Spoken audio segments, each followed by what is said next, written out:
A lot of respect. A lot of respect.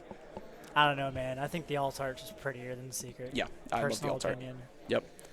The alt art of Golden Lord. He's like reclined, Yeah, sitting on his Dio back. Golden Lord. Yes, he's the best. Okay, so the Eldritch is really just a minor inconvenience for this. It doesn't especially, stop anything. No, absolutely not. 2800 is big-ish, but not nearly enough. No, Unless this back row is specifically a Conquistador and he uses it at exactly the right time. Okay, so it looks like this is going to be a Shen Shen. If he goes for Shen Shen and he goes to battle phase, that's going to be able to banish his... Okay, that's a shock. I wasn't expecting the... Gosh, I'm struggling to remember the name of this monster. I haven't played it in so long. I can tell you exactly what it does, though. It can banish a tuner to destroy a card on the field.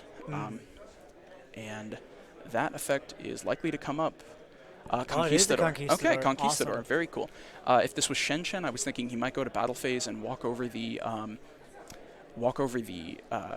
Eldritch to banish it. Well, it looks like he is targeting Eldritch with something. I see. So he's going to be able to Chuche Vermilion Dragon Mech. Thank you very much. Vermilion Dragon Mech can banish a tuner to target a card and destroy it. And he's going to be able to Chuche in response to this Conquistador to destroy the Eldritch so that Conquistador resolves without effect. It doesn't resolve with the pop effect. Now, since it's just a destroy, doesn't Eldritch just get himself right back?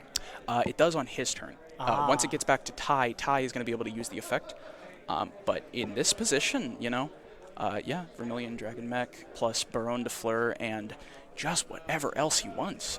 It may not be lethal unless he has a couple extra things in hand to show, but that's a commanding position. That's a commanding position, especially for something like Virtual World. Lalo off the top. I think this is the end of the game. Yep. Anything short of a Nibiru right now is going to be able to do it. He just sends anything and reborns anything. It's probably a reborn of Lili, maybe overlay for Utopia Beyond. Utopia Beyond is just an extra 3k, guarantee you make a 4 material Zeus.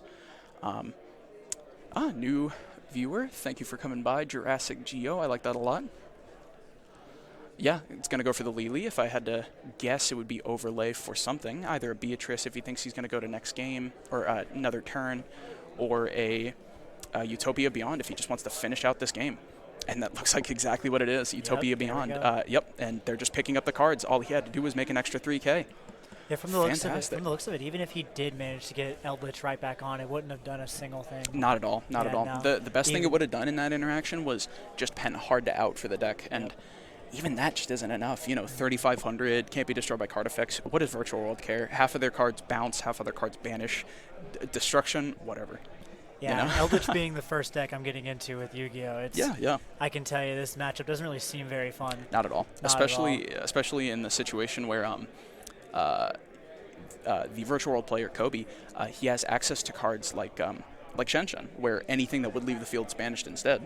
And all of your Eldritch spells and traps just want to be in the graveyard. It's just a complete tempo swing. You clear that back row with the Shen Shen on board, that just completely ruins whatever they want to do. You banish the one of two Golden Lords they likely play. You banish your Conquistador, your Sanguine.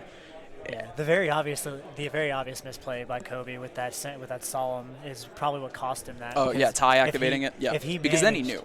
Yeah, then he knew. Yeah, by Tai. Sorry, not Kobe. No, you're fine. Yeah, with if he had that Solemn still there, I'm sure he probably would have been able to do something. Yeah, got him an extra turn at least. Giving Kobe that information made that Draco back shuffle 4. 1 of 4, it made it just the easiest decision. There's not a lot he could have done if there were 2 Solemn Judgments. At the end of the day, it doesn't matter.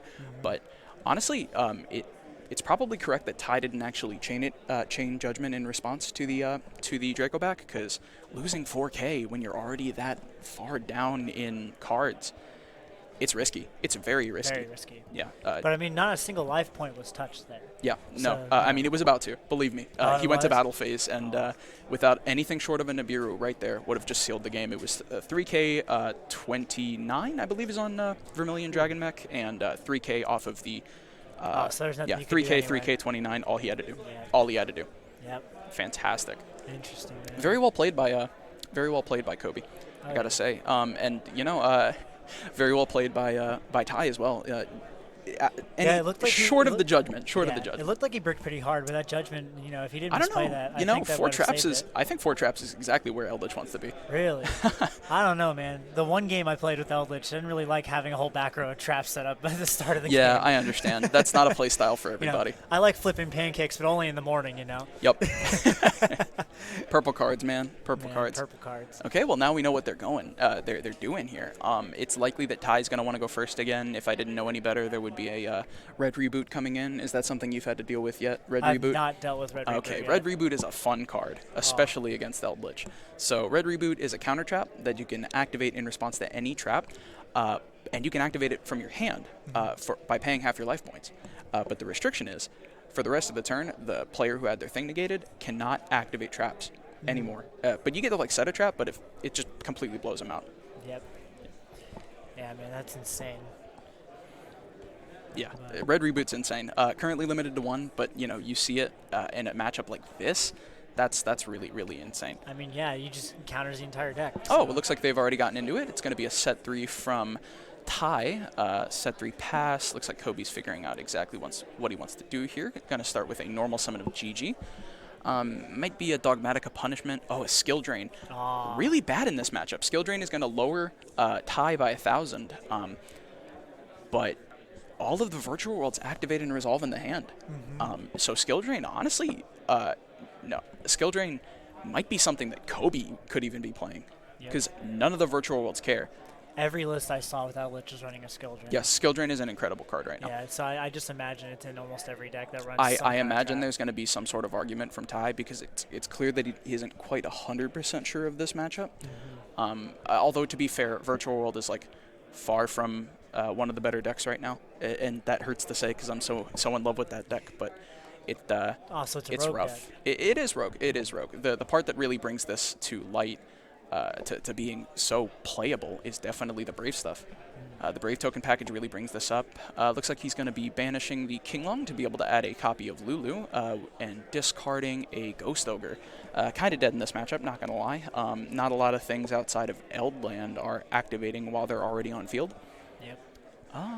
So he's going to be targeting the GG. It's probably going to be sending a trap, adding Kowloon. Whether he goes for the Zwanwu or the Chuche is entirely up to the rest of his hand. Okay, so it is going to be Chuche. He's going to be adding the copy of Kowloon to hand. Kowloon is going to be able to get anything.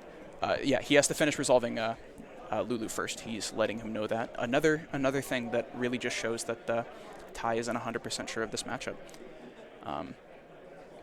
Looks like we've got, we're getting a couple more people in here. Welcome.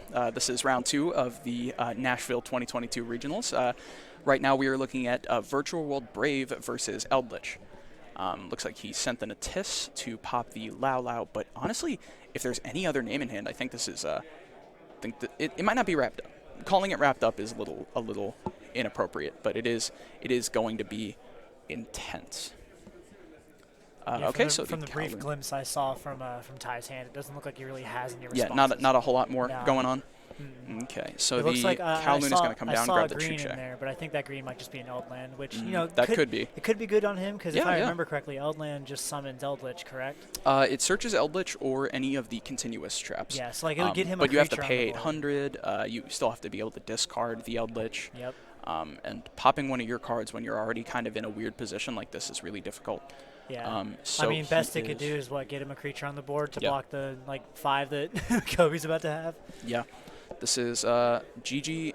GG pass really feels kind of rough here, but that might be all you do. I don't really think the Kobe's yes, he's going to end phase. I believe he went to battle phase, so he is dealing with GG, which is 1600. Can you confirm? GG.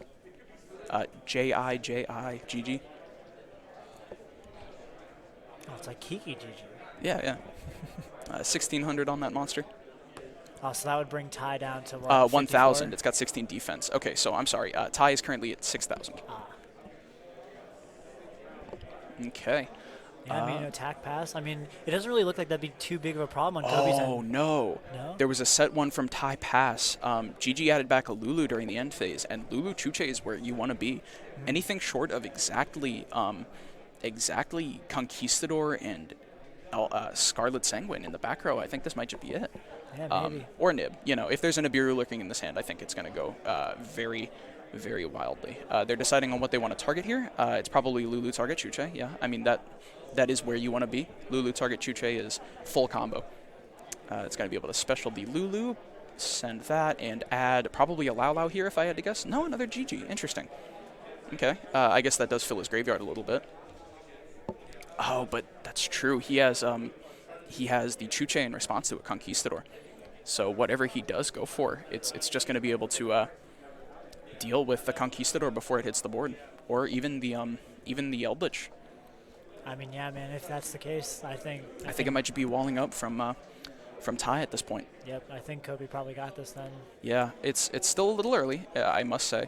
Okay, so GG target GG, probably send a Zwanwu, maybe, if he's on Zwanwu. Zwanwu is their trap card. Yep, looks like it's a Zwanwu. While it's in the graveyard, you can banish it to reborn or special summon a virtual world from your graveyard. Zwanwu is a very difficult to spell and pronounce. Did he bring in another GG from the looks of it? Yeah, he added a GG effect targeting the other copy of GG that's going to be able to send Zwanwu, get anything out of the graveyard. It looks like he's going to go for a Synchro summon here. Debating on the Synchro. Lulu's a tuner, GG's a non-tuner. This would either be a level 6 Synchro or a rank 3 XYZ. I blanked there for just an entirely too long. Let's see. Really thinking about what the line is here. Not a lot of Synchros, I think, get around the skill drain. You know, all the virtual worlds activate and resolve in the hand, but, you know, if it's a Synchro monster, that's just going to sit there and look pretty. Coral Dragon, though, does activate in the graveyard, which dodges skill drain. When it's sent to the graveyard, you can draw a card. Sent to the graveyard from the field, rather. So a Synchro summon into Shen Shen here would do it. I think that's exactly what he's doing. Let's see, going for Shen Shen, which is going to be able to trigger the Coral Dragon. Coral Dragon gets the draw card, offering the cut. Okay, so Shen Shen, while it's on the field, anything that leaves the field is banished instead. But there's a slight problem with that. Skill Drain is still up. Skill Drain doesn't really have anything to say about just go to battle phase. Let's see. Is that a Lao Lao in hand? If this is a Lao Lao, I think that might just be it. Debating on what the play is here. Skill Drain, very, very powerful. He went to end phase? Was that end phase add back? Was that a draw? He must have gone to battle.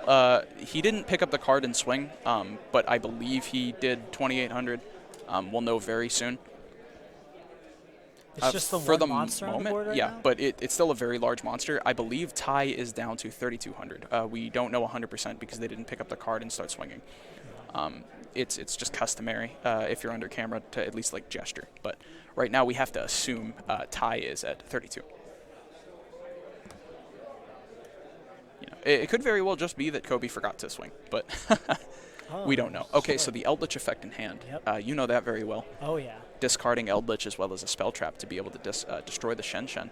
Very good against most monsters. Problem. Looks like he just casted Sanguine too. Yep. He's sending the Sanguine to the graveyard to be able to bring out the Eldritch, the Golden Lord. Now he's at 3,500, which is huge, but still not enough to close it. Not enough to close it, but it's Ty is still at 32. The Eldritch, the Golden Lord, is at 3,500 attack. Yeah. I mean, like, it may not be enough to close the game, but it does look like Ty's going in a war state. That's what's important. It's still not a commanding position, I would say. No, not at all. But it's definitely somewhere. It's somewhere you want to be. You know, such a large Eldritch under skill drain, especially because the effect activates in hand. Mm-hmm. It doesn't matter what you bring out with that effect. It's going to come out as 3,500. Yep. He's probably trying to figure out the interaction with skill drain.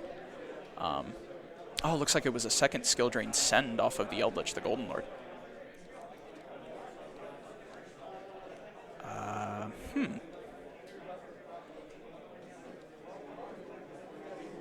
They might be adjusting life, maybe remembering that there was 1,000 taken off of the first skill drain.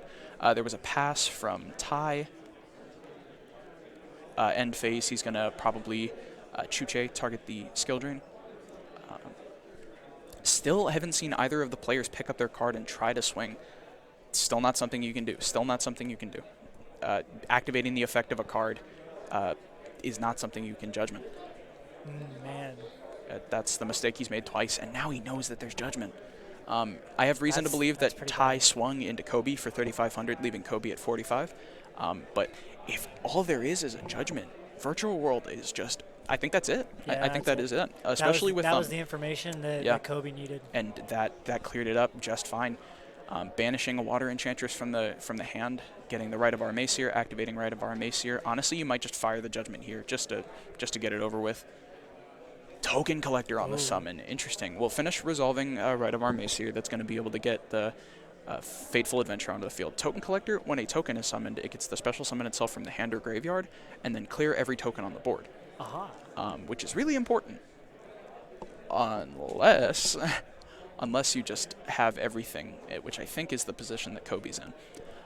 Remembering that Shen-Shen's in the graveyard, Shen-Shen can reborn itself from the graveyard by banishing 2 with different types and attributes, which this deck can do in spades, you know. It's going to be able to bring back out a 2,800 monster for literally no effort. Picking up the deck, probably going for the Fateful Adventure effect. Yeah, going for the Griffin Rider. While you control no monsters, you can just special summon it, which is a 2k body that he probably needs in a case like this. Yeah, because Ty's got 2 creatures on the field right now. Special summoning that. There's a huge bait here. He might just try for Baron de Fleur, just to bait the judgment. But that's really all I can think of that would be able to deal with that judgment. That or a Griffin Rider, or not a Griffin Rider, I'm sorry, a Dracoback, but without a token, you're not activating Dracoback. Yeah, the only thing Kobe's got to worry about is that judgment, because Ty's got nothing in hand now. Absolutely. So the banish if he can bait it out, then it's just game. Yeah, you could probably banish King Long, get Lao Lao. Lao Lao is their reborn. Okay, so he's definitely going for the Baron bait. Yeah, making Baron de Fleur is something you absolutely have to deal with, because you don't negate the summon, he's just going to pop the back row. Yeah, he's going to pick up the judgment. There's no way he doesn't. Yep, judgment, pay your 16. If this is where life points are at, that would leave Ty with 1,600. Once again, we haven't seen either player pick up their card to swing, but if they're playing optimally, they should be at these life totals. Yeah, so Ty is at 1,600 after paying half with the judgment. The Lao Lao comes down, and I think... you send Nyan Nyan, special back GG, reborn the Nyan Nyan from the graveyard because this interacts in a different way than most of the virtual worlds. All the other virtual worlds, they happen instantaneously. They're send and special. But the, looks like that's what they're going for, the Charge Warrior. Here we are, get a draw, maybe deal with that. If I had to guess, he's going for a Fan to be able to banish the Golden Lord since it can't be destroyed. Either that or a Ptolemy, M7 Ptolemy to be able to add back the Golden Lord to the hand. But honestly, banishing the Golden Lord seems like a way better play here. How do you feel about banishing Golden Lord? I mean, is there really anything else Ty can do? I don't think scenario, so. yeah. I think Kobe's here comes the Fan. Yeah, Kobe's walking away with it. Yeah, Fan detaching 2, being able to banish the Golden Lord and maybe one of the spells and traps in the grave that he's worried about. He does that's going to be able to deal with that. Yep, banishing the Entis and any other body here that beats over Token Collector, I think clears it up. Yep, he's banishing 2 for Shen-Shen. I think that's the end of this game. Banishing 2 with different names and attributes. Yep, that's game. That's game. Awesome. Okay, here we are. Yep. Shen-Shen came down, swung in, dealt the direct damage with Fan. That's all he had to do. Marvelous game from both of them. Yeah, absolutely. I gotta say, I'm a little bit biased. Yeah, well, I mean, I'm a bit biased too. I was gonna say it's weird. It's my first Yu-Gi-Oh deck, man. Fantastic. It's so much fun. You're the Eldritch player. I'm the Virtual World player, and we got sat down watching this. That's incredible. If there's any Yu-Gi-Oh deck, I know it's Eldritch. Fantastic. So, but no, that was such a good game from both of them. It was, yeah. They both played really well. I gotta say though, like those 2 misplays from Ty really. It's very unfortunate. Showing that judgment before you had any real way of using it is really unfortunate. Yeah, no, that matchup against Virtual World, you don't want to be giving a player that's running something like Virtual World a bunch of information like that. Absolutely. The matchup is just so difficult for something like Eldritch, where your entire situation is getting these traps to stick and dealing with these like individual monsters that are very powerful, and not to give you too much information, just in case you and I play a lot in the future, but Conquistador popping the first monster that I target, or the first card that I target with a virtual world in hand, it doesn't make me fold, but it certainly sets me back very far. Oh yeah, I no. think a little bit more information on Ty's part would have given him that sort of thing, and the Chuche on field, Lulu in hand. If he would have just chained Sanguine and Conquistador to deal with the Chuche, I think that might have. It wouldn't have wrapped the game up, but it would have It would sent have him put him back. in a way better Yeah, position. it would have put him in the Stone Age. Yeah. It was really rough. Because the issue that Ty was running into is he was misplaying that Solemn. He wasn't keeping up with what you should be doing with Eldritch. He didn't have the Conquistador out, and Kobe just kept coming back with a board state. That's the problem. I've noticed this problem a lot with Virtual World. You either make a slightly weaker board but have all the follow-up in the world, or you you have this very soft board that you can do every single turn. And I think that's really what he opted for. Just very lenient with the entire Brave package, really only using it as this engine for a level 4 monster and a level 7 monster. I think that's really all he had to do. Yeah, no. And Kobe, I think he played very well. I think Ty played like he was learning Eldritch. Yeah. Nothing against the player. He played like you'd imagine me playing. Yeah, exactly. Yeah. Exactly. The judgment was the big thing. Giving him that information twice was very, very bad. Very bad. Although I gotta say, it's unfortunate. There's a lot of nerves that go into being under a camera. Especially you're at a regional. This is round 2. You already won your first round. Both players were undefeated when they sat down. It's very scary. It's very unfortunate when things like that happen. It's just your nerves. Sometimes you're not even paying attention. You pick up a judgment. You think that's what it does. It just happens. Well, after that, looks like we still have 12 minutes before the next round. I think we're going to take a quick break while they get all that figured out. Other than that, we will see you. You'll probably not see me this next round. Okay. You'll most likely be seeing someone with a lot more Yu-Gi-Oh experience, but I will be back. Okay. So yeah, we're gonna try and give you guys a little bit more of a commentator feeling with another one of our employees and knows a little bit more about the situation. It was really nice being able to talk about Eldritch, though. I didn't expect to really see one. I'm glad we got them on stream. Yeah. I'm very glad we got that on stream. I'm very glad because that's like it's my baby deck, man. I love Eldritch so much. That's great. Like, not to mention, I mean, dude's like literally just Dio. I mean, come on, it's just Dio and Yu-Gi-Oh. Oh yeah. So. Well, we're gonna leave you with that. We'll be back for round 3. We will be right back.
Okay, we have Kobe White, the winner of our last round.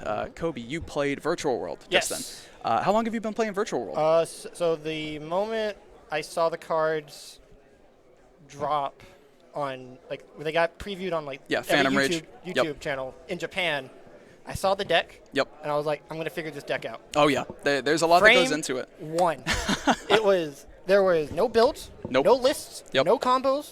But you saw the Rank 9 Turbo I and you saw made it. VFD? I didn't even think. I was only Okay. playing for like a year. I was not aware of all that stuff. Gotcha. But I remember sitting in my room Yeah. trying to understand how Lulu resolved. That was something I noticed. You caught him a couple of times with the skill drain up, having to explain that they all resolve in the hand. Eyesight skill drain. Yes, I know. I was explaining that to my So co-commentator. free, I don't know why. I was explaining that to my co-commentator. I said, yeah, this is a card that Kobe probably already plays. He cares so very little about that skill drain. It's just a nuisance once you start going into your extra And I deck. noticed he was just not doing anything. Yeah, so yeah. I was like, I'll just make the Shen Shen if skill drain's Yep. out. You have to deal with this. Absolutely, yeah. That was, yeah, you played really well. I have a decent amount of experience in that matchup. Yeah. And it's also just easy. Yeah, it's a little rough. I have a question. Are Yes. you on Final Sigma?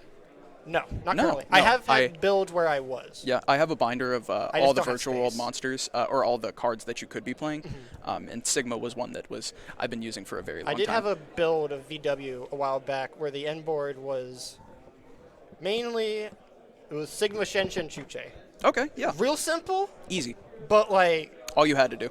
it's like it's not board, like the board's not amazing, but it's like a 3K body Yeah, that's just a towers, a macro and a pop. all you have to be. It's Yeah. just a lot. A little something funny about that interaction. You may not know. While Shen Shen's up on the board, you're probably aware of the Cyber Dragon. You can fusion summon using the extra deck monster. Yeah. You cannot contact fuse under Shen Shen. That's actually really sick. I didn't know Yeah, that. you didn't know that. You can't do you can't make Zolkin under Shen Shen, right? Yes. Okay, same thing, same reason. But They that's have come to up. send. That's come up for me twice. Okay, I'll have to Yeah, remember very that. funny. It's very good for the matchup because it used to be just like you see a Cyber Dragon, you have to pop it immediately. No, but let's get back on track just a little bit. Sorry, I Okay. started gushing No, about you're Virtual good, dude. World. This deck's sick. Yeah, I really enjoy it. How have you been liking the Brave package? It fixes everything. Yeah, it overperforms, Like, honestly. I remember I first saw it when it first came out. Yeah. I think I tried it out and I was like, okay, this is whatever. Kind of. But then I actually sat down with the cards once I saw. I think I just looked up like an adventure engine Yeah, somewhere. you saw the 9 cards. I saw you the had to be 9. And I was playing. like, I don't Yeah. know who it was. I think I found shout out to Pack. I think I saw his like Prank Kid Super Old list. Yep. And I was like, okay, I need those 9 cards. All Yes, right, they're cool. they're excellent.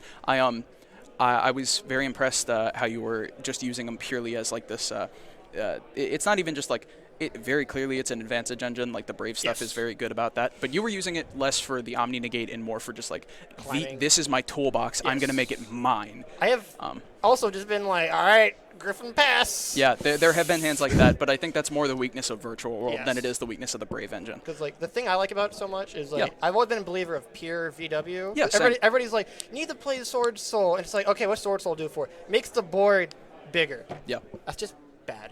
Like you don't need to make the board bigger. Yeah. Crystal Wing Shen Shen Chuche all you have is to a do. lot. All you have for to do. any deck. Absolutely. And so like Sword Soul never fixed what I was the believer with. Like I needed something that fixed consistency with the deck. That brings me to my next question. How do you feel about Halka Fibrex? Not even just in Virtual World, I but want in banned. general. Gone. Okay, Gone. good. All right. I want that. Very I want good. like, Verte gone. Yep. And then Scythe just needs to go. Scythe. My only problem with Scythe is, are you playing Scythe right Yes. now? Okay. Yeah, I saw you discard it in game 1. That's right. Scythe is problematic, but it's getting a reprint in the Albaz structure deck. I think Dagda might be what Konami hits, unfortunately. I'm gonna say I wasn't around for this. I wasn't around for Toss format. Okay, but I okay. heard that I remember being told Mermaid got a reprint, like an ulti reprint. Or That's whatever. right. And yeah, then they killed it. It So, was doesn't matter. reprinted in the It's fine. Megatons. It got just about 2 weeks of playability as a prismatic secret, and then they just completely took it off the map. And people were thinking that might be the case with Mystic Mind when that got a reprint in the Megatons. Still haven't hit that. Mine's fine. Yeah, especially for us, I virtual still world think monsters. it Being able to put in banish. Punishes like. I'm trying to think how to put this. It's not appropriate to say bad players, but it Lower definitely skill. levels exactly. Yeah. Yeah, I get what you're saying. Like if you're like. Combo players need to learn to get over themselves. Yeah. Sometimes it's like, all right, cool. You made giant billion negate board. Yeah. You need to, if you're If there's not a spell trap if you're negate, not I'm going to show aware- you yeah, about that. If you're Yeah. not aware, Absolutely. if you're too oblivious to be like, wow, I just lose to mine, I'll just say you're just bad. Like you shouldn't be able. You shouldn't just auto lose to a card. That was for a little while, not quite that, not quite with that passion, but that was my same thought process with Dragoon. Yes. How do you feel about Dragoon?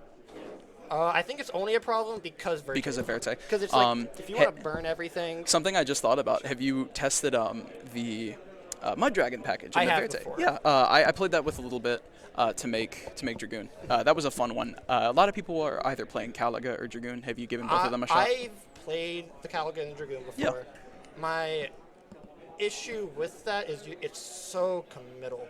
Because it's like the only time you ever make the fusions is if you make Tzolk'in. Yeah, that's And just it. Not every hand leads to Tzolk'in. Yep. That's why I like Hot Red. Hot Red is fun. Yeah. Like I have done crazy thing where it's like I was playing a guy a while back and he went droplet and I'm like chain Chuche just to target something. And then you chain Chain Hot Hot Red, Red to hit target the the droplet. droplet. Yeah, very funny. Very funny. I remember that's what people were doing in VFD format. VFD, like they activate Dark Ruler no more. You chain Chuche, target the Dark Ruler no more, and then chain the VFD. Yeah. It was good old double calamities. I love it. Fun Love times. it. I remember I was so high on copium with Tao Tao. When Tao Tao first got revealed, I'm like, this is gonna take the deck and break it. I can't wait. Oh, looks like we're running out of time with this next round. I want to make sure you still get to your round 3. All right. I just wanted to congratulate you, get Thank you you. on here, talk about your deck. Yes. Like It's I probably said, I'm my- very passionate about Virtual World. It was good to talk about. Probably this variant of the deck is Yeah. probably my favorite deck I've ever played. Is this your first regional? I haven't been to a regional since probably 2015. 2015. Man, how does So- it feel to be back? It feels amazing. I'm glad. I'm 'Cause glad. I was just busy with like school and life stuff for most Yeah. of it. I also wasn't. I didn't understand Link, so I was gone for all that. Okay. And in 2019, I wanted to come back. Yep. The school was like, no. Not a chance. And then the world, I was like, all right, come back 2020. World ended, and I was like, Yeah. And then I came back during the Jet Link Cross awful format. That was a great format. That was fantastic. Format was rough. Well, we are going to let you get to your next round. Yes. Thank you again for coming you. on. That was Yeah. great. Wish you luck in your next round. Thank you. Yeah. Hoping to keep the run going. All right. And we will be right back. Sweet.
Okay, and we are back. We're setting up round 3 right now. I have a new co-commentator, Dom. Dom, how are you doing today? Pretty good. Pretty swell day so far. Pretty good. Been hectic with the regional, huh? Yeah. Yeah, it's been wild. We've had 144 players today. 144. 144. That I was is- telling everybody before we walked in, the line that was out there, that was easily 100. Ah, yeah. You're literally wrapping around a dumpster. Oh, that's right. I'm sorry. Dom is our buyer on staff, but you do a lot of Yu-Gi-Oh! On the side, don't you? Oh, yeah, totally. Yeah. It's one of my main games. Yeah, yeah.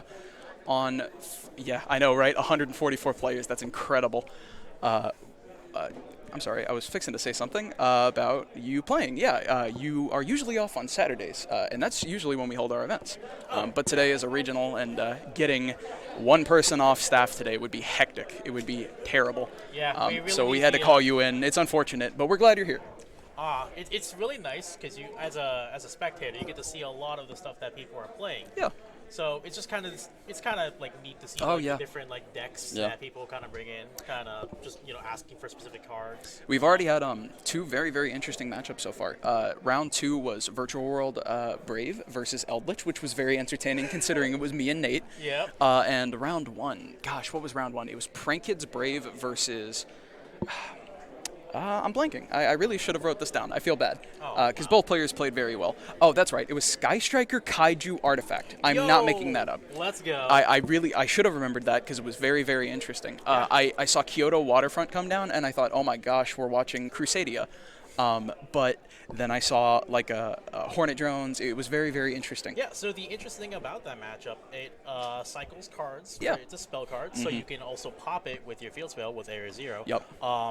You can also steal it with Wood Anchor. There are ways to play There are around cards it. always going to the graveyard. Yep, which and is- Sky Striker will always love a Kaiju. Yeah, which is interesting because that's when they're gonna get hash in the OCG. That's true, yeah. Yeah. But then they'll just have a searchable Kaiju. They don't have to play Waterfront.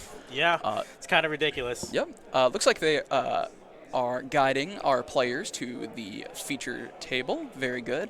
Still got no real idea of who these players are, what they're doing. But both players are undefeated, and this is table 1, which is exciting. Undefeated. 6 points, 2-0, both of them. So round 3, gosh, this is going to be a long it's event. It's been 3 rounds. Yeah. It's kind of been hectic because I've been over Yeah. on the other side of the store. So We time flies by. We went to time on round 1, which was really, really weird because it was Sky Striker versus Prank Kids. So no matter who went first, like that was the deciding factor. It was either Kinda pass or 1500 pass. Yeah. And then the other one was done in like 20 minutes, and then I got the Virtual World pilot over here and sat down and talked to him. Oh, it was a good jeez. time. Who won that matchup, by the way? Virtual World versus Eldritch. Yeah. Yeah, it was a Virtual World. Virtual World. Yeah. Eldritch, it was a little unfortunate. There was an issue. The Eldritch pilot didn't quite understand the interaction of Judgment not being able to do anything against the effects of cards. It's only the activations of cards. And when it's like, okay, Fateful Effect, he tried to chain Judgment, and that gave him all the information he needed, and that was just a complete swing that he needed. It was very unfortunate. Okay, I believe we have our 40-minute round started. Looks like we are deciding who is going to go first. It was, oh gosh, was that a Snake Eyes on Michael's part? One on both die. Very unfortunate. Okay, both players offering the cut. A little unfortunate. Probably new sleeves. Yeah. Big event, new sleeves. Slippery deck. Hey, nothing better than a pack of fresh sleeves. Absolutely. That fresh shuffle. Ooh, the World Championship sleeves on Michael's part. Very cool. Okay, and we're going to figure out who goes first. Oh, did you see the Dasher in hand? Dasher, Instant Fusion. Oh, Prank Kids. Okay, so the second Prank Kids of the There's day. a droplet. I saw a in the hand as place, an Instant Fusion, and a looks like Super Polymerization in Christopher's hand. What do you think about Super Poly this format? Especially with the new Albaz. The Despia stuff? Yep. Oh my goodness, yeah, I completely understand. You can get that to Fancies. go into I think it was Chimera, and you can also play Guardian Chimera. Yep, Chimera, Starving Venom, and Furious is seen attacking the OCG because Interesting. Yep, Aliber. A lot of dragons. Who was he one? It was Albaz. Albaz contact fuses with an opponent, and he is a Dark Dragon. That's so funny. So he is That's a so. funny How is tech- that card a dragon? He turns into dragons, man. I gotta say though, Christopher, if he's on like Weather Washer or something, he's looking at that Super Poly with just the biggest smile on his face. Okay, the link You'll away love for. to see the one-ups. Yup. The link away for Lampsies, or I'm sorry, I've been screwing that up all day. The link away for Dropsies is going to bring Michael up to 9,000 here. He's going to be gaining 1,000 off of this, and he's going to be chaining in tandem the Doodle Doo. Oh, looks like he's debating on Ogre here, which would be very interesting. That would prevent him from being able to link too much further and really get rid of the follow-up. Yeah, that would kill 2 cards from the grave. Yeah, but the problem is that if you know your opponent is playing the adventure matchup, Yeah. it's kind of you kind of question on what to pop. That's the problem. He hasn't really shown him any adventure stuff yet. The pranks getting added here, the fancies coming onto the field. That's going to put another 500. So Michael is at 9,000.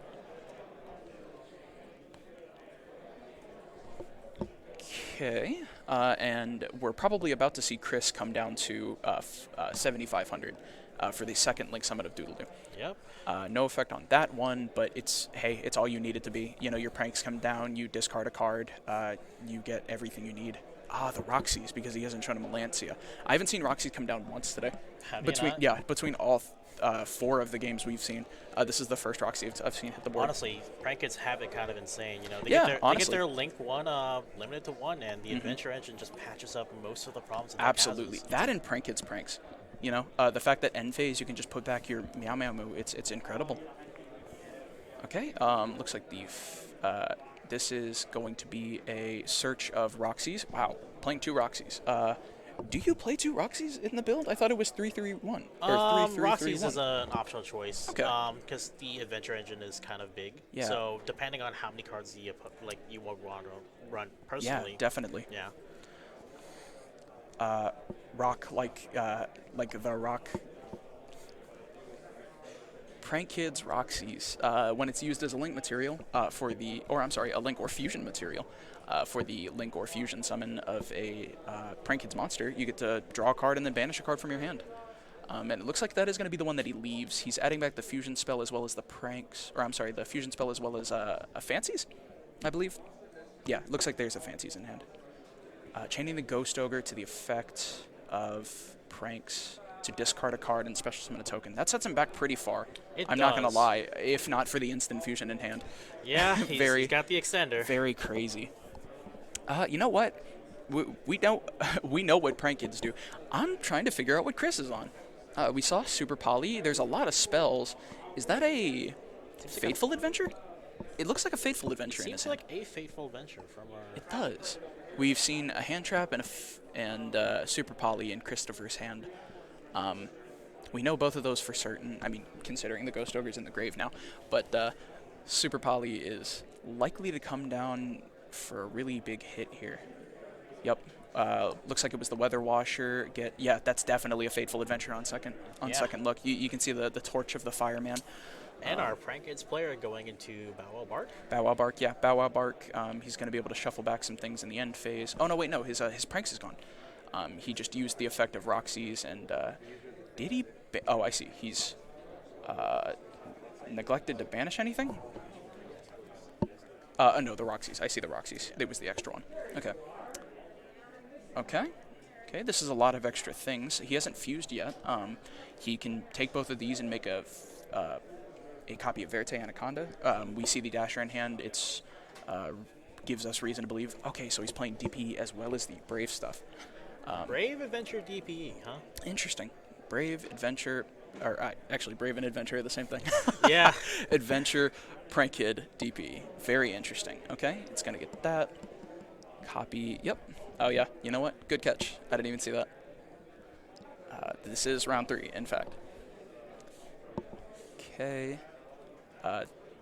Wonder what the discard is, because he hasn't resolved the effect. He's checking the text on fate just to make sure this is right to make sure this is something you're allowed to do. Let's see. Activating the effect of Fateful. No, linking away. I see. Oh, to make Verte, that can trigger the copy of Fateful Adventure to add the spell, the equip spell, the Draco back, and then he can discard it. Yep, this is exactly what it is. Yep, Bow Wow he's gonna Bark, trigger. Verte, and DPE. Gosh, seeing Prank Kids come down, I feel like you almost wait to see the adventure stuff, right? For the Ghost Over? It usually would want to, but Yeah, you know, but Palace sometimes is if just the so first juicy. thing if the first thing they do, is it Palace or Plays? It's place. Okay. You had me concerned for a moment. Yeah, my bad. If the first thing they're showing you is names, I feel like hitting the doodle-doo isn't that bad of a choice. But knowing that this is such a good and prevalent deck running around in this format, you know, setting them back by an Omni Negate might be what you have to wait for. Let's see. He's checking the text of that, making sure that's something you're allowed to discard. Yep, reveal. It's kind of special summon itself. Give him a Omni Negate. Really just turn off a lot of what he might have. Oh man, he has to DP in the end phase. I don't think he has any reason to play around Super Poly, but leaving 2 darks on the field and letting his opponent get the draw phase is so risky. It does clear up zones too. It does. It's that is super. mostly Yeah. what people do with DP. I think that might be the play. He makes the DPE. He sent the dasher from hand. It's unfortunate we saw that the entire time. If the end phase effect of DPE is activated, then he plays around this copy of Super Poly so well. Picking up your extra deck is really telegraphed. Oh no. Man, that's so telegraphed. I think he just basically showed him Super Poly. Picking up your extra deck, seeing these cards on the field, that's so scary. And he didn't care. Yeah, Michael didn't catch it. That's so rough. Yeah, draw phase, you just do it. He has almost everything. Or actually, I think he pretty much has everything. Yeah, and I mean, Bow Wow Bark, it's going to get him whatever he doesn't have. Yeah, Super Poly, what's the discard? What are we going to see being discarded? Is that a Numeron calling? Dom, if that's a Numeron calling, I'm walking off stage. They can't be. There's no way he's playing Fateful Numeron Crossout. Fateful Numeron, it is one of the most splashful engines. Okay, discarding the Crossout, you're not really going to see much about that. It looks like he's just going to pick up those 2. Make a, I was about to say Trifio Veritum, that's for 3 darks. Draco Stapelia? You just make Venom. Venom. Yeah, Draco Stapelia is a dark and a fusion. It's the 3 darks that you would want it for that. Yeah, it is a calling. Oh no, wait, you just put that up there. You scared the crap out of me. My goodness. That would be very, very impressive if he was playing all of this. But there's no way.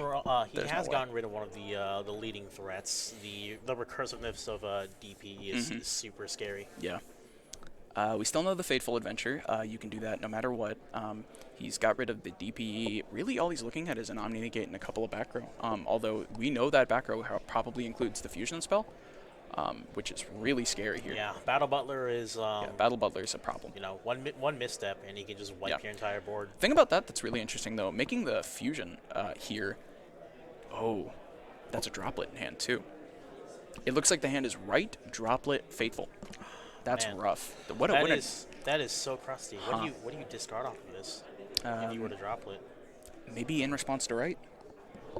You write Chainlink 1, droplet Chainlink 2, send right. But then he can just chain the fusion spell, or he can chain. Well, he probably doesn't fusion spell here. Does he just discard everything? That can't be right. This is a rough one. Both players are really, really having to think these out. The add of Dropsies and Lampsies to the hand. I was going to say Fancies again. I don't know why that's the one I keep thinking. It is. Yeah, I mean, there's a remembering all of this. Okay, the right of our mace here. Going for the right here. He might just pick up the copy of Wandering Griffin Rider. And if it's Wandering Griffin Rider in response, you might...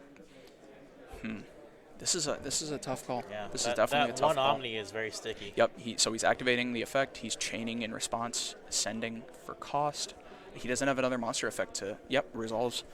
That means the Rite of Armacia is going to resolve with effect. He's going to be able to get a token and activate the Fateful Adventure from hand. Hand. Kind of hurts to draw that and right at the same time. Yeah. You really want to be switching your one-ofs. Yes, definitely. At least they didn't see Fateful Adventure, Rite of Armacia, or Draco back. That would be heartbreaking. Yep. Okay, so he's going to put the Fateful on the field. Not a whole lot you can say about that. He might be debating which fusion he goes into, but I mean, there's really only one choice in this situation, right? With 0 cards in hand, there's no clean discard here. He might be going for Water Enchantress and then discarding the Water Enchantress just to have a card to activate, because he hasn't gone for Water Enchantress yet. No, he has not. And Water Enchantress does have an effect from grave. Does he realize this just gets I'm sorry? What is he doing here? You have to discard still. Yeah, I think he's reminding him.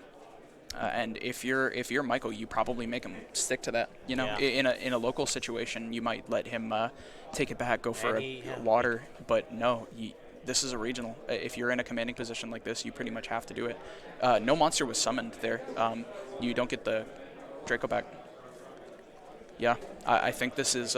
It's not wrapped up. Calling it wrapped up would be incorrect, but this is just such a commanding position for Michael. All he has to do is go to battle phase and clear the Griffin Rider. But that's all he can do. Yeah, and Because the tokens are going to clash.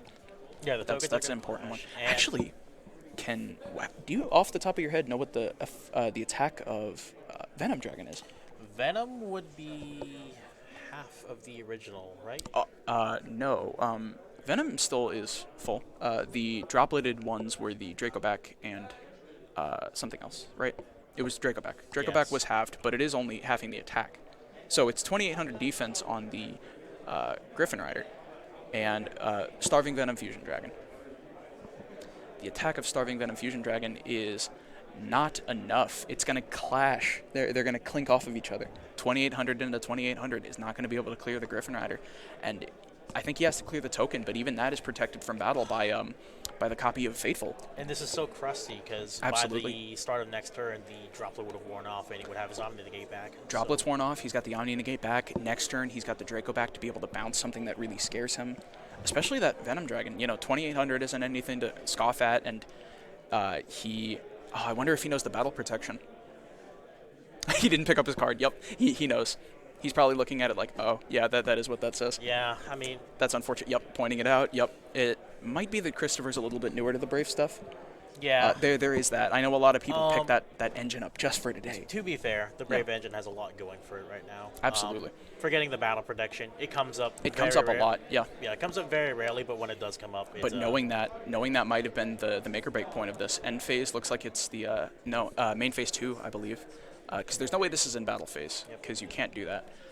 Going for the Weather Washer. Weather Washer is going to be able to special summon 2 from the grave, I believe. Yes, and he has material for next turn. Let's see. He's going to pick up the Dropsies. Yeah. Specialing. Did you see which 2 monsters were sent? Because that does change the life point total. I believe it was a Dropsies and a...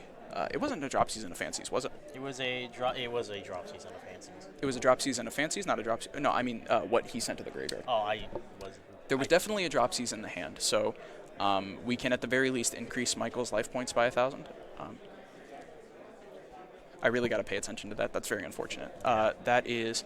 Okay, it's a Lampsies on the top, so it's 10,000 and 7K. Okay, good. I'm glad I caught that.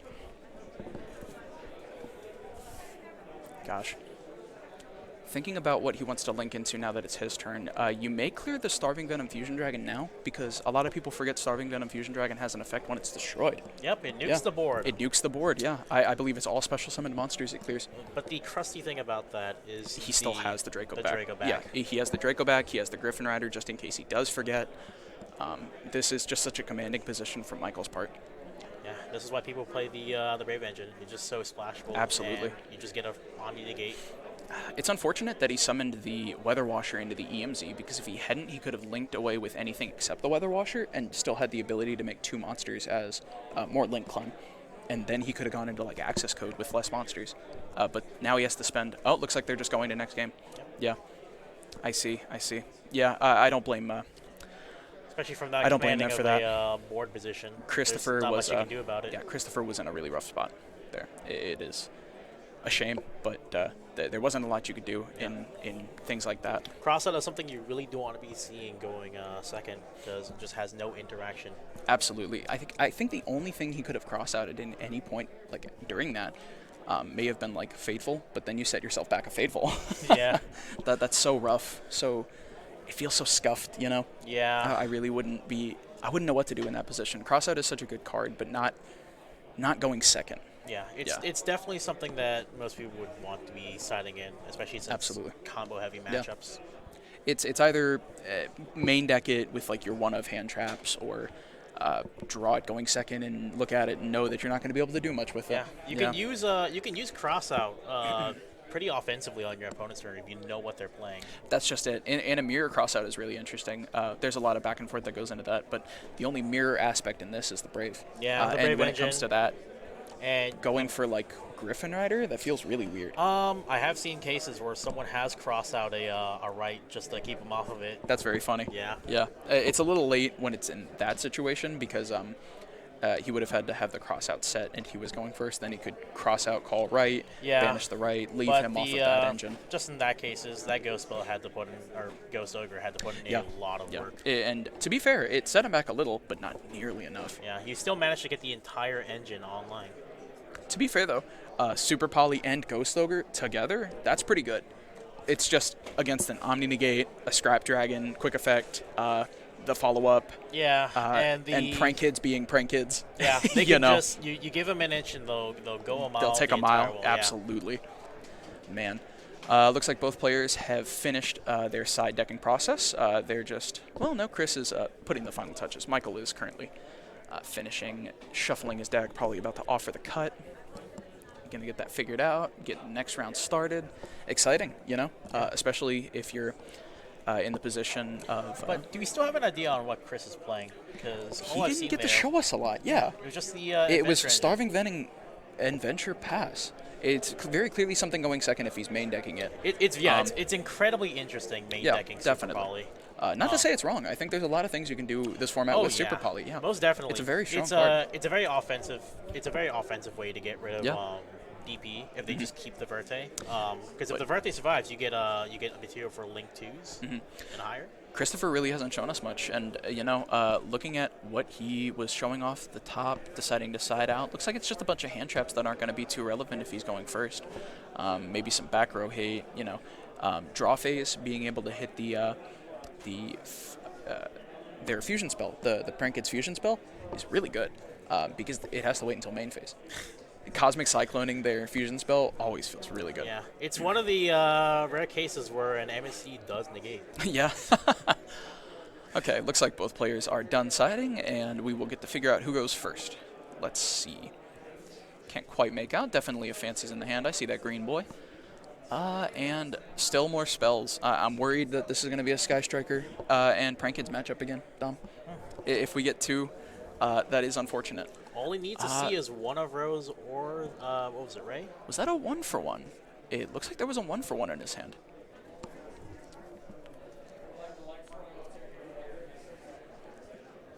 Okay, starting with the Rite of Armace here with Christopher going first.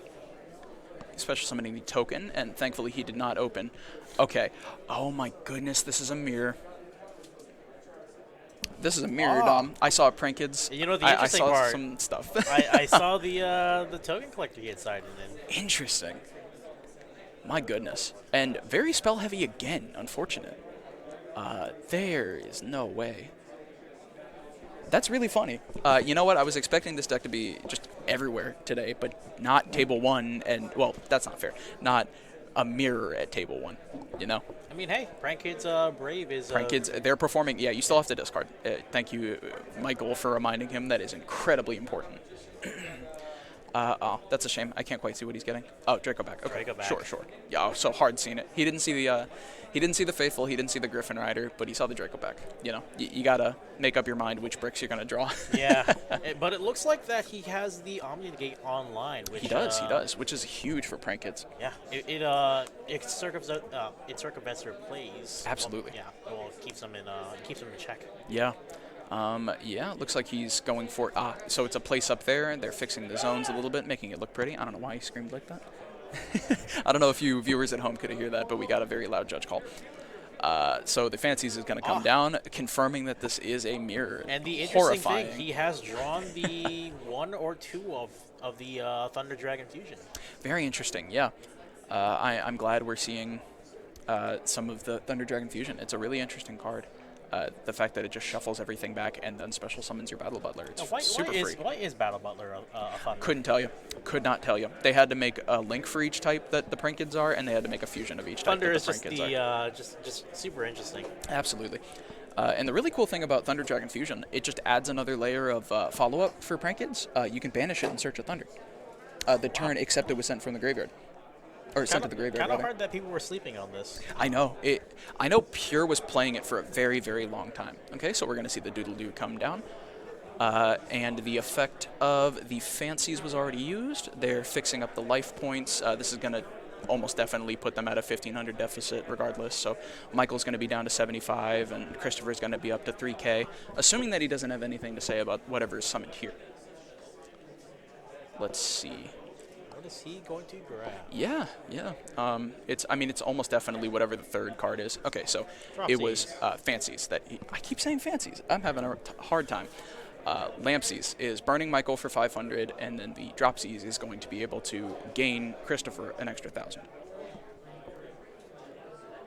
We'll get those life points figured out in just a second. It's always interesting that that deck has a way to 75 on win Michael time. and 9K on Christopher.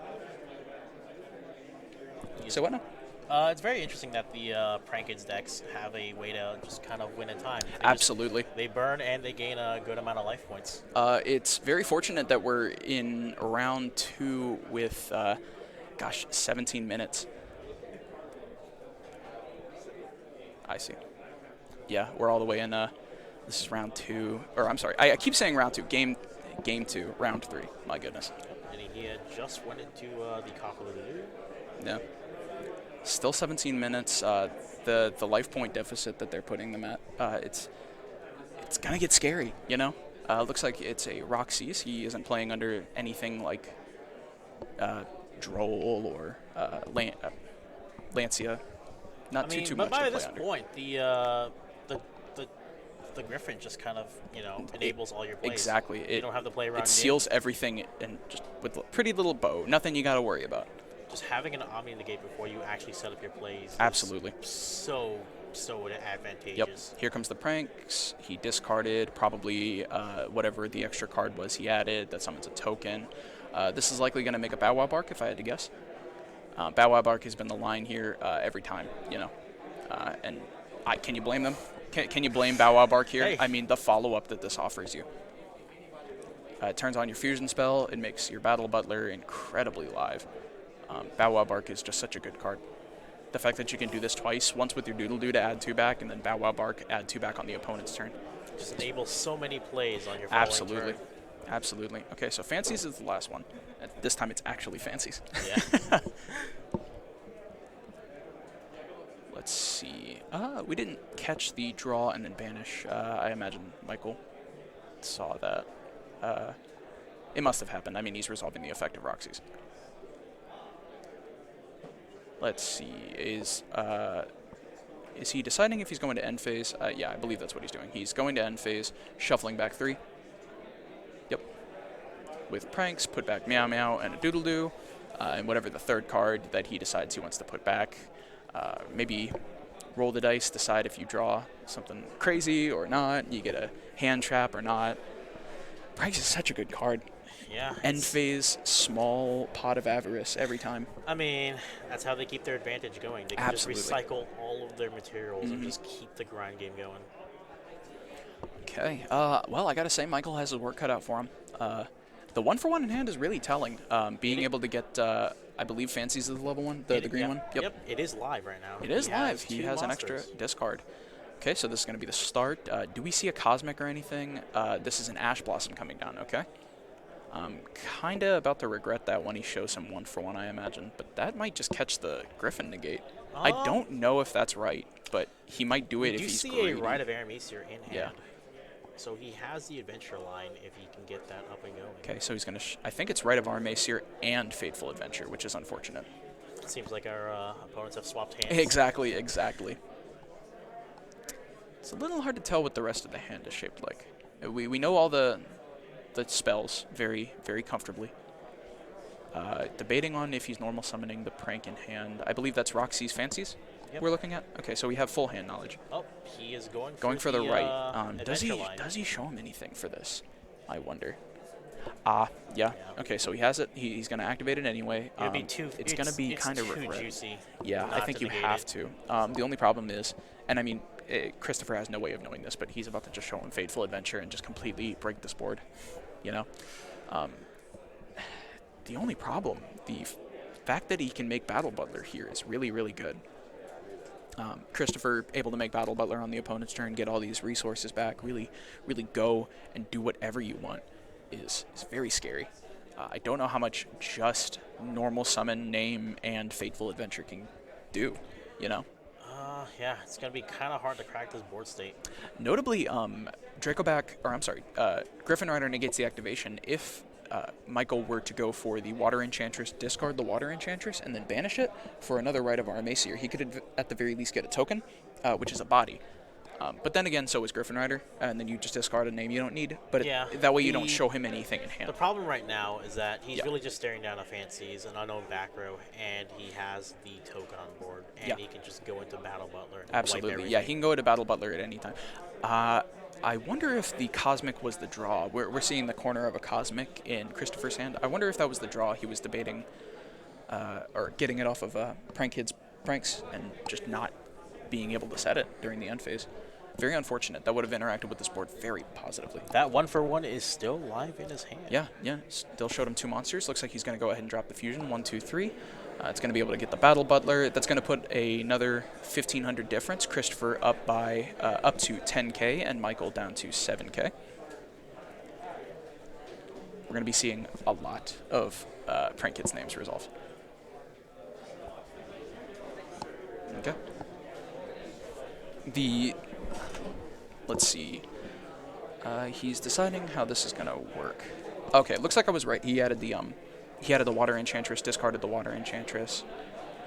Did they go for any of the effects, I wonder, though? It seems like that would be the safest line, wouldn't it? Are they banished?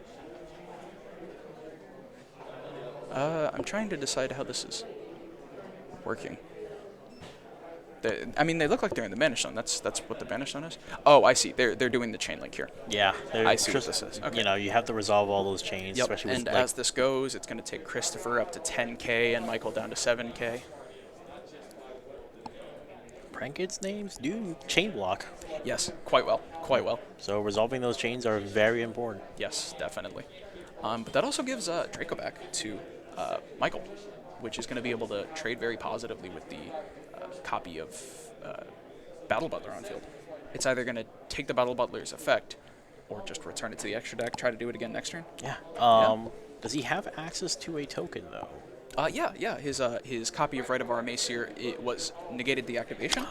So he can just activate it again. Let's see. And I think that might just be what he's debating. The board is very full, which is unfortunate. There's a huge life deficit with 10 minutes still on the clock. This might be a draw. It's a little early to say. It's very, very early to say, but I am worried. Huh. Okay, he's probably describing the negation of activation to Christopher. Although I'd be surprised if Christopher didn't know that. Maybe he's just trying to catch him on a technicality. No, but this definitely goes through. Maybe they're getting a judge. Looks like they're probably deciding that. Griffin Rider does negate activation. This is a perfectly legal action on Michael's part. Yeah. You just kind of have to know the difference. Yeah. Looks like he's describing while they're waiting for a judge. Yep, here comes the judge. Jesse, our very own Jesse. They're probably explaining the situation. The previous Rite of Armacier was negated the activation by Griffin Rider, and now he's activating it again. He's pulling up the text of Griffin Rider on their phone. Okay, that's good. Neuron is a handy tool to use in cases like these. You just have the entire card list to your, your fingertips. It's better than picking up, Christopher's deck and scrolling through just to find the exact text of Griffin Rider and just disrupting this whole game. He's still deciding on it. Rereading the effect of Rite of Armacier, confirming that it does say negation can only be activated once per turn. They explain that. Looks like it's good. Looks like the match Still will trying continue. to explain it. Yep, here comes the token. All right, very good. Honestly, that token is terrifying. I think you might Battle Butler it here, just so you don't lose your Battle Butler. Yeah. But then, you lose your Battle Butler anyway. Is he declaring battle mode? Yep, and he will lose the token. Yeah, end of main phase probably. But now he just, well, let's see. Did he leave the copy of Meow Meow Moo in the graveyard? I thought he put it back. Oh, okay, they're explaining. No, how did he lose the token? It was because of Battle Butler, wasn't it? Okay, I thought he had taken the Meow Meow Moo and put it back in the deck. Maybe. Regardless, he used the second. He used it a second time and cleared. And we the do summon. see that 1-for-1. We see the 1-for-1 here. come down, and I think that's all he needed. You know, it took him a second, but this is everything you needed and more. You still have Draco back in hand to be able to discard. You can go for anything here. That was a Fancies come down, thinking about what they're going to Foolish Burial. Now it's just a game of break the board. Yeah. Yeah. He has his entire prank line just kind of set up. I got to say, though, he's got his work cut out for him. If he, if he just decides not to play around anything, the opponent, Christopher still has 2 cards in hand. Absolutely. Two completely unknown cards. Yeah. And if he just chooses not to play around anything, he can set up his board state here. Yep. Looks like both players are on the DPE package now that I'm thinking of it. Okay. This is going to bring Michael up to 8K. The effect of Dropsies. Ooh, something of note. Michael does currently control Prinkett's Place, and Place is going to start being able to chain block even further. I wonder if the players have noticed that. I mean, like they must. They may deck this deck, but going for a second copy of Doodle-Doo, that's going to be able to activate the effect of Lampsies, which is going to burn Christopher down to 9,500.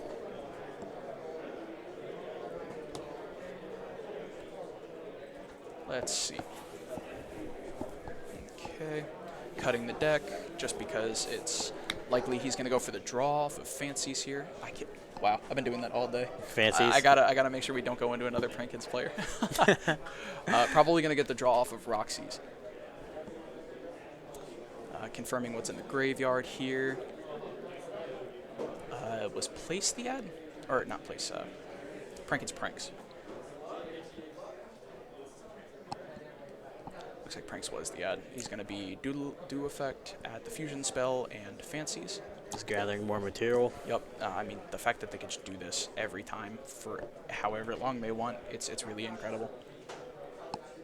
Effect, discard. It's going to create another token. Yep, getting rid of the Fancies. Yep. These two are likely going to become the Bow Wow Bark, the line we've seen all day. And here's the boy. Roxy's. Yep, Roxy's effect. It's going to be able to draw a card and then banish a card. You honestly probably just banish. Yeah. It's kind of pointless at this point. Yeah. Ooh, the call call by. by. That's incredible. It's very good in this matchup. That's very good. I'm sure Michael is incredibly pleased with Called by the Grave. You don't even have to worry about chain blocking. Yeah, you can just no. banish the one you Exactly. don't want to resolve. Chain Link 1, Chain Link 2, Chain Link 3. But it is kind of interesting in the mirror, though, because he has to keep in mind that Both players. Both players will Very have to just keep in mind which effects are going to be negated. Yeah. And Until he the has end to, of the next turn. Yep, and he has to play around it as well. It's going to set him back pretty far. Bow Wow Bark is a quick effect, though. I wonder if you give him anything with that. It's probably just going to be a random name. Looks like he's going to end phase and resolving the Prank-Kids Pranks. Put back a Doodle-Doo, a Fancies? Yeah, Fancies, green one. And Meow Meow Moo, if I had to guess. No, maybe a second copy of... No, okay. Fancies, Roxy's, and... Oh, but the Cosmic in hand. There's a 50-50 shot that this hits the Fusion Spell and draw phase. He just has to pick the right one. Yeah. Didn't quite catch what that was. I know for a fact it was a spell, though. Was it a spell? I thought it was a Dropsies. Is he doing this in draw phase? I mean, it makes sense. Oh, yeah. Just confirming that it's a quick effect. Doesn't say main phase anywhere. However, it does say main phase. Fusion Spell. Okay. So it's 1-for-1. Thunder Dragon Fusion. Cosmic Cyclone. Did he draw the Celestial? Oh, man. Was that what that was? Yeah, it looks like That's very that. unfortunate. Yes, I can see the ring around him. You have so many starters in Prank-Kids and interactions, and you draw Absolutely. The one brick. I mean, he's just going to do it. Yeah. Looks like he let him go all the way to main phase, which is really unfortunate. But he doesn't have enough names to do. Oh no, I see. He has the dropsies on field. I wonder if he's debating on doing all 3 of them. Yeah. Okay, so this is going to bring up Michael to. Wow, it's going to be an even 9K on both players. Very funny. You know, you burn so much and gain so many life points. Yeah. It just. You know what would be really funny here? If one of the players decided to activate Ancient Leaf. Oh my. Buy your Ancient Leaf now, guys. I swear, Master Roll 4 will bump it up to 10K. Yep, 10K life points. That's a fun story. Yeah. There was when there were still people really thinking about what was going to come of Master Rule 4, they had some rumor prop up that they. Oh, I see. Yeah. Everybody's heard that story. I catch myself doing that all the time, where I'll start telling a story that everybody knows. Yeah. Yeah. But it seems like he has a lot of material on board right now to do pretty much anything he wants. Yeah, I mean, that almost goes without saying with Prank Kids, you know? Yeah.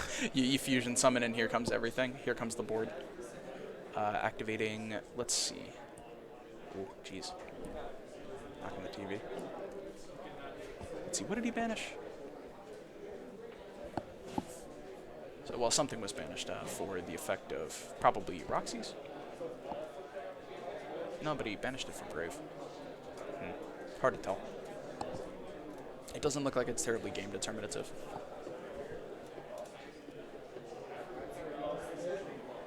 Maybe they're discussing how this interacts.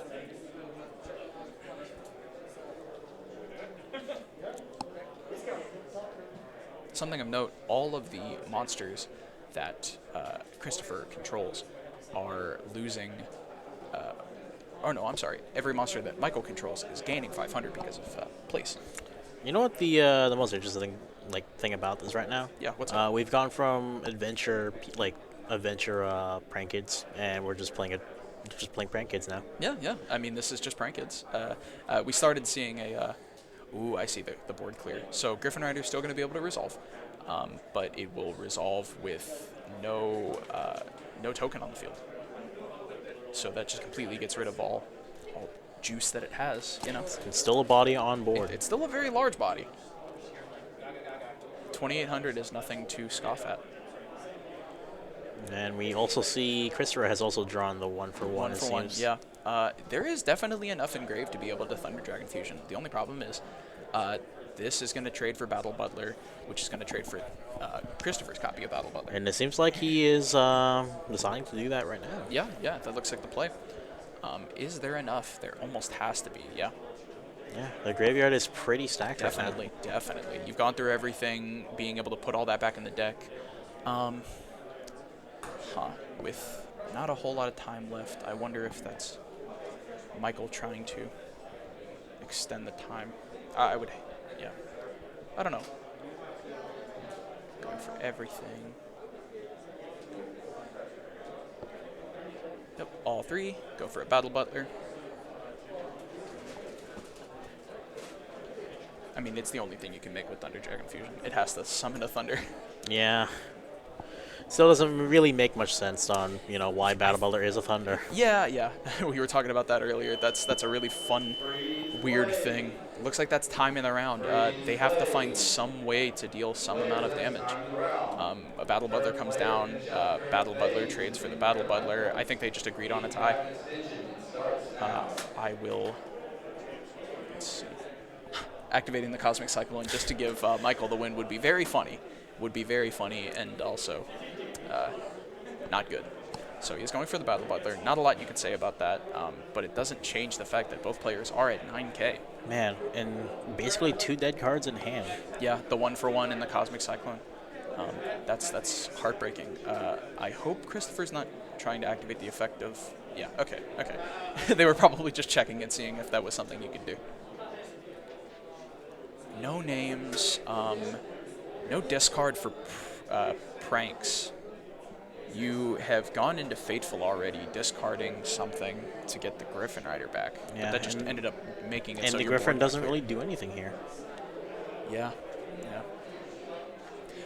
Oh, you know what? This wouldn't even be a tie. With Christopher down a game and Michael up a game, if both players are at the same number of life points, this means Michael wins it. Yeah. Yeah, that's a shame. If that is what this is. It's kind of sad to see. Yeah. But that's Well- I mean that's where Prank Kids excels, specifically against non-Prank Kids players, where always having that up in life Up, and we points. see Yep. the handshake. Looks like Michael is our winner. Christopher is no longer undefeated. We'll probably be seeing Michael versus another one of the undefeated here in a bit. Both duos played their heart out. It was Absolutely, really yeah. interesting to see the mirror come down. Yeah. I'm both shocked and not shocked that we saw a lot of this deck. But at the same time, it's so difficult to play out a mirror. It's definitely not what you're anticipating. It really comes down to, who knows their deck better. The more of the niche interactions, especially. Yeah. Yeah, And definitely. we both saw the adventure come down. Surprisingly, not a lot of DP. Yeah, we saw a Dasher in the hand game 1, which was unfortunate, but what are you going to do? Yeah. You play the card, you might draw it. And Michael drew the Celestial. That's right. Unfortunate. Yeah. Very, very unfortunate. We didn't see a lot of our favorite Destiny hero. We just saw him just kind of get eaten alive by a That's Super true, Poly, that's true. and that was kind of the end of it. Okay, both. You know what? You know what's a good time in mirrors like this? Usually sitting down and discussing how their games have been going or what their side decking patterns is. That's a thing I really like about Yu-Gi-Oh! The fact that you can sit down with somebody that's also very passionate about the same deck and really get into the nitty gritty. Did you see any token collectors on Michael's end? I didn't. I didn't see any in deck pop up. Token Collector is really good in, when you have it. It's also excellent pitch fodder because it both It activates is, from yes, hand yep. or grave, You and can do it whenever you can like. just keep recurring it. Absolutely. It's very powerful. Very, very powerful.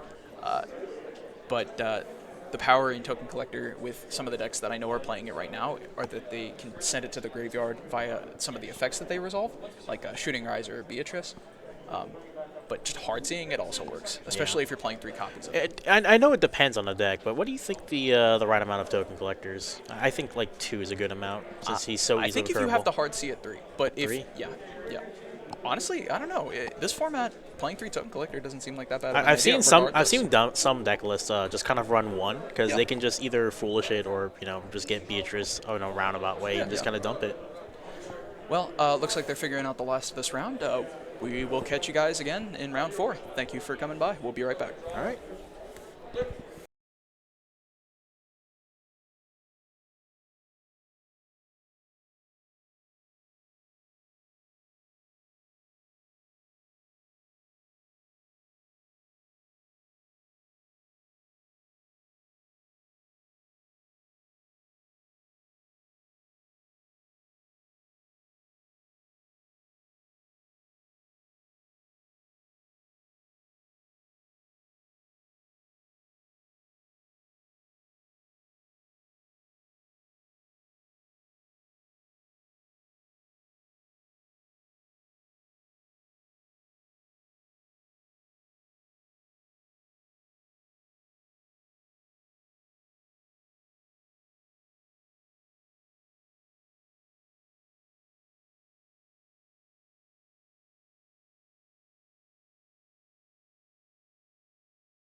All right, and welcome back to round 4. Round 4, we're getting set up right now. We just got our players sitting at the table right now. We're in for a good one. We looked, we made sure. There's been a lot of prank kids today, so we wanted to get something that's definitely not prank kids. You excited, Dom? Yeah. Yeah? I told you what they were. Yeah? Yeah, we're going to see here in a minute. I'm going to leave it for a surprise for the audience, but it's a good one, you know? It was either that or a DDD, and I'll be honest with you, Dom, I don't know the first thing about DDD. I mean, you want a spreadsheet? Yeah, right. Jeez, it's a rough one. That was one I was dreading seeing, but I'm glad we got something like this today. It's exciting. We're gonna get that figured out real quick. They're getting time. Oh, it looks like time just started. Okay, let's figure out who is going first. Both players shake. Good sportsmanship. Love to see it. Okay. Ooh. Let's see if we can't figure out what they're doing. Okay, starting with the red metal dragon. Okay, I'm going to take away the secrets. Right now we are looking at a Dragon Link mirror.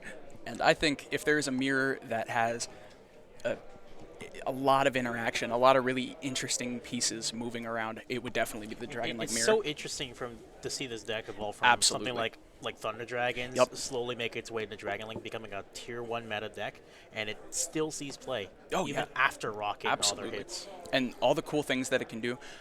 Looks like we are seeing a bell come down on the that is my favorite on the hand metal trap. dragon. It's a sleeper hand trap, has a lot of interaction for Ghost this Bell. format. Ghost Bell is an excellent one. Ghost Bell prevents all effects pretty much in the graveyard. Or things that would interact with the graveyard. That would be Skullmeister. Skullmeister negates the activation right. in the grave. If anything moves in the graveyard, you just stop it. Don't do it. Yep, can't do that. And it's not like anyone's playing any cards that want to move from the graveyard into the field and pop themselves again. You know? I know it. Looks like we see an Absarautor go to the graveyard. I didn't quite catch how it ended up in the grave, but it's definitely there, and it got a Rocket Synchron. And if you don't know anything about Yu-Gi-Oh, a tuner and a non-tuner do a lot. Does a lot, Yep, okay. Looks like it was the Dragon Ravine that did it. Yeah, it must have been the Dragon Ravine. Discard to so send. Early, too, getting the Darkness Metal Dragon out here. And then the field spell, you know, your Boot Sector launch is just going to be able to special 2 of your names out from the hand. Here comes Seals, okay. I was halfway expecting Hauka Fibrax, considering the Rocket Synchron. Seals is very powerful. Seals is very powerful. Looks like it's an effect veiler coming down on Seals. No, on the Rocket Tracer. Rocket Tracer likely targeted the Boot Sector launch. We saw an effect veiler on it, starting with a Water Enchantress. Okay, I didn't quite catch if Chase was also playing the Water Enchantress package, but the Brave stuff in Dragon Link is excellent. We're going to see the Rite of Armacier resolve, grab a Fateful Adventure from the deck, and I mean, 1 or 2 cards in hand from Chase, and a world of things to do with Jeremy. Oh, a shame. So he went ahead and activated the Lancia, but that is so late. You really want to be activating that on standby phase. Draw phase, yeah, definitely. Triple tax is still prevalent. Yeah, absolutely. And he's just going to return it. Likely chaining in response, this Seals? Yeah. Okay, just to destroy that, or put it in the hand. It's going to deal with the Draco back and get something from the deck. Likely a Chamber Dragon Maid, if that's the package that he's running. Is Chase running with running empty with no cards in hand? Yes, absolutely. Oh, the Destrudo. Destrudo is an interesting pick here. Not really what I was thinking. But we have a lot of players here for the main event today, but we are doing a couple of side events. Yeah. Speaking of dragons. Yeah, the Dragon Duel for our younger players, as well as a Winamat. It's going to be a nice time. I hope we can get maybe a feature match for those younger audiences. Yeah, everyone loves Yami Yugi and the Dark Magician. Yes, very good. The Winamat is really good. Yeah.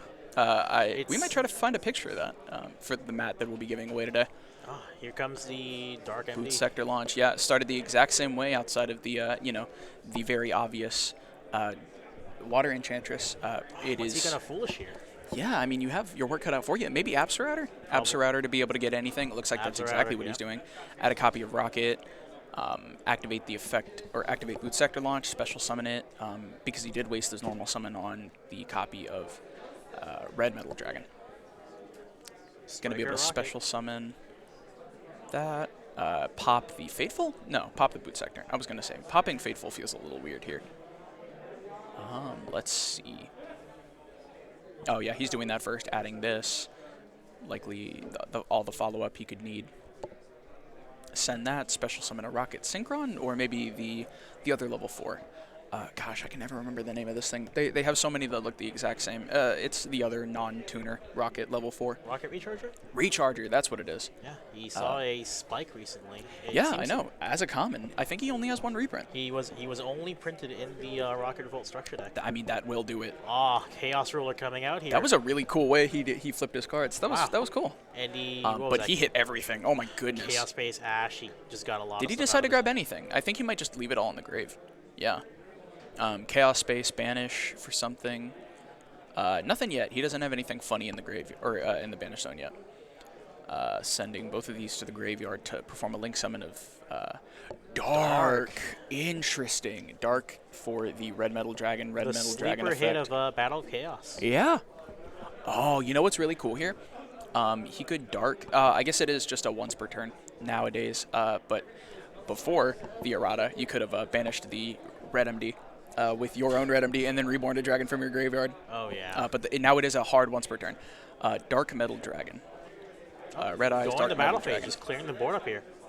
Yep, he reborned the copy of Chaos Ruler from the deck.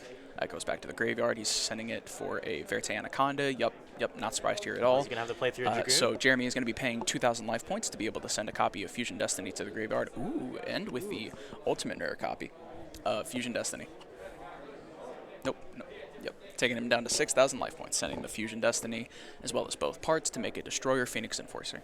And Destroyer Phoenix Enforcer, in situations like this, calling at the end of the game is difficult, but simplified board states, DPE chews through so hard. DP has so much recursion. It can just eat through boards, keep coming back. Yep. And if you were playing the Celestial and Dasher package, which came in the, came in Speed Duels because Dasher got a reprint. You could just draw 2 cards, which is so much advantage for Dragon Link. It's the follow-up. It's the fact that Destroyer Phoenix Enforcer is always going to be able to just constantly be getting these pieces back. Was that a normal summon of Effect Failure? That can't be right. He has Destrudo, yeah. Oh, I see. Yep. And then he's going to pay half his life points to... Yeah. I don't... Am I missing something? I mean... Jeremy got that, right? Oh, yeah. Okay, totally. good. I thought Destrudo was so scary that Jeremy picked up his cards. He didn't. He seems like he didn't have any way to play through that. Yeah, that was really rough. Might have telegraphed that he wasn't playing the Halki Fibrax in there. Oh, yeah. What could that have even got? Oh, 2 tuners. Okay, yeah. That's why, yeah. You could have gone to Halk and grab a Effect Failure. If he was playing 0-0-1, you could have got that as well. Jeremy game 1, got it game 1. Both players are going to be side decking, figuring out quite what they want to do with it. Top decking Effect Failure is something you really didn't want to see there. Yeah, absolutely. Just any starter in Dragon Link, and he would have got the, well, no, because he had Rocket engraved, or, Striker engraved. Yep, yeah.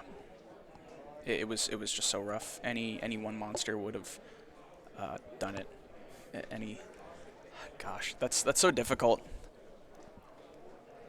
And both players siding out. I'm trying to figure out what Jeremy's deciding to take out of his list. Man, what would you side in here? Just extra hand traps. Looks like Droll and Lockbirds, maybe. How do you feel about Lancia against Dragon Link? I mean, I think not Dragon Link. I think Lancia itself against Dragon Link, it can definitely cut off a bunch of lines. Chaos Ruler, they just get it once and they can't recur it for that turn. Definitely. Literally just cuts off the Adventure Engine, and it's really killer against Flaunderies. So I've seen people main decking it. I'm main decking it right now. Yeah, Flaunderies you need it. Plays around the Scythe Lock that everyone is just kind of playing. Yep. Kill the follow-up of a lot of decks. Really hurt a lot of the niche things that are using the Brave Token Engine. It's very powerful. But main decking it, though, I don't think I saw either player main decking it. I was just thinking about how it worked in the side. Your Droll and Lockbirds, your Nibirus, those are all things that you really need in a Dragon Link matchup. Yeah. Okay, it looks like both players are starting. Chase is going to be starting us off. Looks like it's a, let's see, what card is that? Foolish Burial. I didn't recognize it with the Lost Art. It's a pretty Lost Art. Send a copy of Water Enchantress. Go ahead and banish the Water Enchantress. Hitting it with the Ash. Unfortunate. Let's see. 4 cards still in hand. There's a lot of things you can do with this. Looks like a lot of... Oh, no. And a pass from Chase. Let's see. This is a new round, so Jeremy is no longer at 6K. getting the right, grabbing the man. Yeah. Very unfortunate. Right of our Maceer. Yep. Grab the Fateful Adventure from the deck. Oh, man. All he had to see was one starter. Just a dragon. commanding position. That looks like an Effect Veiler in hand. I see the lines of a Dusa Effect Veiler. And he's hitting him with the Lancia. Lancia here. I still would do that in the draw phase. That's twice that Chase has missed that opportunity. Oh, yeah, that makes me think. They Yep. They he did goes main into deck the it. striker. He has it anyway. Into the Bell Ghost it. Ogre. Yep. Or I keep saying Bell. Yeah, Ogre. Did Chase open up all hand traps? Yeah, it looks like it. Effect Veiler, Ogre. It matters a lot, but at the same time, does it? Yeah, Ghost Ogre and Snow Rabbit is really relevant for the Brave token stuff. Look like a Striker Dragon, I think I saw. Yeah, it's super interesting because that card hasn't seen any meta of relevant play since Toss format. I know, and now it's come back in strides. You know, between your Brave stuff and all the field spells running around, adding a card whenever. Or except when they activate, you know. Yeah. They have to be on field first. That's the one restriction on Ogre, you know. It looks like Ogre was not once per turn, was it? Oh my goodness, is it? Can we enlarge that? Okay, so it is once per turn. Oh, okay. It is in fact once per turn. It is also the best format for Ogre because it is an E-Telly target, which has seen a bunch of competitive play. E-Telly just coming back up to 2 and then just like, Konami's like, 3. Yep. Looks like the Dragon Ravine came down, discarded a card for the... Yep, sent the Apsar Outer. He's going to go ahead and make Boot Sector launch over that. Go ahead and activate the effect Special 2 from hand. This is a very, very powerful position that he's in. He can make a Halki Fibrax here. Effect Veiling the copy of... Tracer. No, Dark, probably. Dark? Definitely Dark. And the quick launch. Quick launch, being able to grab any rocket from the deck is huge here. Your recharger. The one-off recharger. This is anything short of a Nibiru. This might just be lethal. And then Jeremy walks away with it. Linking these two away.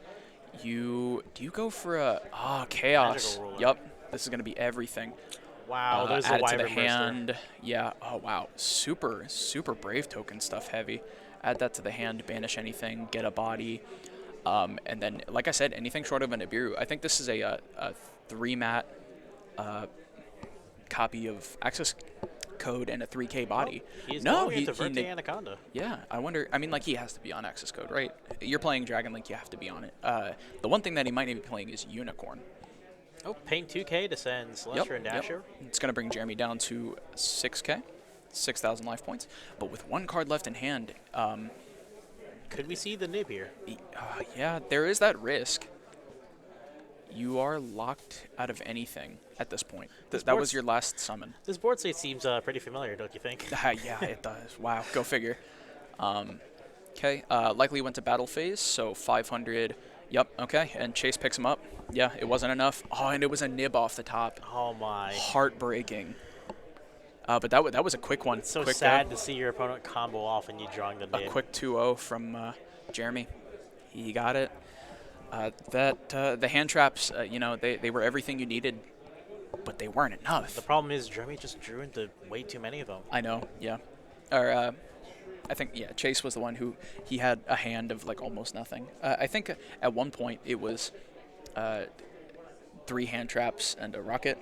And you probably could have done it with that, but it's risky. It's definitely risky. Any dragon is kind of a starter, but just when you go striker, that's your if you don't have the extender, that's it. Yeah. That's your choke point. Yeah, it's rough. Any number of hand traps from the other player would have done it. But I mean that really was a quick game. I think we still have. Gosh, can we get a time check on that? We have 26 minutes. 26 minutes. My goodness. We could try to get the winning player up here for an interview, but. Before we do that, we're going to go to a quick be right back. So we will be right back.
Okay, we are back with our round 4 winner, Jeremy McDaniel. Jeremy, how do you feel about how you played?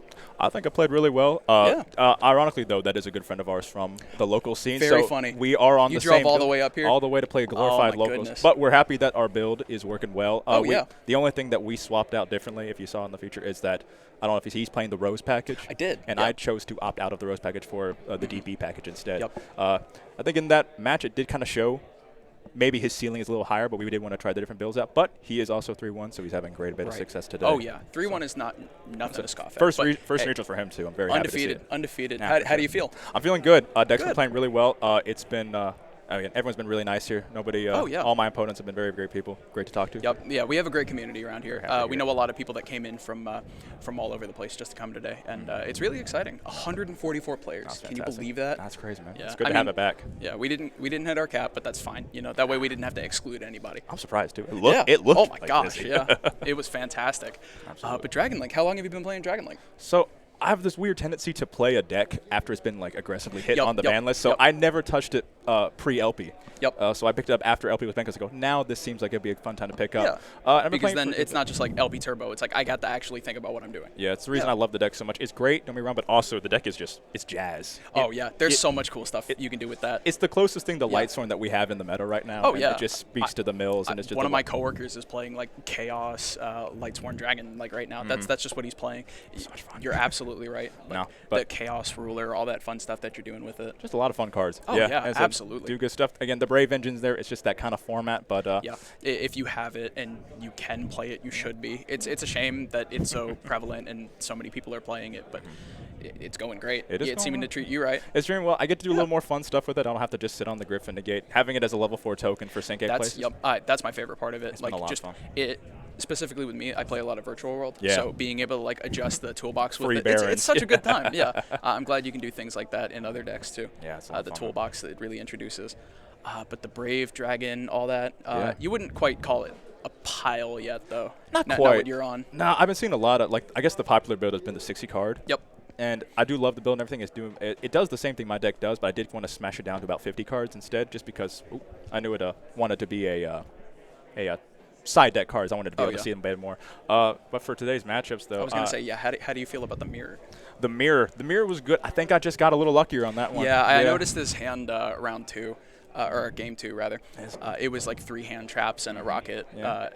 That's rough. Yeah, we were talking about it afterwards. We think that it may have just been like a little misplay. He had the rocket in hand and could have committed, but I was going to say that could have gone through it, but at that point you were losing to like effect failure on your part. Yeah, it's a lot to commit to. Definitely. But, it was a good time to the mirror. Like I said, we practiced it together a lot of the big community. So we're all coming from Huntsville, Alabama. So again, heck of a drive. Yeah. Thank you for having me. Thank you for coming by. It's been a lot of fun. But I'm glad. Yeah, and then we're the 2 that are on that deck. But it's been a good day, though, I guess matchup wise. I was going to say, what have you played against so far? So round 1 and 2, exactly what I expected, just adventure prank kids. Yeah. It was unfortunate we got to round 3 because round 1 it was adventure prank kids and like Sky Striker. Round 2 was like it was 2 very interesting decks, and then it was a mirror for round 3. Yeah. It's like, oh my goodness, I picked the wrong 2 tables. I picked the wrong table. Bad luck. Yeah. So adventure prank kid for twice. Yeah, twice in a row. Yep. Round 3, don't get me wrong, love my friend, but round 3 was by far the most interesting one for the day. Okay. Played against the 60 card Chaos Thunder pile, right? Like very cool. No Brave Engine in there. It just allures. It was just doing a whole lot of good stuff. Draw cards, yeah. Just ends on Dragoon. Plays a Skatos in like the side deck. Very too. cool. Stuff I love like yeah. that. Which seeing a Skatos is a really cool pick. I'm already a Dragon deck, so if he just I'll just call blind Dragon for no reason. Man. Yep. So very lucky on that. That was a lot of fun though. That's the one who took a stomped me out game 2 in one of our matches, and then the one right now. So I'm really happy to see a good diverse meta. Also, just walking around. Yeah, seeing some of the tables. There was a DDD at table 1. Oh yes. And I really wanted to put it up here, but I didn't feel confident in my commentators' ability to talk about what's happening. No, I don't either. I don't trust DDD, myself to know a thing. Honestly, about it. I sit across from a table with a DDD player. They sound confident. I'm gonna believe you. Absolutely.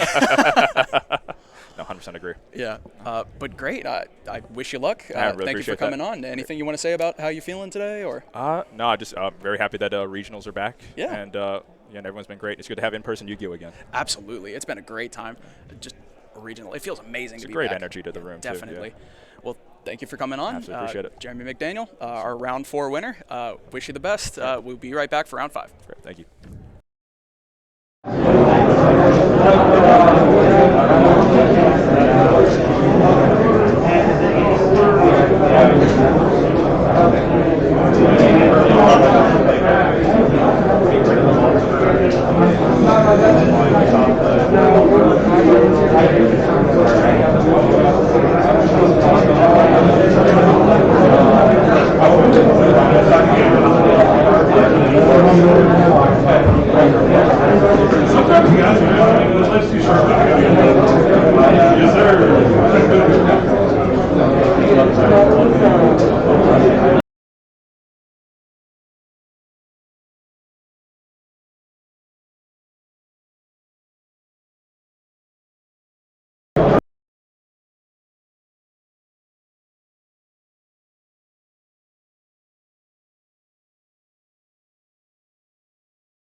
hours and I'm sleep on all day.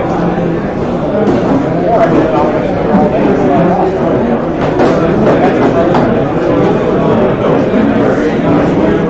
I like the matchup.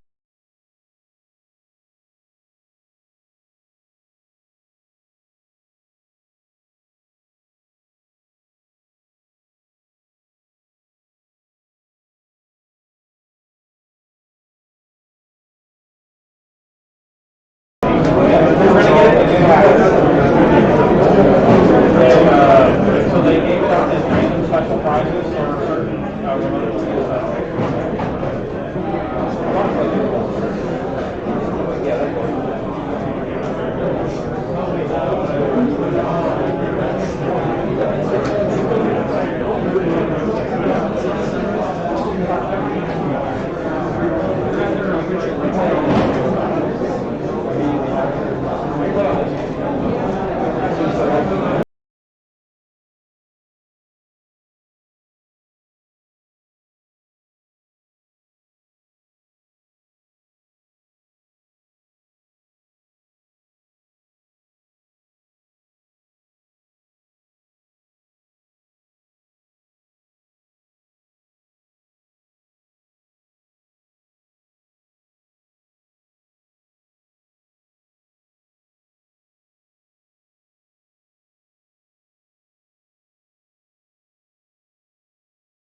Okay, and we are back for round number 5. We are setting it up right now.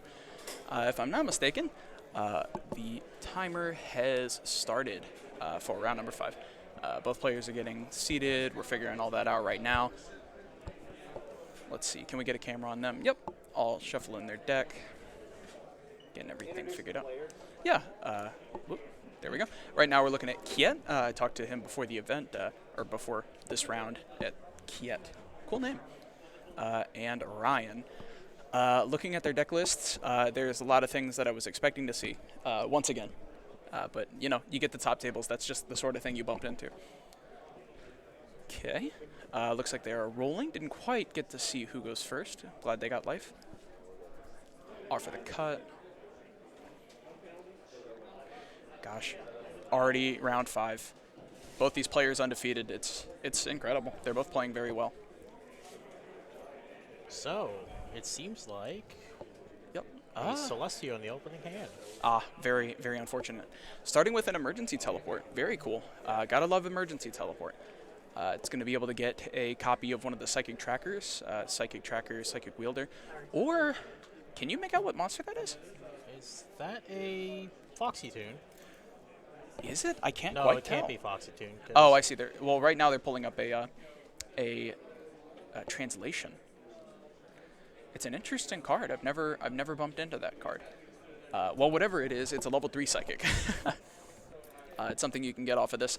Just going to go ahead and let you know right now, we're looking at Brave PK versus Brave PK, although not quite what you'd be expecting. Once PK again, on PK. Yeah, once again, we're looking at another Prank Kids player, but also looking at a Phantom Knights player. Okay. It seems whatever that card does, it draws a card, reveals it, and then it must do something else. But it looks like it drew into an Ash Blossom, revealed it. And, you know, Ash Blossom is good, but it always really, it just loses its potency whenever it's known, you know. I'd be interested in knowing what that card is. If Kiet finishes this one out, I want to talk to him about that inclusion. I didn't even notice it in his deck list. Think of the...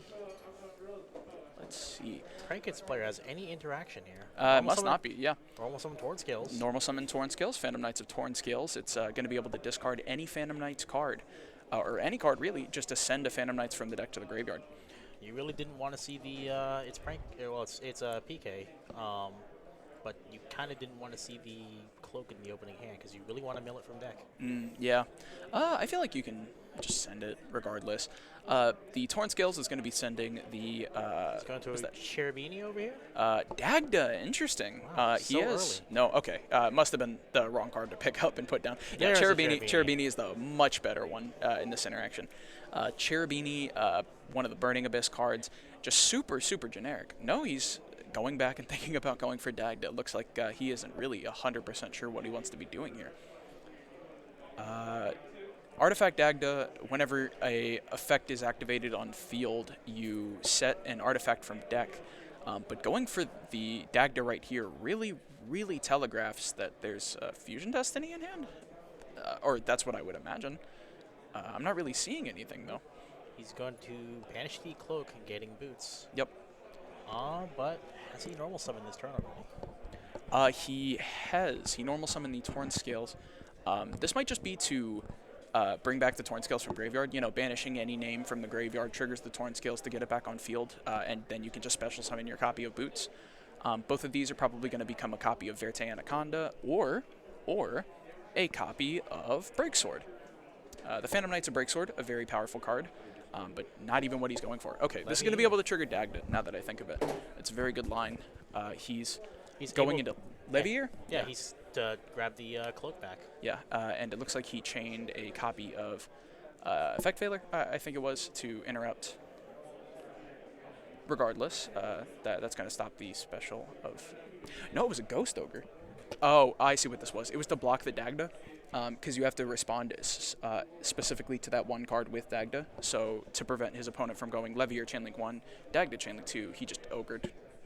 Interesting. Yeah. But it's still going to be able to get him a Verte Anaconda, send a Fusion Destiny. and just perform the fusion summon of a DPE. Honestly, this isn't really that crazy. It's DPE Fogblade that's going to be the end board. DPE Fogblade and a Droplet that we saw in hand. 2 to 3 interactions. It's not that bad. DPE is really just all it has to be. But it still feels like that hand could have gone a lot further, you know? DPE, Ash Blossom, and Droplet and Fogblade. I mean, there's a lot going on. I just don't see how it goes the next step. It's a very unassuming board, yeah. But he still has a lot of interaction. Absolutely. Left on the table. Absolutely. The problem with that is that the opponent knows he has the Ash. Frankenderp. You know what? I guess I don't know Frankenderp. It's a level 3 psychic that draws a card when it's summoned. Very funny. And a funnier name. Dr. Frankenderp. I've heard it. I've seen the picture just because it's a goofy card that they named because it was funny. Old TCG translations, you know? Huh. Dr. Frankenderp, huh? Not something I would have expected to see in a prank. I was about to say Prank Kids. I'm going to do that all day. In a Phantom Knights list that is currently undefeated. The Rite of Aramesia here. Yeah. It's a good start. It's going to be able to get Fateful from the deck. Notably, that's really, really bad against specifically just DP. If he goes for the Fateful effect, he can just chain Destroyer Phoenix Enforcer, destroy the Fateful Adventure, and that it's not a wrap, but it's certainly not where you want to be. Okay, normal summon of a Lampsies. Something about the Prank Kids versus Phantom Knights matchup. It's so poor how the names all interact with Fogblade specifically, because Fogblade, it really only affects things on the field. Yeah. I guess you can kind of do it for Doodle, but I mean, I guess so. Yeah, but mostly you would want to keep. Great. Oh, and he's opening up the Droplet. I see. The Verte Anaconda already leaving Kiet down by 2K, leaving him with 6,000. 6,000 isn't that hard for Prank Kids to deal with. Oh, and he's opening up with his own for a Droplet. What was they send for Droplet? Oh, I see. Sending DPE to dodge it, or did he Droplet send something chain? Oh gosh, this feels not right. That doesn't do anything. That really doesn't do anything. Why did he send it to the graveyard? I am not sure. Is he link summoning with it? It definitely doesn't go to the graveyard because of Droplet. No, but Kiet is down by 2,000 life points.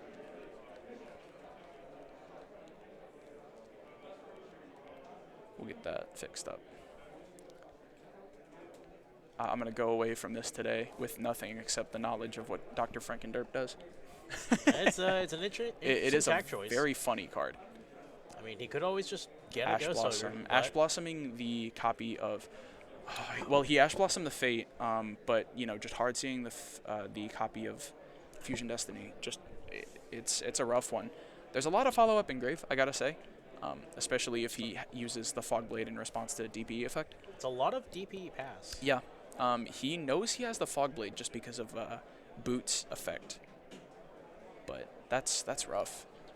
If it's a pass here, then I think he's probably fine. Likely going to battle phase and swinging with the Destroyer Phoenix Enforcer and the token. That is going to bring Kiet down quite a bit. This is a 4,500, leaving Kiet with 1,500 life points. Not great, I gotta say. Hey, welcome, welcome, Ronnie. Has anyone run the round? No. No, this is still round one, or game one, rather. Yep, DP pass on both sides of the board. Yep. Both players undefeated. Looks like they're, I see, cutting the deck for the best, one thing that's really good for the wow, I'm really going to be doing that all day. Phantom Knights player here. 0 cards in hand. He can use the Celestial effect now, and that's exactly what he's doing. Hey, looks like he goes to main phase, draws 2. Did he draw for turn? And then just discard it, or? Hard to say. I think both players might be misplaying just a little bit between the Droplet send to the graveyard and the... Oh, I wonder if it was a Droplet send a spell, and then he chains DPE. Yeah, that could be it. But then DP would be on the field. Because DP probably destroys itself and another card on the field. That's how that would work. Yeah. It looks like neither player is catching it. Fateful Adventure. Both have a token on this side of the board. They do. The Rite of Arm Aesir off the top because of the draw 2 from that. He's just trying to secure something with this this copy of Fateful Adventure. To get the Griffin Rider. He banished the Cloak to add a copy of Boots that triggers Torn Scales to add it back to the hand. This is a lot of things going on. Torn Scales is going to be able to discard a card and send anything, and Fateful Adventure is going to add another copy of the Equip spell, add it to the hand. If you discard it, you can add it back. What's he going to send off? That's what I'm trying to decide, yeah. Looks like he's going for the Griffin Rider instead. Discard, search off Fateful Adventure, discard the Draco back, add it back to hand. This is a really juicy DP pop right here. Definitely. I think Ryan is definitely considering the DP right here. Chaining the Fogblade, yeah, absolutely correct. Which, I mean, honestly, Ryan knew he had the Fogblade. I don't know if... I don't know how I would have done that, how I would have... I don't think there was any way to play around that. There really wasn't. It was just a token DP pass. It would have had to have been... been... one target for the Fogblade to hit. If there was anything else that could have baited the Fogblade first and then done DP in response, pop the Fogblade, that would have been a much better situation. But as it stands, I think that was a huge tempo swing in Kiat's favor. The Draco back is going to be able to add back the DP to the hand. And that... Oh, something they didn't notice. I believe the Fogblade stays on field in that interaction. No, it's because it left the field. It did leave the field, yeah. I'm thinking of XYZ materials. If monster is used as an XYZ material while it is under Fogblade, Fogblade stays up on field. Yep. Very because weird. It never, because when they interact as Xyz material, they're no longer on the board as actual monsters. Exactly. They disappear. They're in Yu-Gi-Oh! Limbo. It's a fun way to look at it. That's one way to put it. Yeah, right. Debating on what to link away into here. Likely going to be Dark. Not what I was expecting. Dark is going to grab... for a second, I thought he was going to grab DP, but that is definitely not something you can do. Dasher, very fun. Dasher for the beatdown. Dasher for the beatdown. And honestly, that can't be lethal, right? 0 cards in Ryan's hand. Wow, this turned around super fast. He still has the token on board. He does. This is 2K. Dasher would be able to boost himself by 1,000. Yep. Torn Scales, Dark. I don't know off the top of my head how much attack Dark has, but I don't think it matters. It's 15. Yeah. Regardless, even if this is just where he wants to stop, he can link a couple of monsters away for like an Axis could. Nope. No, I think overlay, likely a break sword in this case. Yeah. Pop the Fateful or the token. He pops the token here, probably, and he gets both his materials back. Really destroying his own Fateful Adventure. Okay, yep, that's lethal. Yep. Yeah, okay, and Kiat with game 1. Let's see. The Phantom Knights are pulling through. Yeah, I'm glad. Nothing against prank kids, but I've been seeing a lot of them today. Yeah. So lots of PKs going around. Definitely. Yeah, a lot of PK in any regard. Just completely. That's one thing I love about Phantom Knights. You give them an inch and they'll just here's 8K. Yeah, they can. Every time. They can link climb into pretty much any sort of boss monster. Oh yeah. Especially with the interactions with Ghost Ogre. PK v PK, absolutely. It's the best. They can make some really powerful synchro monsters if they wanted to as well. Prank kids or Phantom Knights? Phantom Knights. I guess they can. Yeah. Yeah. All the hand traps running around that are tuners, the psychic trackers and such. Frankenderp is a really funny inclusion. That is a fun one, yeah. That was a really interesting one. I would have never thought of that. He could have just gone for Ghost Ogre, but you gotta send a little message there. Oh yeah, absolutely. And it's interesting that it drew a card. I would have never thought of that. It just isn't. You play 3 emergency teleports, 1 copy of Frankenderp as just like an upstart goblin that is a level 3. Totally. Cool way of doing the pile thing. That and PKs have a lot of extenders and just starters. He could just draw into a Terror Top and. Yeah. So, I think we're being told to scooch. Okay, cool. There we are. Oh, I thought. Both players are siding, trying to figure out what they want to do here. Man, what do you side in this matchup? Box of Shards. I can bet with 100% certainty that the player who did not summon Stardust Dragon will lose this match. All right, you're absolutely correct. Okay, both players still siding out, trying to. Can't quite tell what they're moving in and out. What do you think is really good in the against Prank Kids matchup? Let's see. It's Adventure PK, so Yeah. obviously token collectors. Definitely. Just opening up Rite of Aramis here. Both decks have a way to just bin an Aquamancer. Yep. Oh, and it. Are they done siding? I think they're still trying to figure that out. Gonna cut the deck, get all that situated. Let's see. Gosh, Prank Kids. Droll Knockbird. Lancey is like whatever. Droll Knockbird's crazy this format. Have you been like really into Droll Knockbird at all? It's definitely one of those cards you definitely have to side in. Yeah, without a doubt. Token Collector, Droll Knockbird. Both of them really seem like that sort of thing you'd be wanting in this sort of matchup. But PK v PK, you know, we can make the jokes all day. They got the similar names, but there's a lot of really interesting interactions with the Prank Kids and the Phantom Knights. Phantom Knights can just go all day, but so can, you know, Prank Kids. It's a difficult matchup. It's really hard to pilot. Yeah, it was interesting on how they had so much going and just both kind of ended on like Griffin Rider and DP. Oh, yeah. Oh, okay, getting like into the next game. Started. Yeah. Game 2. Banish of Water Enchantress. First action. Always a good one. You know, you get your Rite of Aramis here, start this whole line. Activate the Rite of Aramis here, summon a token, get the Fateful Adventure from the deck. This whole kit and caboodle, you know. Fateful Adventure, likely. He might summon a monster first, maybe summon a Prank Kid name just to get the Draco back from the deck. Yep, there it is. Oh, I see what this is. This is going to be a chain blocking situation because Mamamoo comes out, which is able to trigger Fateful Adventure to get the Draco back. And that is chain link too. One thing that I guess PK doesn't really work here, but that Prank Kids just are really good at. They are really good at chain blocking their effects. Oh, yeah. And with the Lampsies, it's going to bring Kiet down by 500. You know, that 1,500 deficit, I've been saying it all day. It is the make or break in a lot of these situations to lower by 500. In Kiet's case, he's down by 500 right now. And then when Dropsies comes out, it'll be a whole 1,500. Yeah, they just gain life and just burn for a good amount. Yep, and now all these bodies are here. He's going to be able to do the doodle-doo thing we've been seeing all day, you know.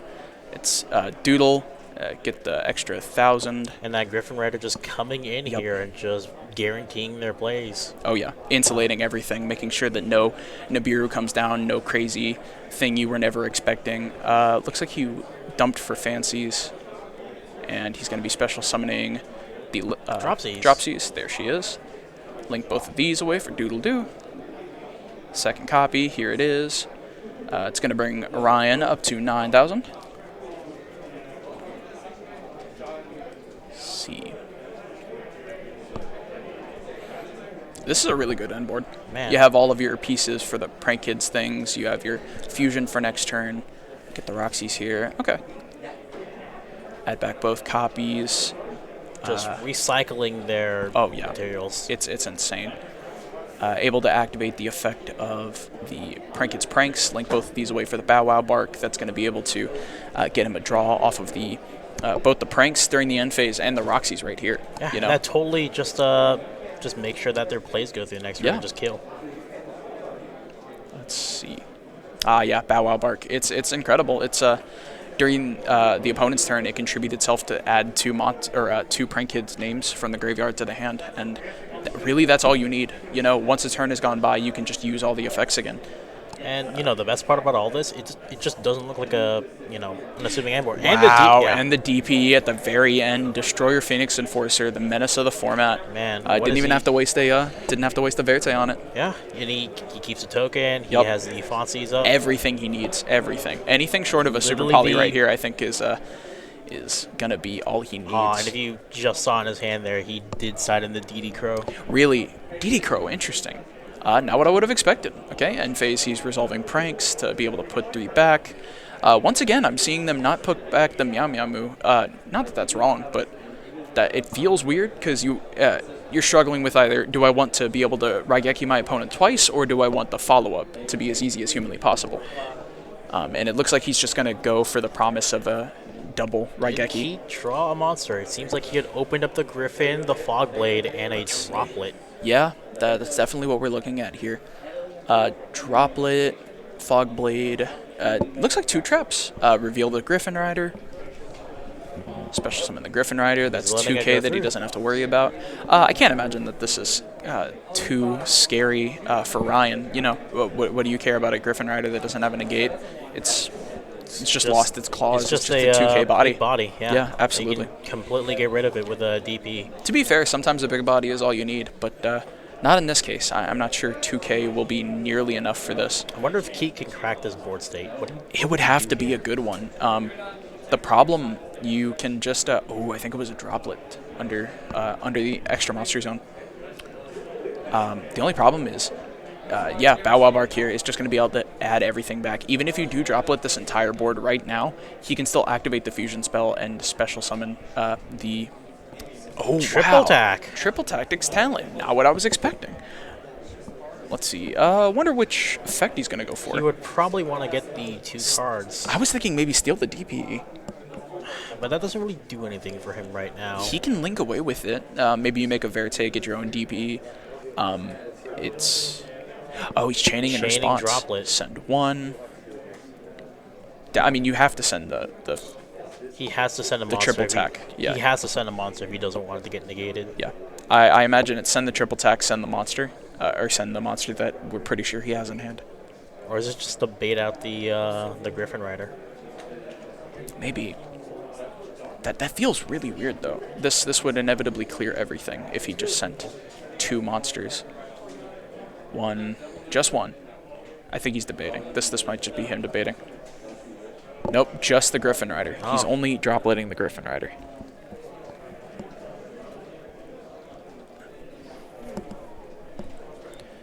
Let's see. Debating on... Oh, okay. Nope, they're just scooping it up, going next game. Yeah. Man. Not much he the could have triple done tactics there. Talent. What did they decide on the triple tack effect? I wonder. I think he just scooped there because I don't think anything he could Ryan getting game 1. Or, I'm sorry, yeah. He still had this is game 2 already. Yeah, he still had the Battle Butler. The DP hadn't went off, and if he couldn't clear the Griffin, he would just still have the negate. That's all you needed, yeah. Wow, game 3 already with 17 minutes still left. It's been fast games. I'm really impressed. Both players are playing very well. There's a couple of things that have just confused me, but like clearly they know what they're doing if they're both 4-0. Yeah. You know?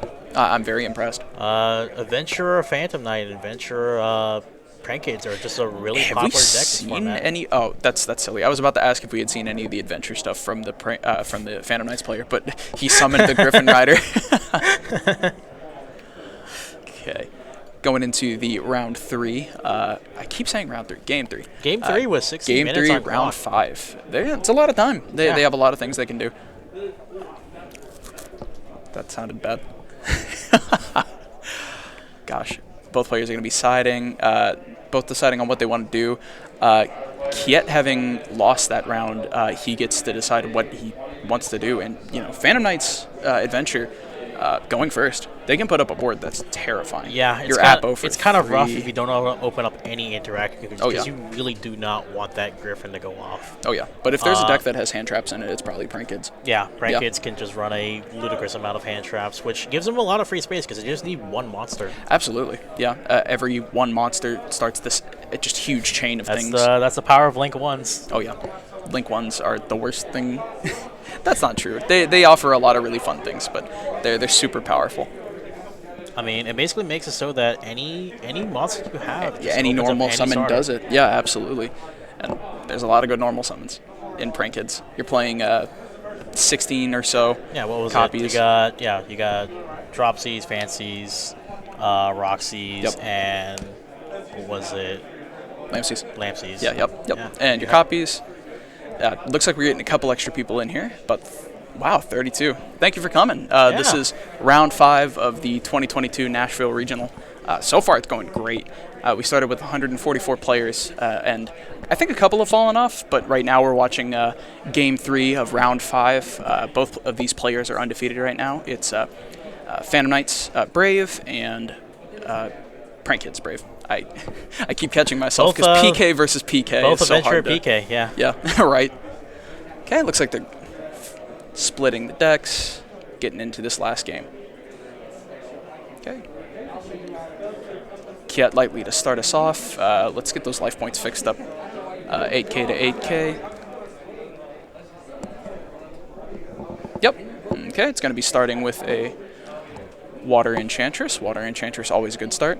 You know, get your Right of Our Macer. This whole line, everybody knows it by now. This format is full of it. Yeah, you just really want to insulate your Blaze. Yeah.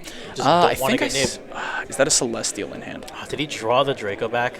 Draco back, Celestial, and Lancia. Man. 14 minutes left in this round. Yeah, it's plenty of time, but if this board is good enough, I'm not sure any amount of time will matter. There's We've got the token out, and there's the Adventurer. Yeah. This whole situation. Likely to discard the Draco back just because... Oh, and the token collector comes down. This is going to set Kiet back by a lot, especially with what's left in the hand. Ooh, I think I saw Fusion Destiny. Okay, so Fusion Destiny is still really, really good. The token collector is really rough here because it just gets them a material on board, and it just takes the Adventure token, shutting off your entire line. Likely to search a copy of the Griffin Rider, discard the... Oh, no, going for a Water Enchantress. I wonder if he discards it just for follow-up. I think that... Yep, that's exactly what he's doing. Man. Fusion Destiny, and the Fusion Destiny comes down. Yep. Is there an Ash Blossom we see? Nope, no Ash Blossom in response. Okay, so he's going to end on at least DPE, but will that be enough to crack through the Prank Kids? I'm not sure. DPE, it either catches their first normal summon, their field spell, if you're really...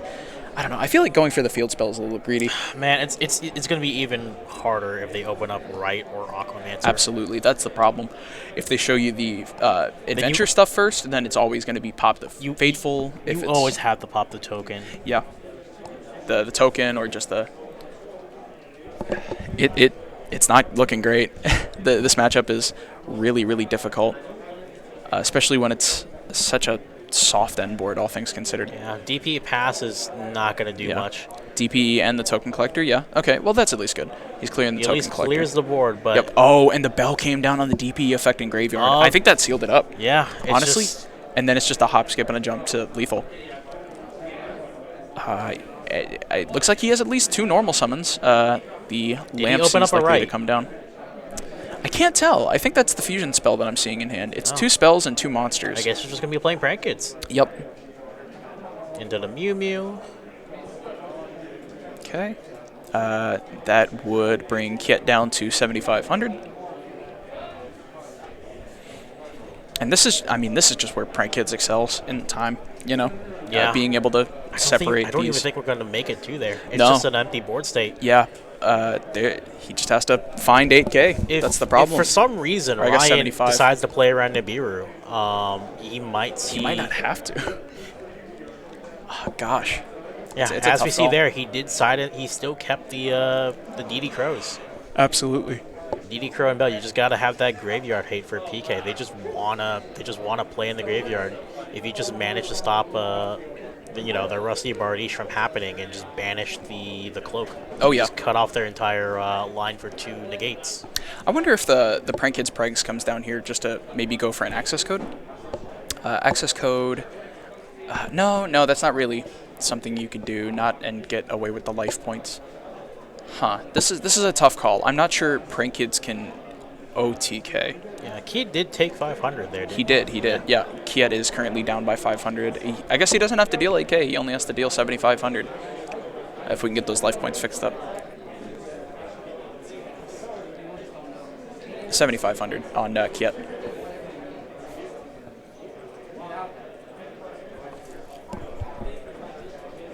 Yep, here comes... There's the fusion. Yep, there we are.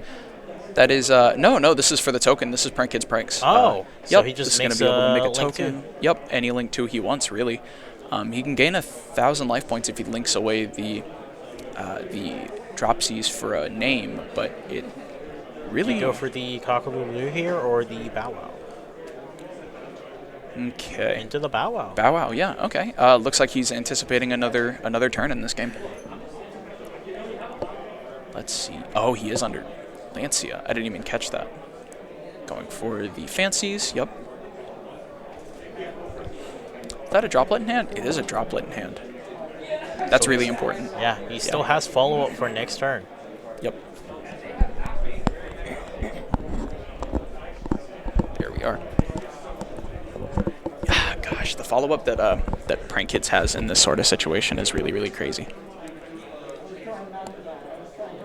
Being able to draw a card during the end phase, put everything back. We've been seeing it all day. It really is just like the staple of a really good deck this format. Gosh, and 2 weeks ago I would have thought I wouldn't have been seeing this deck, you know? So many people have just been picking it up and really just running with it. Shuffling back the... Here comes the Meowmamu. Yep. This is the one that I was surprised more people haven't been doing. Like I was saying earlier, was either you get the double destruction with the copy of Battle Butler, or you get really easy follow-up. And it looks like Ryan is opting for really, really easy follow-up. The Dropsies having been linked away does mean that Ryan is up by 1,000 as well.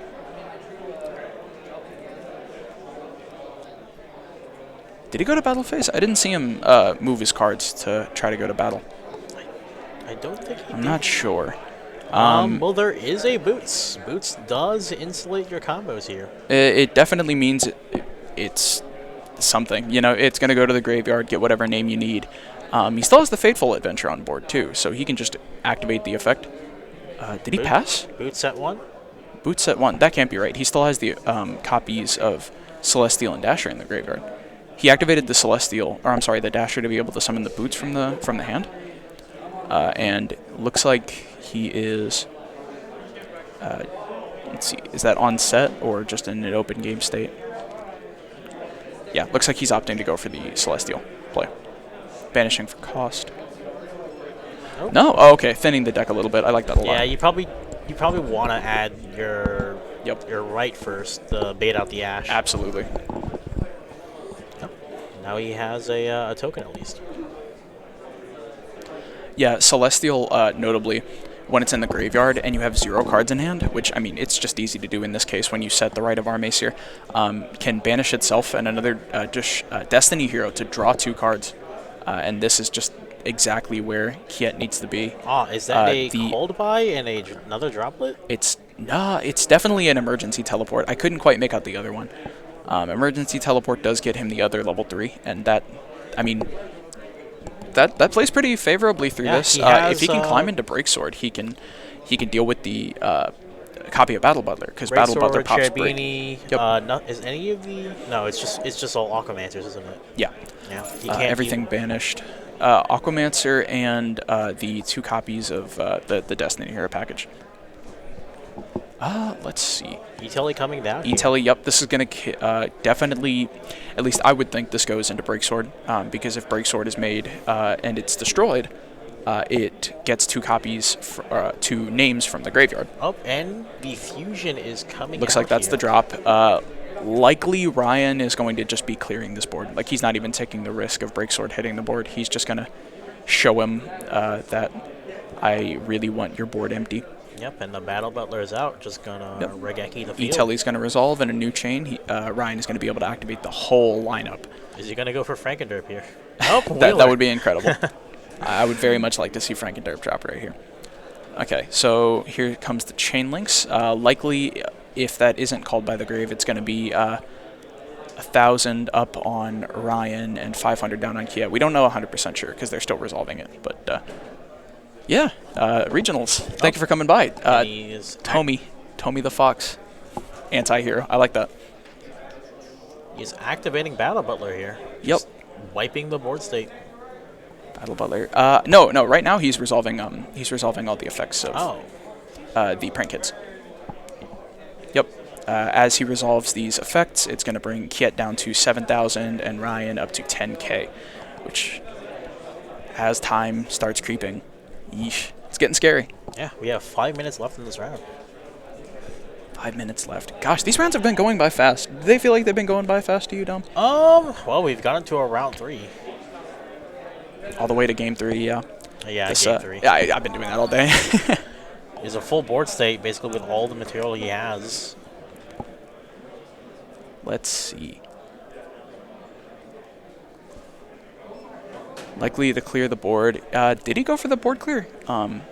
It's definitely in the graveyard. Did he chain called by the grave? I couldn't quite see. Let's see. Oh, are they talking about on resolution here? Looks like there's a bit of a discrepancy.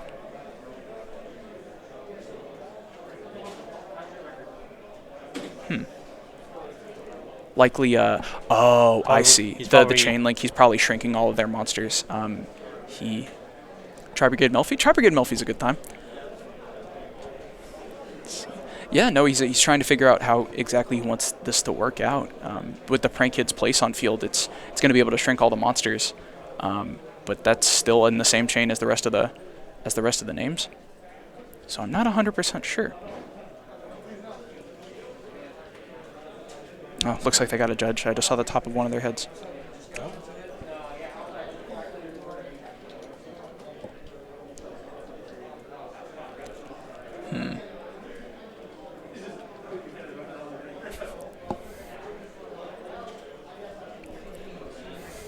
Still trying to decide. I'm struggling to figure out what the issue is. I mean, it is a quick effect. You do tribute for cost. If that is called by the grave, that would be very good there. But as a judge, you can't say like that specifically because that's technically coaching. Yeah. Your job in this situation is to just be like, yes, this is what happens. I'm going to stand here and make sure you're not doing anything illegal for this result. He's probably just trying to explain to them how, because it's Prank Kids, they make a very long chain. Yes. And they all chain block each other. Yep. So just trying to resolve a chain is kind of confusing sometimes. It is. Chains in Yu-Gi-Oh are just so weird. All these things activating at one point. It's so weird, some of these interactions. As a judge, I'm looking at this and trying to figure out what they're struggling with. And, sometimes it's as easy as just reading a card. But in this case, it might be something to do with whatever Kiet has. And in that case, it wouldn't be up to the judge to make that sort of call. Let's see, regionals weren't canceled, and Rosemont had a regional.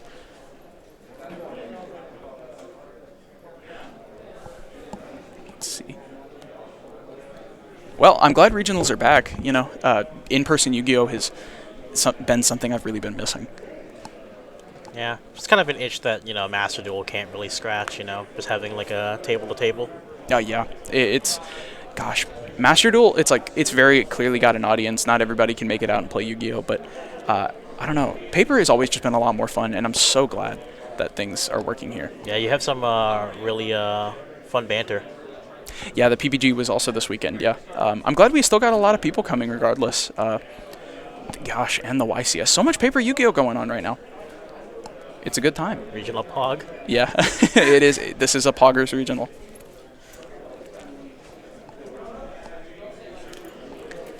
Still explaining Battle Butler, I'll be honest. It definitely does tribute for cost and then clear the board. I'm not 100% sure why this is taking so long.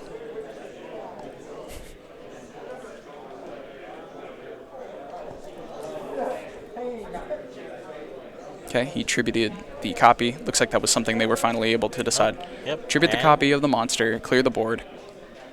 And that might just be all he had to do. Yep. And it's likely that Kiet forfeited. Yeah, called by in Droplet, and he couldn't. Not enough. That's probably what he was trying to ask about, if he could. And that's game. Yeah. That is Ryan W. taking it. The undefeated in round 5. Exciting. They're going to start setting up round 6 real quick. That is the 6th out of 8 rounds that we'll have today. Yeah. Gosh, 8 rounds. 8 rounds, That's a huge one. Swiss, man. I think we're going to get round 6 figured out and then probably take a quick be right back. But thank you guys for coming once again. 30-something people. Gosh, what's the number right now? 32? Oh, okay. Well, we have quite a few of you, and I want to thank you guys for coming. Hopefully, round 6 doesn't have as much of a judge situation. Well, we're going to go to a quick be right back. We'll see you guys when round 6 is started. Okay.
All right, and we're back. How's it going, everybody? I am back, just like I said I would be. Yep. Henry's taking a quick break. Too many prank kids got to his head, you know?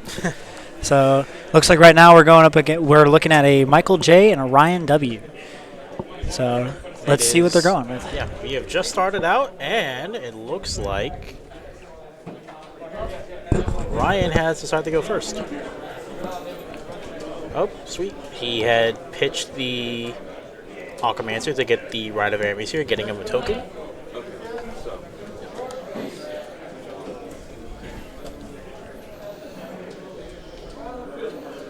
Yep, you have to grab the Adventurer, so you can grab the Draco back for later.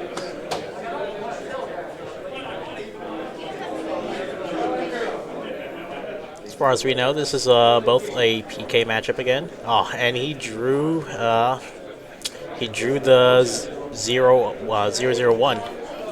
Really didn't want to see that, as they can search it from the deck. Now, is it bad if they just draw into it? Oh yeah. For Halki Fireaxe is your target. You really want to be grabbing it from deck. And as we see, he normal summoned Effect Veiler, and he's going into it right now. Yep. Ah. We'll do the Halki Fireaxe or on shuffle.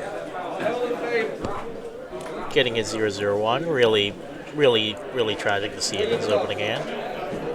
Then you just link him up for an Aurorodon here. So if you didn't know, Aurorodon allows you to make 3 tokens. And because 2 machine types were brought onto the field, 001 triggers from grave, and you're allowed to get them back. From here, it's pretty much an open game state on what he can go for. He can go for Herald, he can go for a bunch of other things, like a Cupid Pitch, or he's going to go into a Yazi. So with that, he's going to activate a Aurorodon to pop themselves. Getting Yazi's effect to stretch out a Taya.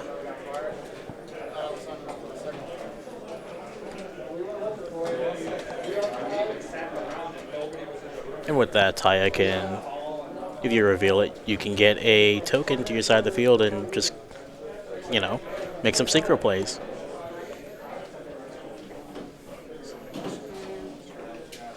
And the second Rite of Aramis here in hand, or I mean the Aquamancer. Getting the token, syncing off.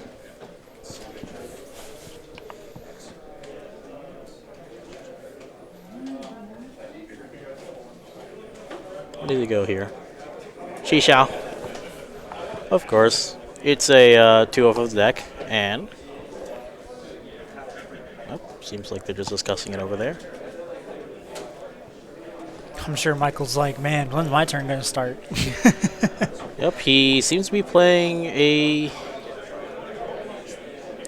base Sword Soul?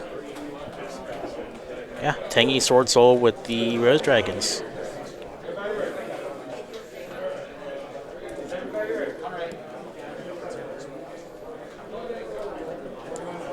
Yep, he's going to stretch out the Blackout, their Omni.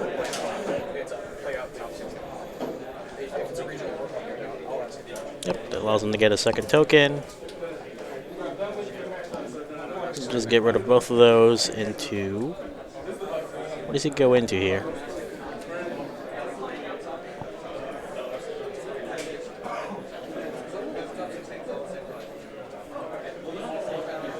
Shooting Riser.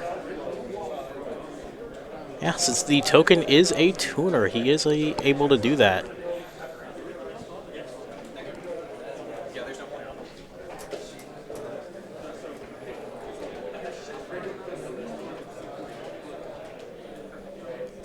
What's he gonna grab over here?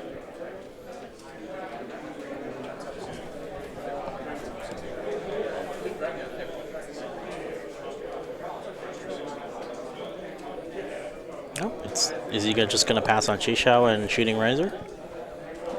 That does allow them to get Baron for their next turn. Yeah, it seems like he passes. So what's our Adventure PK player gonna do here?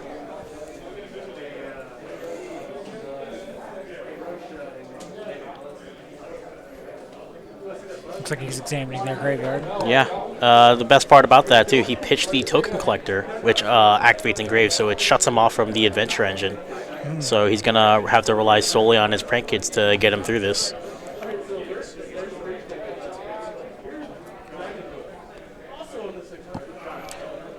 You know, why is it that we're seeing so many prank kids today? The reason why we're seeing so many prank kids, they don't really use their normal summon, or they don't use the effect of their normal summon, so they can just normal summon, link off into their Link 1, and they still have access to their entire Brave Engine. It allows them to pitch cards as well, basically to act as fodder for Grave for their fusions, and it can get them Battle Butler, and Battle Butler was such a scary card the previous formats that it just Raigeki the board. Now, is it good enough to where like you compare it to Mew VMAX? Like, is it one of those decks that just stomps every regional it comes into? I wouldn't say it's like there's a lot of decks that play the adventure package for now, but Frankids just makes it so that they're really good, a really good mix for the engine. Now, what's going on with Michael J right now? What Michael's doing here is that he's just kind of deciding what to do, because Shishao can basically banish a card on the field, which you really don't want to do that. You want all of your pranks on either the field, hand, or your graveyard to use as fodder for your fusions. And it seems like he went into Cockle-Doodle-Doo. Is he going to respond here with Shishao? The sticky part about this is that if he uses... Oh, is he using Shishao? Seems like he is. What the sticky part about this is that he can basically just Shishao, and because Shooting Riser is on the field, he has an effect to basically just Synchro Summon on your opponent's turn. Which you basically just go into Baron, so you can just pop a card on the field and just get an Omni Negate, and Baron is so powerful.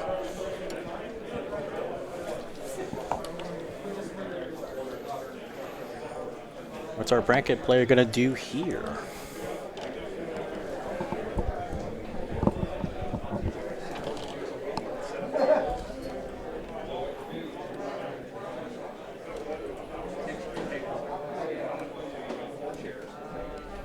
Seems like he's thinking.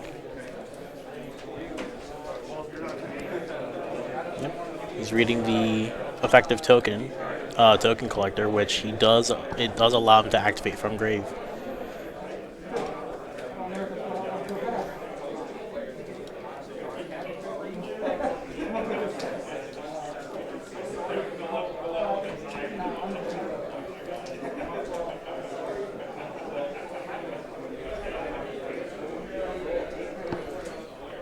You mentioned the token collector in his graveyard. Does that mean that he doesn't have to worry about any board wipe on his side? He doesn't have to worry about the Rite of Aramesir, which gets him a token on their side of the field. It's a 2K token. And with that, if you get Griffin, it's an Omni Negate, which basically negates everything. But it has to be on field. That is the problem with this, which is why we're seeing a bunch of people maining token collectors, siding and maining. Some people just main deck one just for the mirror for adventure. So would you say that Ryan W probably misplayed on that? I wouldn't say he misplayed. He made a very good move on pitching it, because it facilitates his plays by making it so that his opponent doesn't get an Omnigate on board. Yeah, Michael J is still thinking. It's a looks like he's kind of out of options as far as creatures go for a bit. I'm only seeing green in that hand except for the one. Yeah, he has an instant fusion, so he still has a target for that, and he can link it off.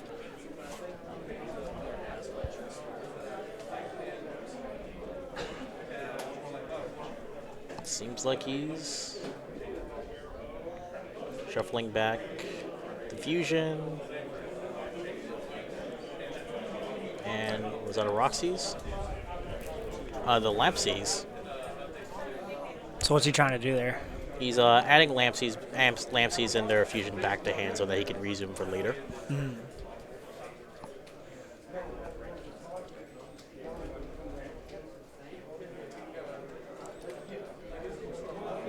Pretty gummy board state for the PK player right now, because literally everything that the Sword Soul player has right now threatens his board.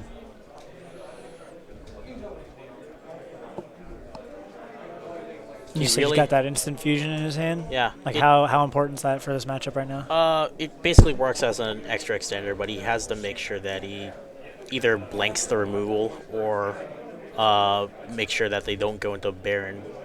Oh, seems like he's making sure what Shooting Riser does. So do you think this matchup might be pretty solid together, like the balance? Oh, seems you think like Sword Soul and Prank Kids are kind of neck and neck right now? I would say so. And he's just gonna make the token.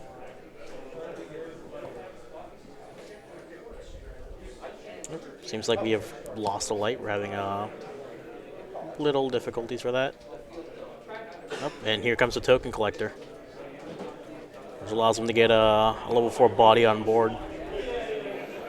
Oh, there we go. I think our technical difficulties kind of cleared up a bit. So if he has the Aramesir here, he can... Oh, or he's just going to go for the instant fusion. It's because the sun's coming through. All right. We also have once again, we thank everybody for coming in.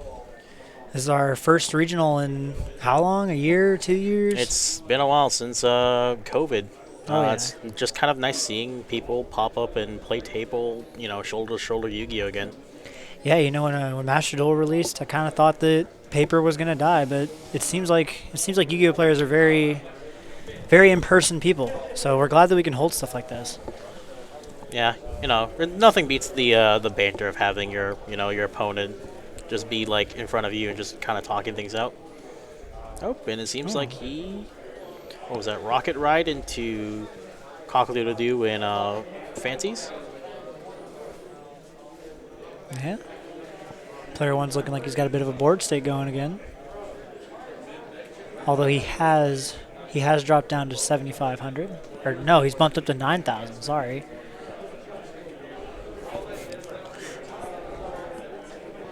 Oh, Nightmare Unicorn. Pitching to shuffle what exactly? This does threaten the shooting riser. So, yep, he's gonna just shotgun it now, and just probably goes into the token collector. Yeah, and it pretty much allows him to reuse it. What's the target he can go into here? Looks like he can go into any level 7, right? It seems like he doesn't have a level 7.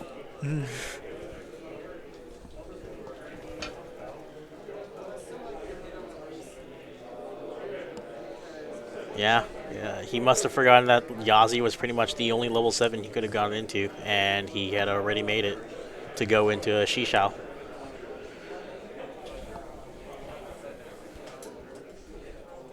Man, hearing these names all day, man. Shishao. Yeah, he shuffled back the token collector, which pretty much cuts him off from his. And there's the adventurer coming in, and because Prank Kids, they don't have to use their effects. He still has access to tokens. Linking up for a link 4. Birthday Anaconda. Oh, is he gonna go in for that Phoenix Enforcer play again? Probably. He paid 2K.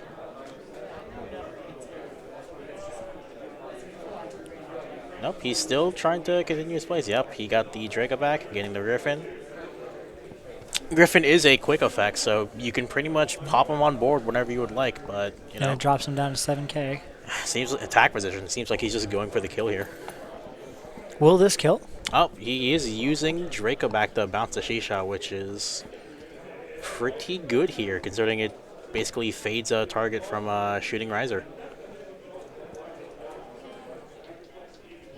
Yep, Verte for Fusion Destiny. He's going to go into the DPE play here. Man, this is so good. And yep, there's Destiny. Yep. You can just pop the Riser. Oh, he's just going to run over it. That works too. Yep. And he takes 2K. So how much damage is on the board right there? He had taken 4,500 right now. So he's down to 3K? Yep. We're going to see an end phase pop the Adventure. Yeah, it looks to me like if Ryan doesn't do anything with this next turn, he's kind of just Man, GG. and the snow in hand.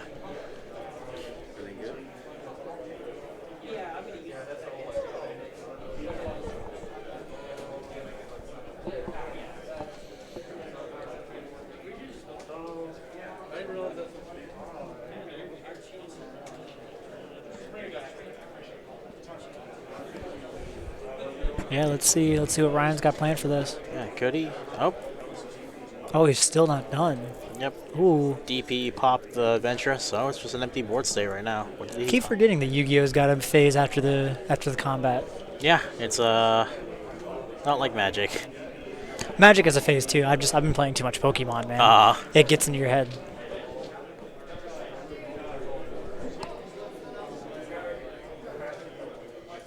Snow, Vishuda, yep. No monsters on board, so he can. Oh. Is that a GG from Ryan? No, he's summoning. He's got a defense position. We're gonna see a Vishuda into Monk of the Tangy.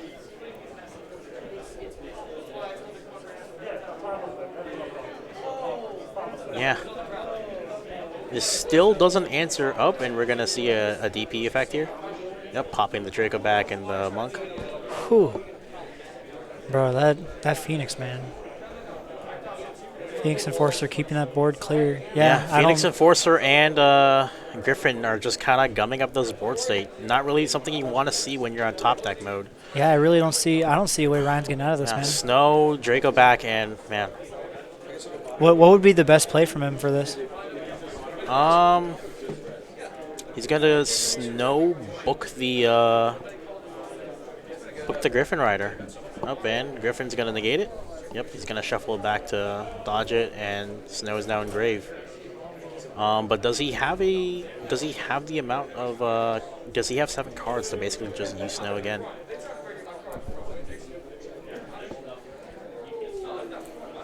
If he doesn't have a way of getting either rid of that Phoenix Enforcer or the token on the field, he just loses next turn, man. Yeah, but he did fade the negate, so he will get the token here with the Right of Air Messier.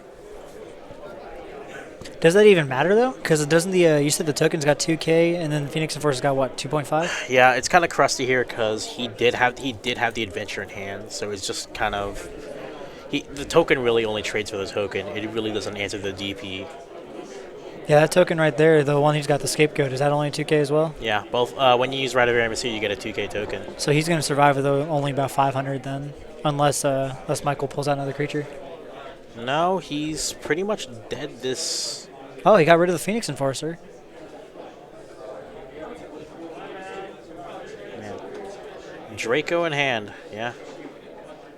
He's going to bounce the token. So this does clear up the board, but swinging in for 2K, this game is still not in his favor. Yep, he swings in for 2K. Yeah, bringing Michael J down to 5,000. But that does not help his situation. Yeah, any removal here, he still has Snow and Grave, so he can still respond. Snow can just banish any 10 cards from Handfield or graveyard and just Book of Moon a card. Michael going into his graveyard. Trying to figure out what he can do from this.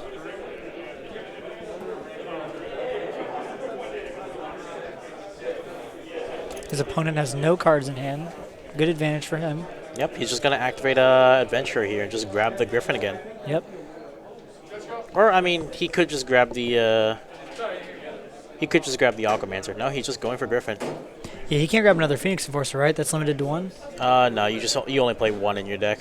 Ah. Yep. Oh, he had the right Aramis here, so. Ooh. He gets a token, and he gets the Griffin back. Oh, looks like Tommy he killed his wallet this month for Yu-Gi-Oh. Yeah, man, that's how it be. He still has Dasher and Celestial Grave if he can get rid of that 1 card in his hand. Hey, man, get him while you can. This still isn't lethal. What are you thinking about going into here?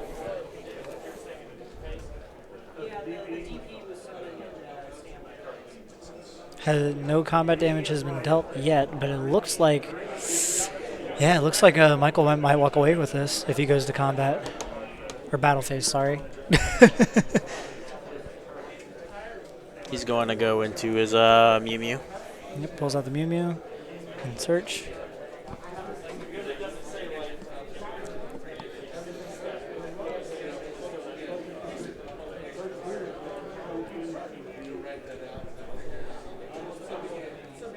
Getting dropsies here. Does Mew Mew burn for 500? No, that was Lampsies. Ah. Nope. Dropsies here. He's going to gain 1,000. He went into cockle-doo-doo-doo. All right, looks like so Michael's up to 6K. Let's see if everybody wants it. It's still not here. Yeah, Tribegate Melfi, you know, just kind of I mean, you really don't want to see them, especially if you're playing it with a Kalantosa. It's just a Garnet you just kind of don't want to see.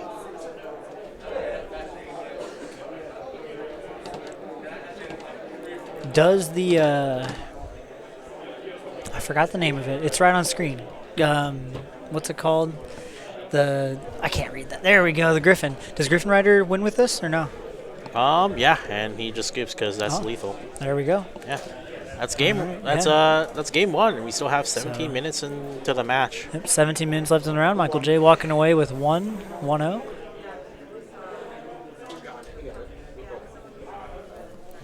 Quite an interesting matchup right there.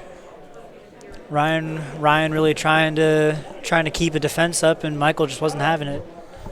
Yeah, that's basically DP and Adventure. DP can just pop so many cards, and Griffin literally just makes so that you can either negate the bell or any interruption that your DP has, or any Nibiru's that come falling down. You know, you never want to see the rock in Prank Kids. Yeah, I think that's the first Prank Kids matchup I've seen all day that just kind of fumbled. I mean, he still had. I mean, it was in the Sword Soul favor. Yeah. He just really didn't have a target for shooting Riser. That was just kind of the problem, and you know, basically he couldn't make it with Shishao either. So the token collector just kind of got shuffled back. Basically, was sitting on Shishao Pass. What do you think they're going to be siding in? Definitely token collectors. How many can you have in a deck? Is that limited at all? It's 3. You also just kind of want to, if you're playing Sword Soul, you probably just want to sign some Lancias as well. Interesting. Well, once again, you'll hear me say this a lot. Pink hair Pog. Oh, thanks, brother. Pink is like the best color ever. You can't deny it. There's a big discrepancy between me and him. Look, okay, someone's got to look like. Can you believe me? Can you believe me and him work at the same place? I can't. Look, I pushed the dress code.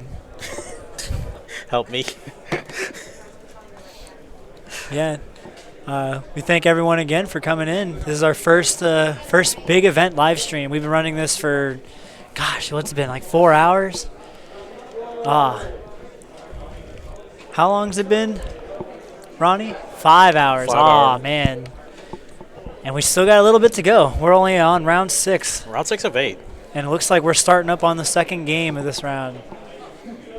It looks like looks like our Sword Soul player has seen the Ride of Aramis-Seer. It looks like Ryan W is going first, question mark? Ryan really has cinched his match in 15 minutes, or he just kind of loses the time here. Oh man. Thank you, Craxy Driver. Yes. Someone's got to be dripping, bro. I'm the waterfall of this place. Oh, and there's the Ride of Aramis-Seer. Yep. The typical turn 1 right.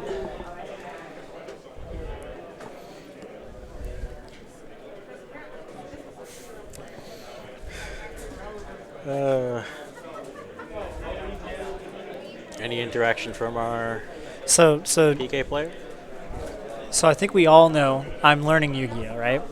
So if I got this interaction correct, you go Ride of Aramis-Seer, or I forget the name. Right into adventure into a creature, and the creature triggers off whatever. Yeah, you get creature. The thing you get from right is Griffin Rider, because Griffin needs the token. And that's what Michael just deleted Ryan with, right? Was the Griffin? Yeah. then typically what do you go off there? Like, what does the Griffin do? He pitched the Vishuda. That's actually kind of smart. He gets the... Oh, and the E-Telly coming down. Are we going to see Halki Fibrax play here? Yeah, floating triangle. Yeah, man, pranks. They really do be kidding around this format, man. I think every single round we've had has had at least one. It's kind of insane. Hey, Prank Kid's adventure is really good. It's consistent. Literally, any one monster can just turn on your entire plays, and they got a sick Link 1. Even though, like, Striker Dragon's limited, it still enables a bunch of their plays. Oh. I think the funniest part about Prank Kids is like the artwork. Like for how much it demolishes just the battlefield. It's got like the funniest artwork I've seen on cards. Yeah, it's a very unassuming deck. Their Link 1 pretty much oh, there's the Halki Fibrax play. Their Link 1 pretty much made the deck a top tier deck. It's kind of amazing on how quickly like a couple pieces of support can make a mostly rogue tier deck back then into a really powerful threat. Do you think? And he's dropping the Ghost Ogre down. Do you think that Halki Fibrax? Do you think Pranks is gonna keep up in this format, or do you think that when a few more sets come out, it's gonna be better? Like, do you think it might fade out, or? No, I think Pranks are really good. The thing is, you know, they're still consistent, and everyone knows literally any prank monster is a starter. You have 16 starters, and you have so many ways to get them. And the adventure engine makes it so that even if you don't see a prank kit, you still can play the game, or at the very least, stop your opponent from. Oh, Rockstars Dragon. Now, is there a particular reason why he's put in that defense position? He doesn't want it to die, and his Halki Fibrax was popped, so he couldn't go into a Rodon. Are we just gonna see a Verte Anaconda drop down here? You see, Tomy, I would wear everything simple, but I just can't, bro. It's a curse. I can't just wake up in the morning and not throw something on.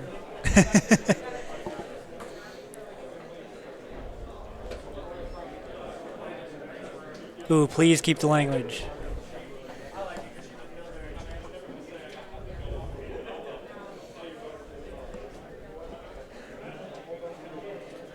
Oh, into Yazi. Now, is there a reason that particular is in defense position? You mostly just want to put all of your monsters in defense position from being blown out from cards like Lightning Storm, which, you know, the specific text on it, they all have to be in attack position.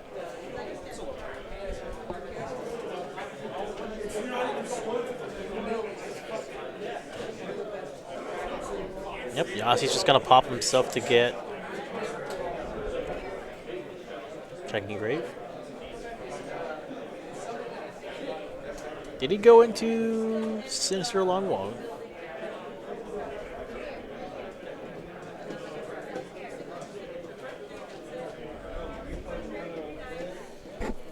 Is this still just turn 1? Yeah.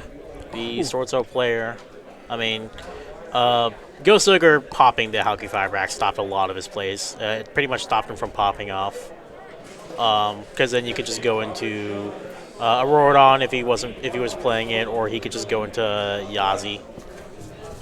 Well, let's hope that he can get this. Let's hope that this game can be over in 10 minutes, or it's going to be a draw for both of them. Well, no, because Ryan doesn't have any wins right now. Michael will win the match. Or, well, actually, sorry, I said 10 minutes. It's actually going to be about 12. They got a 3-minute extension. Forgot about that. So we'll be streaming this a little bit later. Man, just passing on one Sinister Longwall.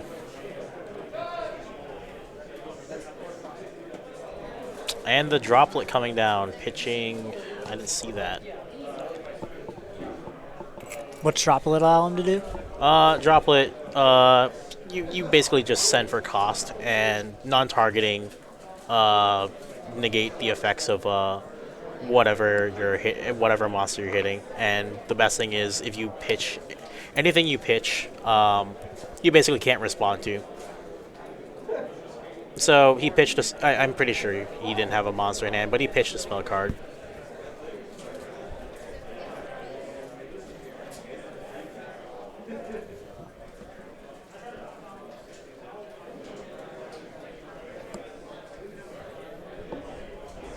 Lampsy's coming out.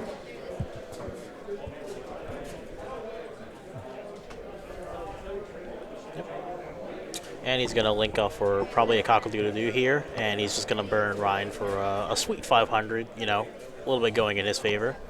Drops him down to 75.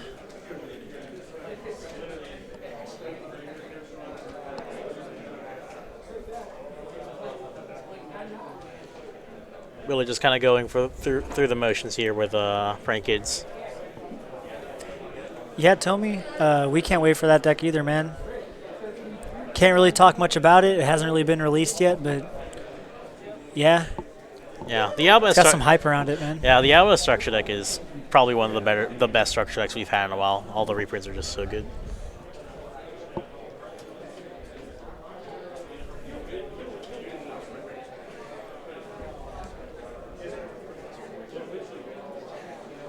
Lancia, Nib, and Draco back. Really not what you want to see in your hand. Although, the Nib falling down, yeah, the rock coming down on the Prank Kids. Oh, man. You really don't want to see that. So what does Nibiru do? I see it in a lot of decks. What Nibiru does is whenever you summon five or more monsters, you basically tribute everything, give your opponent a big fat token. And yeah, Link monsters don't have any defense points, so it's best to put them in defense points and you get the special summon Nibiru. Still, Nib and Draco back and Lancia, not exactly something that you would want to see. Oh, and the instant fusion coming down. He's got the extender. Ooh, what does that mean? You can get a fusion monster. The Rocket Ride comes out. Normally this would be a game ender for Prank Kids, but that, you know, one of instant fusion just coming out here. Tagging into the cockle-doodle and the dropsies.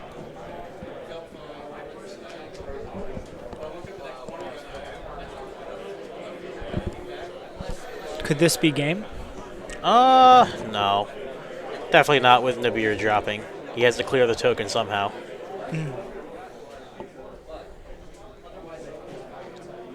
Man, Lancia not doing anything here.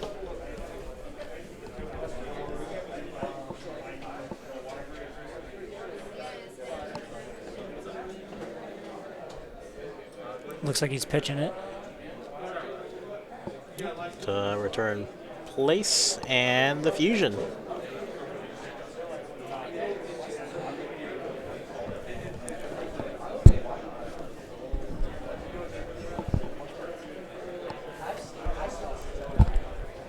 What's he doing here? He's activating the fusion to... Oh. He's activating the fusion to basically... Oh, no, it was the token. Just going to link off here. Bow Wow Bark, yeah. He just gets to recur all that advantage for the next turn. He still has no way to clear the rock, though.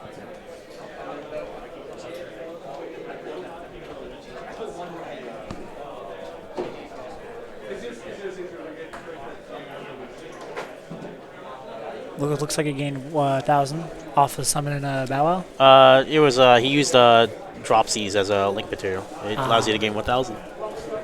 Oh, Link Spider. This is the Verte Anaconda. Ooh. Yep, Verte. He's gonna get that Phoenix Enforcer. Yep, Verte, pay for costs. He's gonna take 2K here. So it goes down to 7. It looks like they have about 7 minutes left with their extension included. Yeah, he's found a way to basically just clear the rocket and just go for a fat amount of damage here. Could this win in their 7 minutes, though? Yep. Oh, DP just gonna pop his own place and get the token.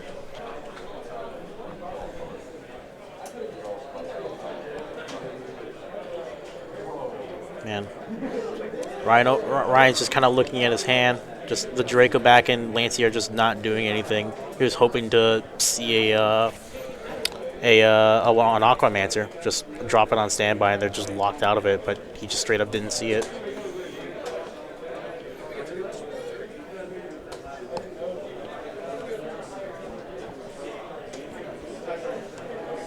Yep, Just going to draw that card. And so for those uninitiated right now, what's it look like on Michael's end? He's just going to do... Oh, he's just going to tag in. Oh, tag out, yeah.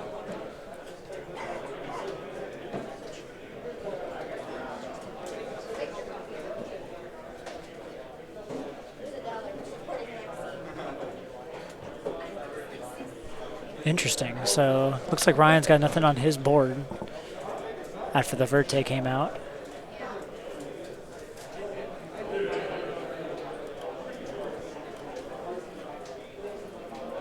He gets out the Griffin again. What's he going to discard for a cost, though? Probably the Drago back. Oh, it's going into his hand. Yeah, you get one and then you discard a card. Oh, yeah, you have the discard. Pitching the Lancia. Yeah, it's not going to be many use right now.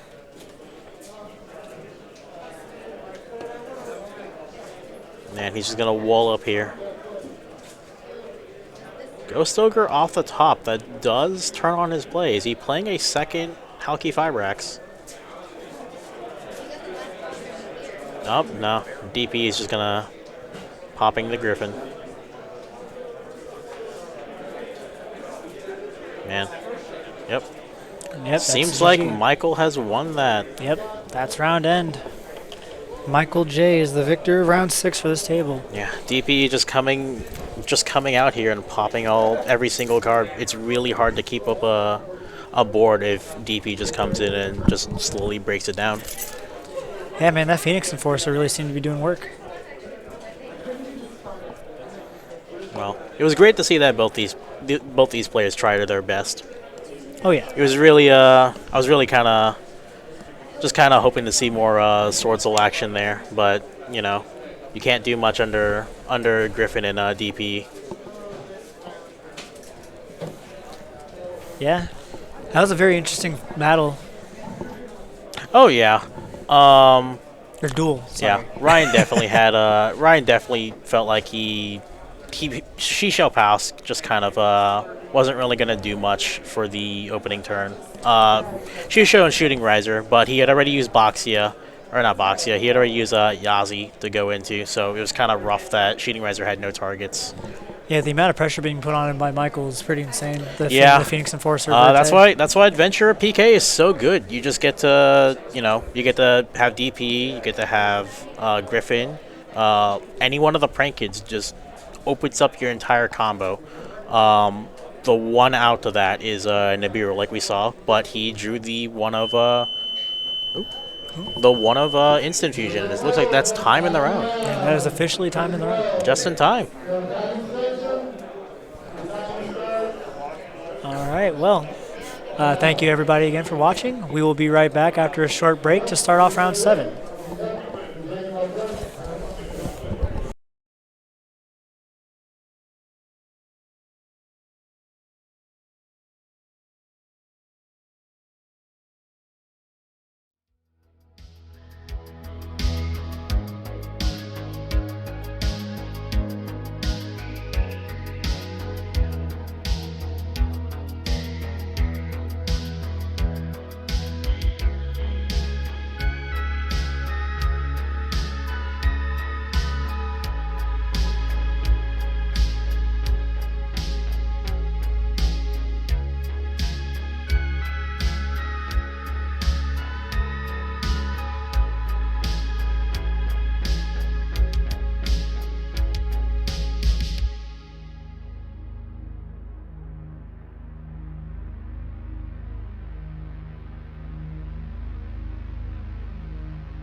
And we are back. We are back for round 7. Exciting stuff. One more round before we decide who's going to be in top 16. Oh, man, that's so exciting. I know, yeah. Figuring out what all the decks are. We're definitely going to have to look at the deck list. I'm so curious of what the exact number of prank kids are. We got a good one for you today, though. There is no prank kids in this one. If I'm not mistaken, it is Drytron versus... And I've already lost it, but I know for a fact it's not Prank Kids. Oh, which is excellent. Oh, is it Megatron? Is it Megalith Drytron? I didn't see that. All I saw was like Mu Beta Fafnir and your Alpha Zeta, etc., which is excellent because that's a deck that at least I'm familiar with in testing. You know. Aw. Oh well, we've got our 40 minutes started. Both players are putting out their decks, making sure they got everything situated. Got Justin Culberson and Kyle. Justin out here with the Amanda LaPlante mat. Yeah, very nice. Yeah. All right, got to warm up the dice. Let's see what they got. I see a 1 on one of those dice. No, my imagination. Okay, perfect. Mystic TCG, very cool. Good. I'm glad Justin has life totals. That's very important. Some players have been using Neuron, and it's just not enough sometimes, you know? Yeah, because you just kind of have both people kind of pay attention. It's a good idea. Okay, cutting the deck, getting started. Those records are, what are the points? 16 and 15. If it's 16, who's 16? Gotta love the handshake from the players. Gotta love Justin, the sportsmanship. It's 5-1-0. There's one tie. Oh, is there an edge? Is that an edge in chain? I see 5-1-0. Yeah. With the custom I the already new forgot. Yes. with the new structure deck, the Luber coming down. So powerful card. Yes. Interesting. Such a powerful card. Aliber, able to search any branded, I believe. Is it branded or Despia? Branded and Despia. Oh, does it say both? Yeah. Very funny. And looks like it's going for the field spell here. The field spell able to let Justin fusion summon, as well as, looks like Kyle's not too intimately familiar with this card. Yep. It's a good one. It's the You the are backbone locked of this into deck. fusions if you use it. That's fine. I think this deck is totally fine with being locked into fusion 15, summoning. 15 fusions locked into fusions. Yep. Big whoop. This is really exciting. I'm glad people are getting this deck tested because with the structure deck over the coming out in 2 weeks. I think it's April 14th. Check me if I'm wrong on that, but the Albash structure deck. Into Masquerade, fusing the Edge M chain. Yep, here we go. So he's able Edge chain. Yeah, it's going to be able to add your Fright Fur card. Fright for Patchwork. Fright for Patchwork. Once per turn, you can go +1. Yep. You get to add a Edge Imp monster and a Poly. Oh yeah. Polymerization, an excellent card when it's just being searched for absolutely free. The structure deck. The 15th, April 15th. Excellent. But hey, an OTS store, we're able to get it a day or two early. You better be here, because those things are going to sell ridiculously fast. I'm very excited for that deck. It's really good, especially with all the things that we have. Are we going to see a Chimera to jump down from here? Gosh, I'm not sure. I guess it depends on. Can you make Chimera with super polymerization? That's the whole situation. Yeah, any three monsters with different names. Oh, we're seeing Here's the Poly generic come down polymerization and the pretty one too. The double Mally. Mally. That's heartbreaking. But does that make DPE? He just hard made DPE? No, is this this is a hard-made Destroyer Phoenix Enforcer. Hey, Masquerade Destroyer Phoenix Enforcer, that's pretty good. Man, is there a way to get Denier into Grave to recycle that Mally? Gosh, what a hero! Absolutely. Look at the red side. If you draw into both of them, you don't have to draw into them later. Oh yeah, this is really cool. This Masquerade Dragon, I want to say it burns for 600 every time a card or effect is activated. Yep, Flare Metal Dragon for the archetype. Incredible. It gets really out of hand if you have two. I imagine, especially for a deck like Drytron, that's going to be activating several effects. We're going to have to keep note of those life points. Yeah. Well, whenever things do going off, we will be taking notes. Yeah, just count out loud, Just scare your opponent to nib. Just go 1, 2, 3. Is that 5 summons? Gosh, any card and 600. Man, the fact that you can make 2 of those too in this deck, it's really cool. Yeah, you want to know the crazy part? They're recursive.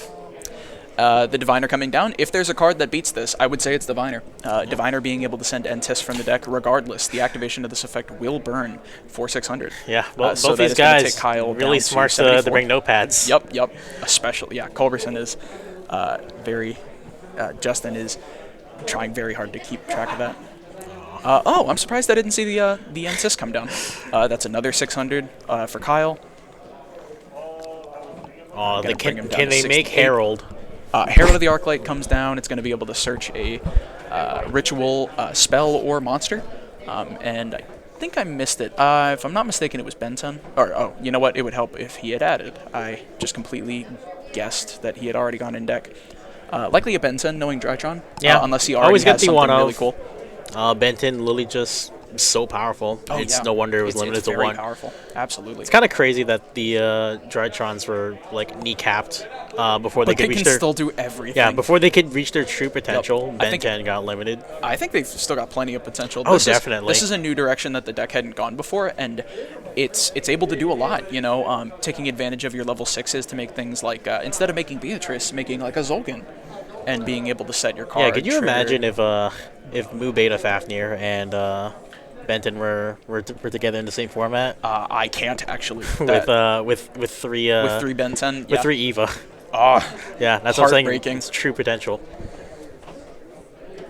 Yep, adding the Benton. Yeah, Cyber Angel Benton, an incredible card. Whenever it's tributed, it searches a light fairy, and notably, a light fairy this format is Lancia, a very, very good one. Lancia, I imagine he's main decking a single copy. Here comes Ben 10. There's another 600. Yep, that's 600, and the Ben 10 trigger is also going to be 600. Bring him down to 62. Masquerade really. We've got our people in the back working very hard on this 600 math. minus 600. Yep. Bring him down to 56. Perfect. It's going to be able to activate the Ben 10 after this resolves, which is going to be another 600. Man, Masquerade just putting work out here. Yeah, absolutely. Ooh, I do see a Fool on the top. Ooh, it's Megatron. It is Megatron. Yeah, Megalith Drytron. Very interesting deck. A very difficult to pilot deck. I gotta say, it's really funny because back in the original version before Benton was limited, you used to run 3 Fool because it was just like the best Megalith. But most builds nowadays just kind of play the 1. Yep. And now he is going to resolve the Benton. Yeah, that's going to burn him for another 6, down to 5,000 life points. Perfect. Still just completely bleeding himself with the effect. He has a lot of cards in hand, but, you know, if you lose all of your life points, what is a 10-card hand going to do? Man, is he just going to have to go full pass and then Belthor pop everything? That doesn't even work. Belthor would be really interesting. It wouldn't work because DPE is still on board. They could just pop the They could pop whatever it is, yeah. Pop whatever line they're going for. DPE being able to just sit there. Does the field spell have an effect on the opponent's turn? I feel like it does. I guess it's just a fusion on your turn. Huh? Yeah, it's a fusion. Looks like the grab was a Diviner for follow-up off of the Ben 10. Yeah, Full and Diviner just still on board, and he's already down by 3,000 life points. Yep. Any name here? Looks like it's the the one of Chaos. Valkyria. The one of Chaos Valkyrie. This notably doesn't activate. This is just the summon up a monster, so he won't actually take anything. Though if he decides to activate the effect of Valkyria, then he'll take 600. But no, this is just a summon that happens regardless of Masquerade. Masquerade. Is it? Oh. I keep saying it's just Masquerade. It's Masquerade. Okay. I'm so used to saying IP Masquerade. The droplet coming down on the DP. That's 1/3 down, but that. Oh yeah, the chalice. There it is. Okay. I mean, hey, that's 600. But you're positive it went for the DP?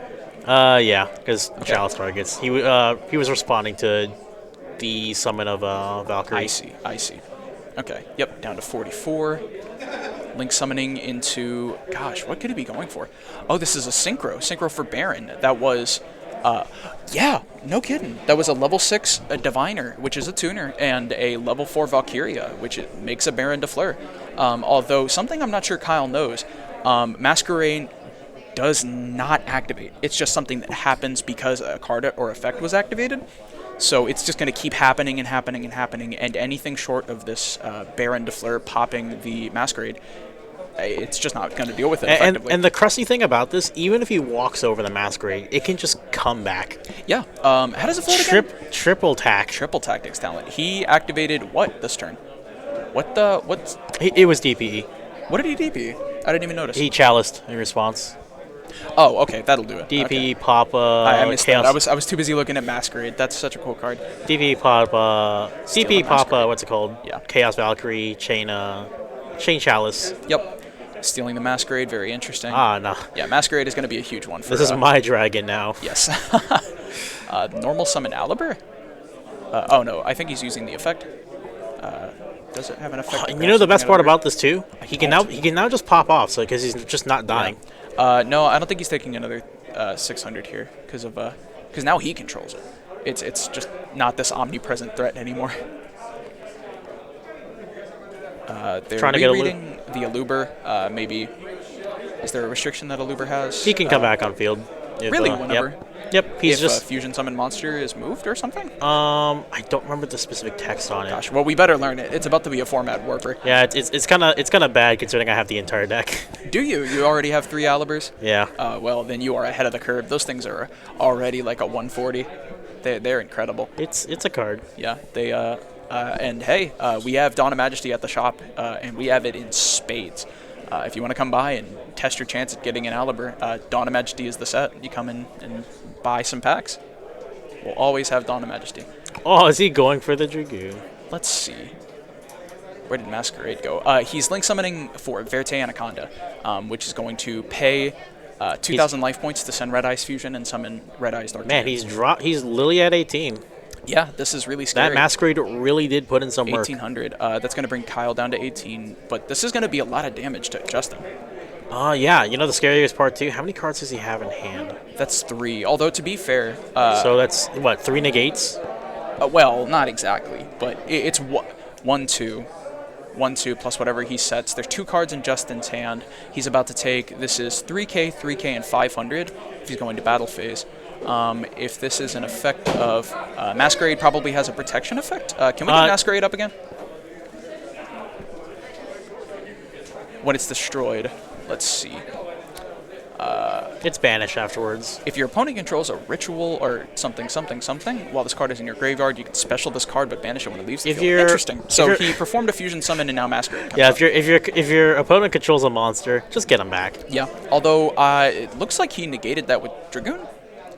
No, probably Baron. Just to save face. Yeah, just save to keep the card. Yeah, that makes sense. Although, no, if he would have done it with Dragoon, very cool. Very cool. Man. Oh man, everything. Okay, and they're just gonna go to next game. That's Kyle with game 1.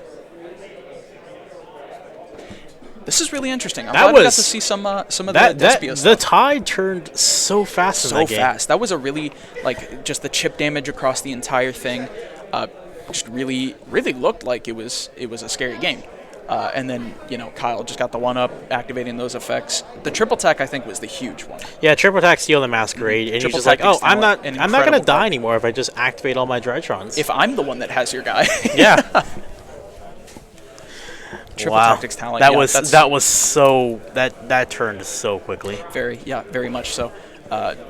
Having to fear activating your Drytron effects is something that doesn't work. It's not something that you're going to get. The thing is that was actually a really good hand. He could have nibbed his own board and it wouldn't have mattered. He would have been able to special summon Masquerade. But the second the Dragoon came down, the Dragoon. Well, the moment he stole the Masquerade and just like, I'm not scared anymore, and he just I'm going to pay all my life points.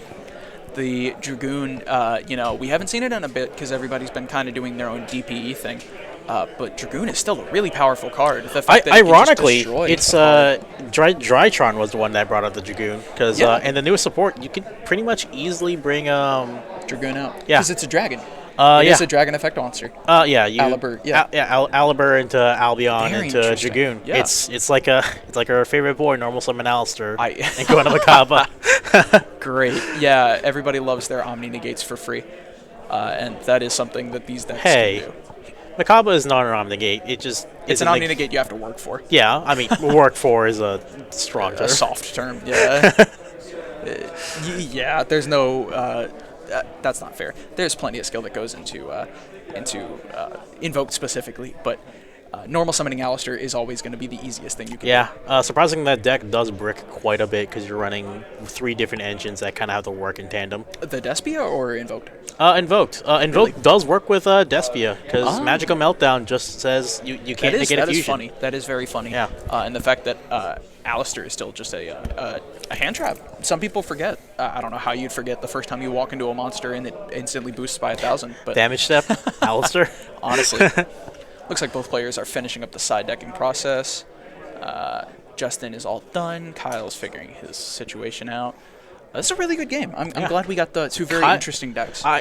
Props for Kyle playing Despia before. Playing Despia before was cool. Oh yeah, Kyle. So Kyle's on the Drytrons, and we're looking at 2 very interesting decks. One that's Justin, no, you're fine. One deck that was good a format ago, and one deck that's good a format from now. We're looking at the past and future of Yu-Gi-Oh right now. Yeah, of the next few months, the past few months. Oh yeah. Drytron being the best deck for a little bit, and some people are saying it's gonna be Despia. That's the next wonder best deck. if the Despia player can pull through. Oh, is that an out? It's gonna be starting hard off poly with a polymerization. Edgem Chain and Tragedy. Ooh, Tragedy. This is going to be able to add Aliber when it's sent to the graveyard. You would want to add a branded opening. Here comes the Masquerade. It's a light monster. But you can add Aliber since you have a normal summoned. Yep, this is going to Chainlink 1, Chainlink 2. Looks like Chainlink 2 is Edgem Chain. Add the Patchwork. And then Chainlink 1, add the Aliber. Yep, here we go. And from here, oh my goodness. You get a new Edgem Chain and a polymerization. Wow. Yeah. I've always been a long. It's such a cool engine. Proponent of if your deck can play a card that says take 5 cards in your hand and make it 6 cards in your hand, you should be playing it. And no deck right now is doing that except. It's really interesting that. Is he just gonna hard poly again? Looks like it's gonna be the normal summon and search. It's a normal summon a Looper effect. Yeah. Gosh, can you believe they're getting a fusion spell that just says send the materials from the graveyard for no restriction? It's really impressive. Light Hexale Fusion is the best Despia, you know? Yeah.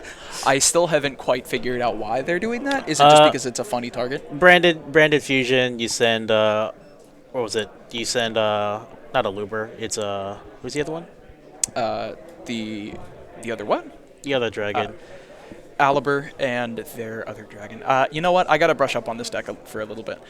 But right now it's Aliber. You send Aliber and you send Light Hex Sealed Fusion for Albion because it just requires hard a light. Polymerization, going for a light monster. Is this going to be double Masquerade? Masquerade requires a light. Whoop, lost it for a second. Yep, here we are. Yo, double Masquerade. Masquerade. And follow-up if I didn't know any better. So every single card that Kyle activates is going to burn for 1,200. That stacks, which is really, really strong here. Anything short of a Dark Ruler No More off the top might be really hard for Kyle to deal with. That or maybe Elder Antitina Tis being sent off of a Diviner normal summon. Set monster going. Wow. Just set pass. Draw phase. Oh no, he's going to end phase. Branded in red. Yep, this is going to be their banish from the graveyard to fusion summon? Yep. Yeah. The Nibiru. The third Masquerade. There's no way that's what he shows up. That's going to be very funny. Third Masquerade. Here we go. This is hysterical. 1,800 every single time. Well, I'm not gonna floodgate out of the game, but you choose if you want to play or not. Yeah, exactly. And they're going to game 3, just like that. All you had, I'm telling you, all you have to do is make 3 of the exact same card, and your opponent scoops out of respect. That was a really cool game. I'm glad I mean, 18,000 damage. Yeah. Just for activating a card. Chain energy. Yep, there it is. Having to choose whether or not you activate because you know it's just going to hurt you. Yeah, man. Just tack in chain energy as well, Oh, yeah. For the extra burn. Oh, gosh. What was the card they were running in Trickstar for a minute that burnt for an extra 200 every time you got burnt? It was something funny like that. Yeah. Imagine doing that. I don't want to remember Trickstars. Gosh. Okay. Well, game 3. This is really scary. Dark Room of Nightmare. Okay. I was going to say Dark Door, but that didn't sound right. Dark Door is the one that says you can't attack the first turn it's summoned or something? Or something like that. You can't. You can only attack with one monster. Some progression series type card. Yep, and you tagged it in with a Vengeful Bog Spirit. Both players figuring out what they want to side deck real quick. It's definitely difficult to figure out what you want to side deck against a deck that isn't really had everything it needs here. You know, it doesn't have all the pieces that we know they're getting. It's not full power yet, and you know, once it's full power, you might have enough testing in to know what you need to side. Yeah, the structure deck just adds a lot to them. Absolutely.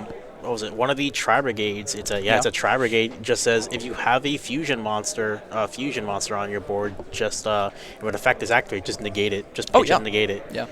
I'm really excited for that structure deck. You know, now that we know everything about it, I have been telling everybody to get 3 of it. It is the best thing you can be doing for $30, without a doubt. Ever since like the Monarch structure deck, I think there hasn't been a. I mean, there's dinos and salads. Yeah, salad, dinos. Okay, well, it's been a minute. It's been quite a bit before we've had, or since we've had a deck that's just like, I'm going to spend $30, take it to an event, and like actually do something. Dino, Misc Effect. Yeah, Miscellaneousaurus, a good one.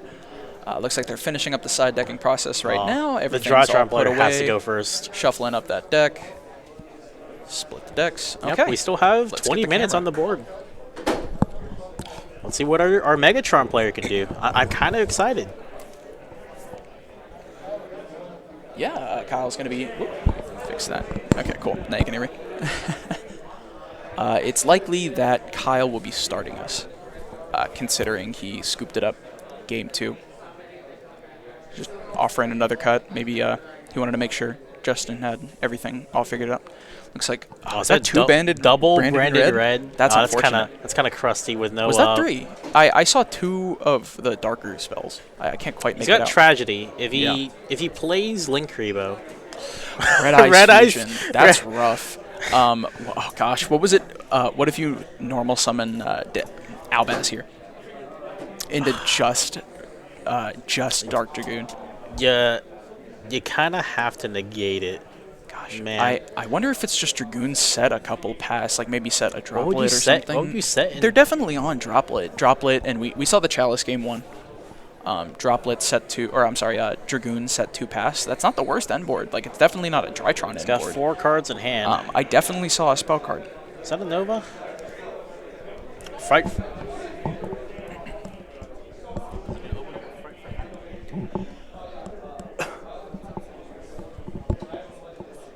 Branded opening coming out here.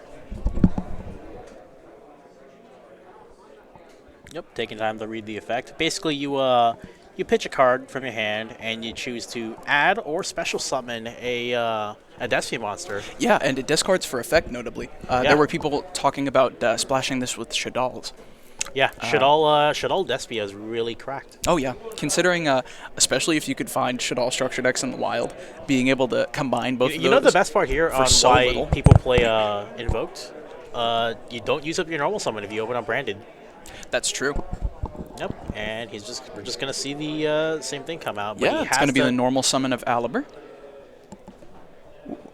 Oh, and just like that, I believe we are top on Yu-Gi-Oh! On Twitch right now. That's really exciting. Thank you guys for coming by. We've still got this round and one more, and then we're going to be probably... You think we're going to announce top 16 on here? Yeah. Called by the Tragedy. Let's see.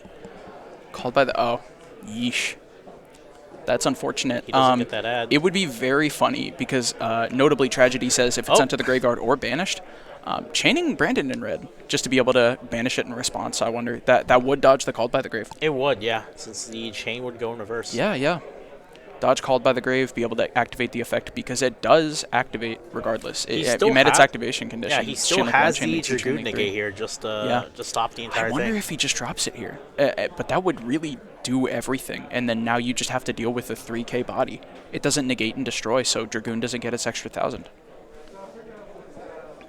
Debating, yep, looks like it's going to be the Dragoon. That's discard. I didn't quite make that out. It looked like a Drytron name, but I didn't get to see which one. A lot of spells in Justin's hand, trying to figure out what they want to do here. What can get over the Dragoon? Probably whatever they're about to fusion summon. What's big enough? Quatarius, no, that's 28. It's 25. Still only 3K, though. Chimera gets over it with 300 over. Oh, that's true. Patchwork in the hand. that would open up a line. I'm still not it? sure. He doesn't have another negate. Dragoon is once per turn. Gosh, if you could just negate 3 times with Dragoon, oh my goodness. Fright for Patchwork, yeah. It's a very, very cool card. It has not seen a lot of play outside of its own deck before this, but the fact that it can just add Polymerization and an Edgent monster to your hand, it just goes +1 for literally no reason. It's not like you're playing a fusion Very deck or powerful. anything. Yeah, gosh. Just hard seeing Poly. Although no monsters in hand, it's kind of weird. He had the activation of Branded in Red negated, so you might still be able to do it. A Link Summon into Verte Anaconda? Is he currently... Yeah, Verte Anaconda. So Justin's going to elect to pay 2,000 life points and send a fusion spell to the graveyard. What's he sending here? Maybe... Super Poly? Super Poly would be really funny. Is it Super Poly? Is he considering Poly? I saw it in his list. He is on it. Yeah, and that'd be 2 dark monsters. He's reminding him that he's currently fusion locked. That's what I was worried about. I hadn't been 100% sure which card was activated that did that, but I was pretty sure it had been activated. Let's see. So that does complicate things. Is he able to get anything out of this? The Polymerization... Okay, here comes the field spell. Go for the theater. Yeah, theater. It's going to be able to fusion summon. Yep. Just Masquerade Pass. Masquerade isn't that bad. Theater, yep. I don't know what that one does. Oh, well, what he does is doesn't it make everything 0? Yes, but the problem is that Dragoon is a dark fusion. That's unfortunate. That's very unfortunate. The counterplay is other fusions, yeah. My goodness. Yep. He does float, though, which is the biggest thing. That's true, yeah. Not a lot Kyle can say about the summon, considering what's left between his hand and the field. Yeah, that's what makes us nuts about the structure deck, is that they get a Mirror Jade Dragon, which just sends. It's a very good one. Yeah, they just, like, pitch a card, send. Yeah. I'm so excited for that structure deck. I think I'm going to have to buy quite a bit of it. I was saying earlier, it's like the best thing you can be doing for $30. Yeah, just confirming zones. That's the mark of a good competitive player, being 100% sure of these zones. I can tell Kyle has played a lot of remote duels.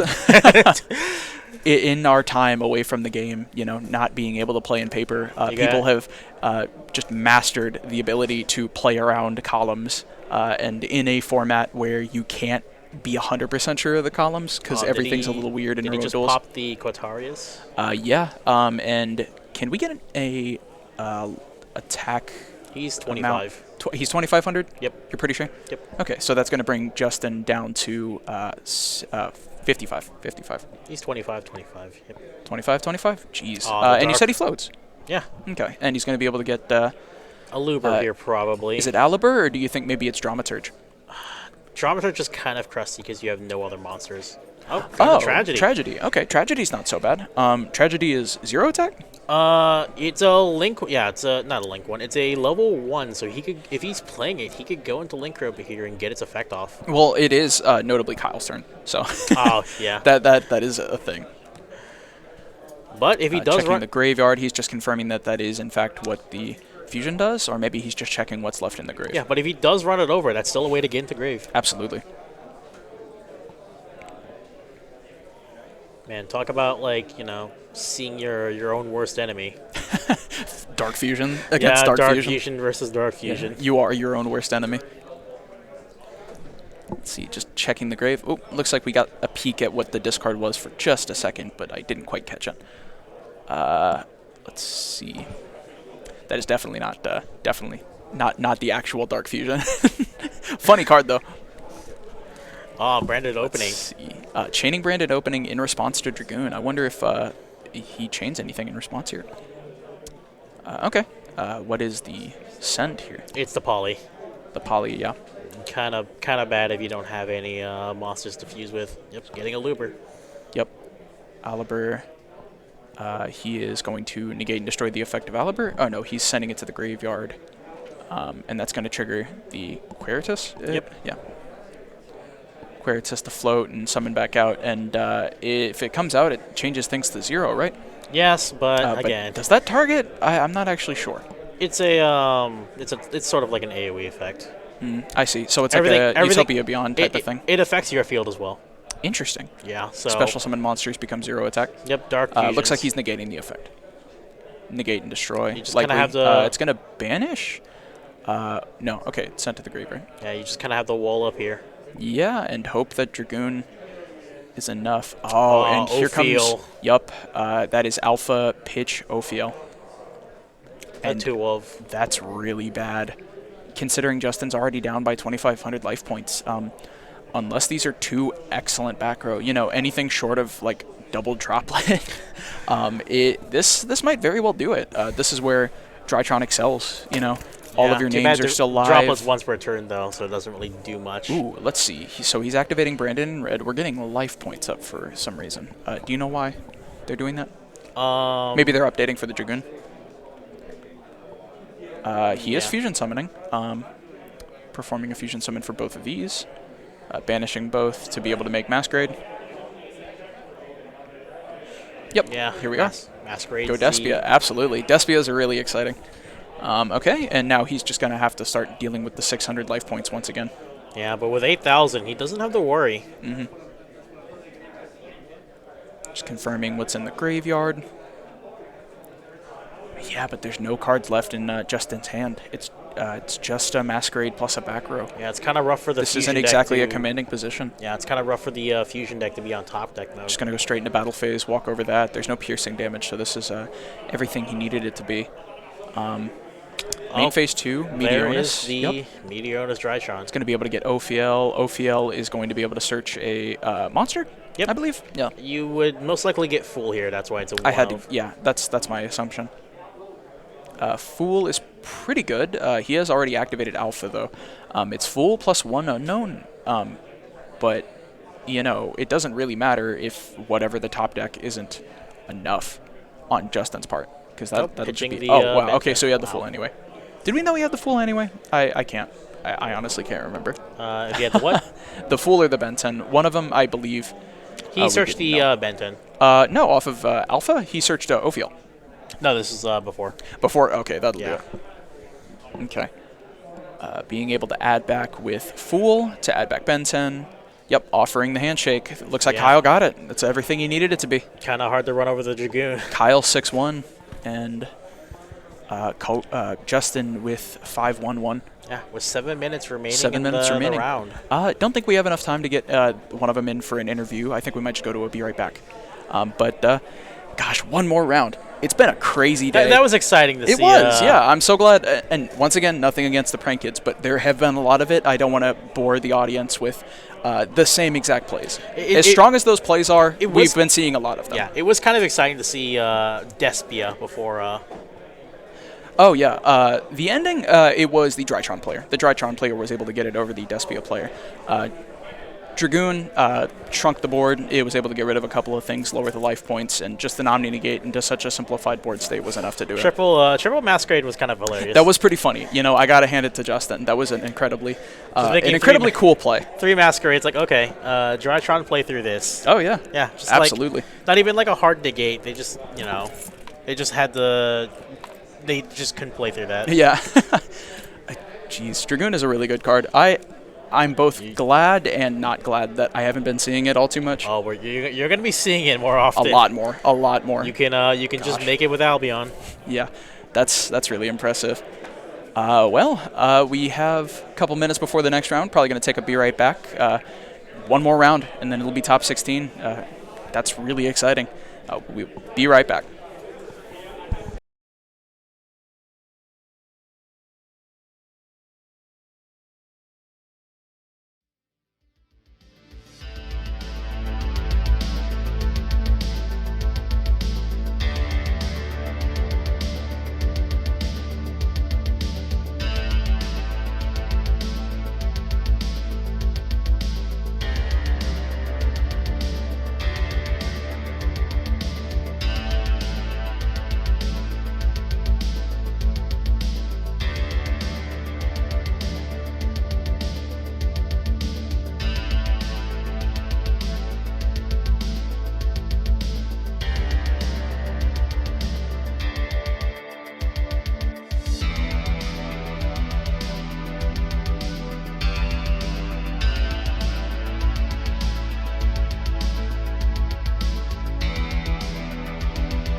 And just like that, we are back with our 8th and final round of the 2022 Nashville Regional. Can you believe it's already been 8 rounds? Man, a lot of PK. A lot of PK. A lot of adventure. We're a lot of adventure and a lot of PK. Yeah, 144 players at the start, and after this, it's going to be down to just those 16. You know, we're not going to be able to play out that top 16 today. Not enough time, but hey, all of those top 16 are going to be walking away with the same prize. If I'm not mistaken, it's an invite to Nets. And, top 16. And regional mat, maybe at deck box. I haven't quite seen all the prizing, but it's definitely something you want to be here 100, for. 144? 144 all the way down to 16. Wow, yeah. That's kind of nuts. Really feeded all the people out, and really only left the best players. Right now on stream, we're looking at Philip A. I went ahead and took a look at these. I know for a fact that neither of these are Prank Kids. Once again, nothing against the Prank Kids deck, but we've seen a lot of it today. And on cam now, we have Stephen H. I picked a couple of names that I knew were topping at the moment, and I made sure that neither of them were on Prank Kids, but I can't quite remember what these players are on. But we will definitely see. Table 2. This is currently Table 2. We would have done Table 1, but Table 1 is currently occupied by Prank Kids players once again. I'll say it every time. I have nothing against that deck, but it is prevalent. It's a good deck. There's a lot of them. It's a good deck. Absolutely. It's before this event, I wouldn't have said it was top 3. That's not fair. You know what? Top 3 definitely, but not the first place. Haven't seen a lot of Scythe. Surprisingly. I know, it's a surprise. You would expect that. Well, that is 40 minutes on the clock. Let's see if we can't get the players on stream. Okay, here we are. Looks like we're die rolling. Steven got a 7. They get to decide who goes first. Got their field centers up. 2, 3. Looks like Philip is on Lyralisk, something that I know you were intimately familiar with. They got the birds, starting off with Nerval, the strongest normal summon. Let's see if we can't glean too much from Stephen H's hand. Going into the Yow Mirage, getting the Nerval effect from here. Ash Blossom there. I can see the Ash Blossom in Steven's hand, which is scary, very scary. Still love this deck to death. I love the birds. Absolutely. Birds still do quite a bit. Well, I suppose the Tri-Brigade still do quite a bit. We don't know for 100% sure if they're on birds. Normal summon Nerval is not too telling. Yep, pitching for Karos. Pitching Karos, he's going to Effect Veiler. That's rough. Banish 2. Looks like a Nibiru and a Dasher in hand. That's a heck of a hand. Man, Karos Pots. Not even link away for like a Verte or something. That's honestly what I would have expected. And here's the Rite of Arm Aesir. Yep. He's going to make a token, search the Fateful Adventure from the deck. You've seen it a million times. And we'll see it even more times. Let's see. Okay, there must have been a mistake. This is Prank Kids. I can't tell. Instant Fusion could be played in anything. But I swear I thought I saw a copy of Prank Kids Place. I'm not 100% sure. Yeah, okay, so there was a mistake. There is still Prank Kids here today. I hate to sound so disappointed, but it is something I'm getting increasingly tired of seeing, and I'm sure you people are as well. The Griffin coming out as well. Yeah, and just like that, that's everything that Steven needed. Oh, I didn't even notice we got a... did we update our HUD a little bit, our UI, and make things a little nice? That's nice. Hopefully we'll be doing this pretty often, for all of our Yu-Gi-Oh! Events. Philip A is going down by 500 life points because of the effect of Lampsies. He's going to be at 7,500. Get that figured out. It's going to be... Oh, yeah. Yes, both players putting That's my monsters, EMZ. Yeah, in the same EMZ. Well, I mean, what can you say when there's 3 field centers, yeah. Okay, so Philip is down by 500, and Steven is about to be up by 1,000. Bringing him down to 75 and 9K. Honestly, not too surprising. Man, I thought I had gotten him. I thought I had checked everything. That's a shame. Too fast, too quick. Yeah. I'd say I didn't have enough time, but we had plenty of time. Oh well. I mean, Prank Kids, it's an excellent deck right now. There's not a lot I can squeeze out about it. The Droplet setting both the... both players emptying his field just to deal with the Doodle Doo and the Griffin? The Griffin Rider. I don't know why. Oh, right, because we have the Nib. Nibiru in hand. That's very telling of the Nibiru, honestly. They don't put up many Omni negates, and the only negate they have is Griffin. So if they just start popping off Definitely. they will get punished for overcommitting. Dasher and Nibiru. Heartbreaking. Yeah, at the end of this chain, he's just going to be able to use that. Send it all to the graveyard, everything to the graveyard. Only problem about this, though, this token, absolutely massive. It's got the combined attacks of all of these monsters, which is going to make keeping life points very difficult. So the thing is, any Tri-Brigade gets him out of this, because they can just go into Shrig and then banish whatever name he's seen. Which effect? Oh, I see. He's going for the effect of Fateful Adventure. Notably, Griffin Rider went to the graveyard, so this is just going to be the search of the Water Enchantress, discard the Water Enchantress, and then go and do whatever Philip wants to do. It's probably just going to be a pass after that and go to Philip. Yeah, it's going to be add Water Enchantress, discard Water Enchantress. Going to be banish. Oh, you can equip it to a non-effect monster, but you don't get the bounce. You definitely don't get the bounce. You can equip it to any monster, but if it's equipped to a Brave token, or the Adventure token. Oh, looks like the players don't know that. I'm gonna make 100% sure that's what that says, because that could be my mistake. Let me see. Can we pull up the Draco back? Draco, like dragon, but with a C, and then back, all one word. Although today I'm not a judge, so technically I'm not allowed to make that call. It's up to both players to be able to make that, and it's not within my right to go over there and run and he's just fix gonna it. go into a Link Spider. Yeah. Equip to a non-effect monster you can target. Okay, so no, that was perfectly legal. My mistake. Okay. Good. I'm glad, because that would have been he cleared very the mirror, game though. determinative. Yeah. Very game determinative. Yeah, are we gonna see a Verte Anaconda come out here? Can he get another monster on board? I don't think so. Not with what's left in that hand. He's going to be able to add the copy of Rite of Armacyr. Rite of Armacyr, yep. So funny that it just says non-effect. Like, there's absolutely nothing on that card that has anything to do with with the adventure token, all things considered. Oh, there's the Lampsies. He did normal summon a monster this turn. Didn't he? Was it the Lampsies that he normal summoned last time? Is this a new turn? This could very well just be a new turn. Regardless, this Verte Anaconda is going to bring Steven down to 7,000. He's going to be able to pay 2,000 and send a fusion spell to the graveyard, either a Thunder Dragon fusion or a instant fusion or a Destroyer Phoenix Enforcer fusion. More than likely, it's just going to be the DP. Yeah, it can go into pretty much anything. Anything here. you want, yeah. Probably just going to go for DP here. It is the DP, in fact. That is going to deal with... Oh, this is just an... Is this a new turn? Yeah, this is a new turn. He set a monster and passed. I see what this was. Okay, so he did just normal summon. So sad. Philip is going to be losing 2,500 life points because Destroyer Phoenix Enforcer attacked directly. You know, the worst part about this, every single one of the Tri-Brigades are ignitions. Yeah.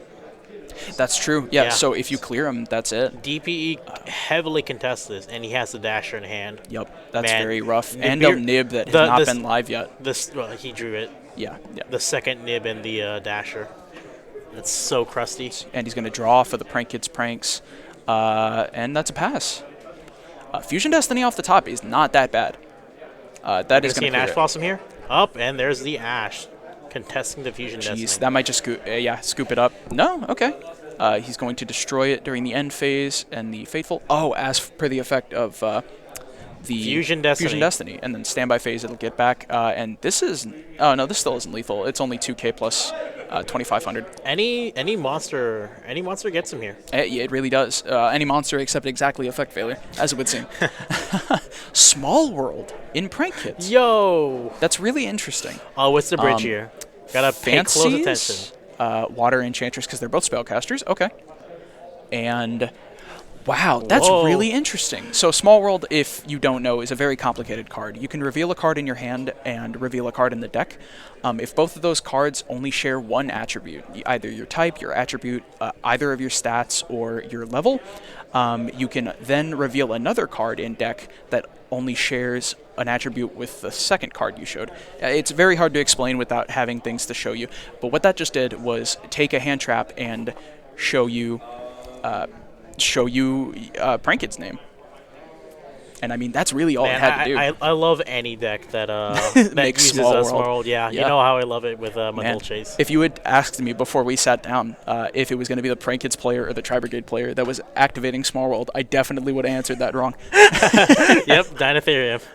Oh, man. Okay, so they are calculating the attack of this Nibiru token, probably, if he's not chaining to the effect. Okay, so, yep, there's a token come down. Nibiru token and Nibiru token.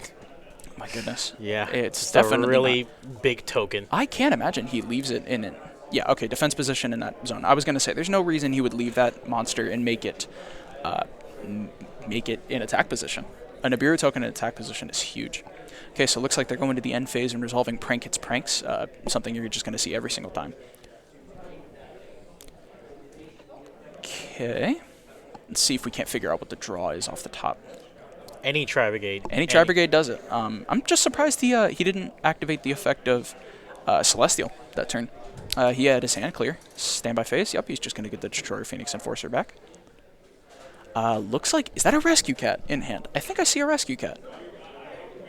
He's going to go to battle phase, try to clear the DPE, do that. He baits out of DPE. And if that's not a hand trap, this is going to go very well for the Tri-Brigade player. Activate the effect. Ash Blossom. Quote unquote. Yo. Okay. Oh, and hey, I'm seeing some Lyrilisks. He gets the Lyrilis Tri-Brigade. Okay, Let's very go. nice. Double kit. Wow, interesting. Wow. Yeah, he had the one of Chaos. Okay, make a Farigite. Farigite. You would want to use Kit's effect here. Kit is going to send a Nerval. Nerval is going to be able to add probably Fractal, right? Probably, yeah. If I had to guess. You usually only play, You usually only play one Chaos. Then you're going to be able to activate the effect of Farigite to be able to special summon this name from hand. We still know that this last card in hand is Dasher, which is unfortunate. Being able to special summon this. Thank goodness he played his zones correctly. This Philip is definitely intimately aware of summoning in the wrong zone and then trying to use the effect. That is a shame whenever it happens. Banishing 4 to be able to make Shrig. Do you think he goes for the token or the Fateful Adventure here? It's a really big token. It is a really big... Yep, looks like it is going to be the token that he hits here. Shrig, whenever it's summoned, it just gets to banish a card on field. And if he links off the Farigite, he can shuffle back the Dasher if he wants to. And are both of these going to go away for a Verte Anaconda? Access Go Talker? Verte he already went to battle phase. He had to clear the DP. Looks like he's debating on what the grab is here. Regardless, this Shurig's being sent to the graveyard is going to be able to get him follow-up for next turn. Tri-Brigade Shurig, probably just checking what's in the graveyard, debating on what the right play is here. I wonder if this is a link to... It can't be the copy of... Bearbrum, maybe? Yeah, it might be Bearbrum. You could do Chainlink 1... Bearbrum doesn't do anything on summon. But this is a 2-mat Apo. Search off of the Shurig, and you're wow. I wasn't expecting to see DD Crow as the search. Yeah, DD Crow is still a I killer keep getting cut off by all these very interesting plays from the player not on Prank Kids. Looks like both these are going away. Likely going to be the 2-material Appaloosa. The only problem, DPE has already resolved, although if I had to guess, it'll just be a draw phase DD Crow, target the DPE. A 2-man Appaloosa is still scary. It's still a lot, yeah. Considering that for every 800 attack shuffling points back that the Dasher too. Yep, yeah. Draw a card, put it back, and get the use the effect. Revolt. Yep, get the Revolt, and then he has to put something back. Maybe the Nib. Did we see a second Nib? Oh no, he dropped it. He already dropped it. So we know everything. Called by. Do you think he puts back the Called by? I think he might have to put back the Called by the grave. As rough as that is, opting for the Revolt or the DD Crow? Yeah, he shuffled back the Crow. Interesting. I mean, it does. It effectively does the same thing. Okay, very cool. Yeah. Cleared the board. Just playing around. Really picked up everything here. Just playing around the set card. Looks like they are trying to figure out the interaction of Called by the Grave, specifically with Destiny Hero Destroyer Phoenix Enforcer. So Destroyer Phoenix Enforcer has already resolved, so regardless of the Called by the Grave negating its effects, it will resolve during the standby phase. He will have to summon either the Dasher or Celestial. Yeah, definitely. Okay, just probably had to explain it to him. The Appaloosa... if he knows what to do, it's going to be the Dasher. Okay, good. Because notably, Celestial, if it goes to the graveyard, you can't use its effect that turn. Nothing is scarier than a unknown set Revolt. Okay, gotta love being able to put back everything here. Let's see. Oh wow, I didn't even see summoning 4. I hadn't seen the Lyralisk up until this point. I had only ever seen it in deck. Going to Shreg. Shreg, yeah, Shreg. It makes and you sense. get to activate like Dasher. 3 effects here. Yep. That's really impressive. Yep. That's going to be able to clear that. Getting the the monster. Fractal off of Nerval, and then that's really good here. I guess you really don't want to shuffle anything back. Oh yeah, definitely. Yeah. Then you draw a card, put it back. Is that a triple tack? No, that's the Lyralisk spell. The Bird Call. Bird Call, yeah, Bird Call. Thank you. Normal summon. Fancies. Link away. The only problem, this chain blocks if he has. Yeah. Okay. No, he doesn't do that. He doesn't have the equip spell still, because you can chain block. Instant fusion for the Rocket. First name. Okay, he's going to be paying 1,000 life points, Steven.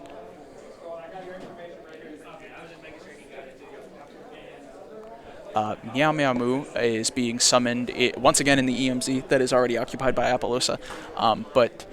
Meow Meow Moo, the honestly the best card in Brain Kids. Um, Let's see. This should they're be explaining. I'm trying to figure out what they're doing here. Yep, there it gotta is. love the pretty on the right. The sharing of the same room. Oh yeah. I mean, to be fair, he could be summoning it in the Appaloosa zone.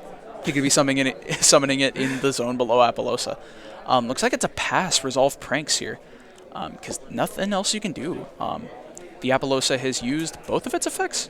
Yep. It is now a 0-mana Appaloosa. Zero attack Appaloosa. And he's going to be able to draw a card from that. Steven has. Did he activate the instant fusion? Oh, he did. He did. Oh, and then he got negated. Yeah, that makes sense. So Steven is down by 1,000. Yep. Normal summon Fractal, still scary. Yeah, terrifying. What do you make here? Steven is down by 1,000. You probably just make Rugal? Do you think so? Yeah. Maybe Crossover? Maybe he plays Hellsfrogger is very good. I always mispronounce that card. You know what? At this point, I'm just doing it to make you annoyed. Annoying the bird up player. Yup, exactly. Both of these. That is. Oh, you know what would be really interesting here? Making access code using the Appaloosa. Oh, you're locked out of being able to link summon with that monster. The second you activate the Fractal. Yeah. Yeah. Okay. That's a shame because the format access code would be very, very funny here. He can still make it with Shreg. Yeah. He has enough. You can send Fractal from the field to the graveyard, right? To activate its effects. Yeah. The hand effect is to dump, and the field effect is to summon. No. You can send it from the field to the graveyard to use its effect, can't you? What, Fractal? Yeah. Yeah. I'm pretty sure you can. So you can do both. This is going to be able to send a Nerval, which is going to send a... Oh, no, he's sending a Lyralisk. Okay. It's been a minute since I've played Bird Up, I'll be honest. What is the green one? Turquoise Warbler? Turquoise Warbler. And Turquoise Warbler says what in the graveyard? It doesn't really do anything. Really? No. It's just up to the... You don't want to see it late game, because in order to use its effect, you have to have no monsters on board. Okay. Is this battle phase? He swung with both. And now he's linking into Verte Anaconda. Okay, so did you catch the monsters? It was Ferrigit and... It was Ferrigit and Shreg is 30... 34. 34? Yeah. Is he 34? There's no way. I mean 3K. 3K, okay. So Steven has taken 3,016? Yeah. 16. Okay, so that leaves him with 2,400. Yeah, shuffling back the Dasher and Celestial just so he wouldn't see it. Okay, and Philip is paying 2,000 life points to activate the effect of Verte Anaconda.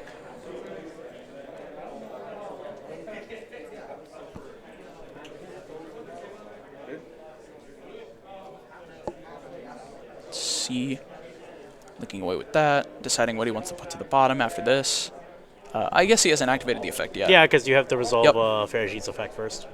Yeah, absolutely. That is a very now important he'll one. activate Verte Anaconda, but... Okay.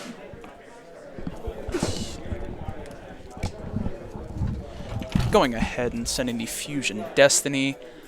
being able to send the Celestial and Dasher, very important to get the Dasher out of hand. That in hand, using the effect of Fusion Destiny is so difficult. Just having to send it from the hand to the graveyard really never feels good. Looks like he's activating the effect of Destroyer Phoenix Enforcer. Is that what I saw?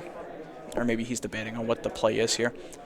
Sending the Fateful Adventure here does keep him off of the Water Enchantress next turn. Okay, so he's sending the Verte Anaconda to the graveyard, setting 2 cards, and passing turn. Anything in draw phase, anything of note? Nope, looks like they're just going to go to next game. Okay, so Philip gets game 1. Okay, very good. Great playing from both players, honestly. You know, you don't show up to a regional and just go 6-1. It's something you really have to work for, and both players are showing exactly why they are where they are.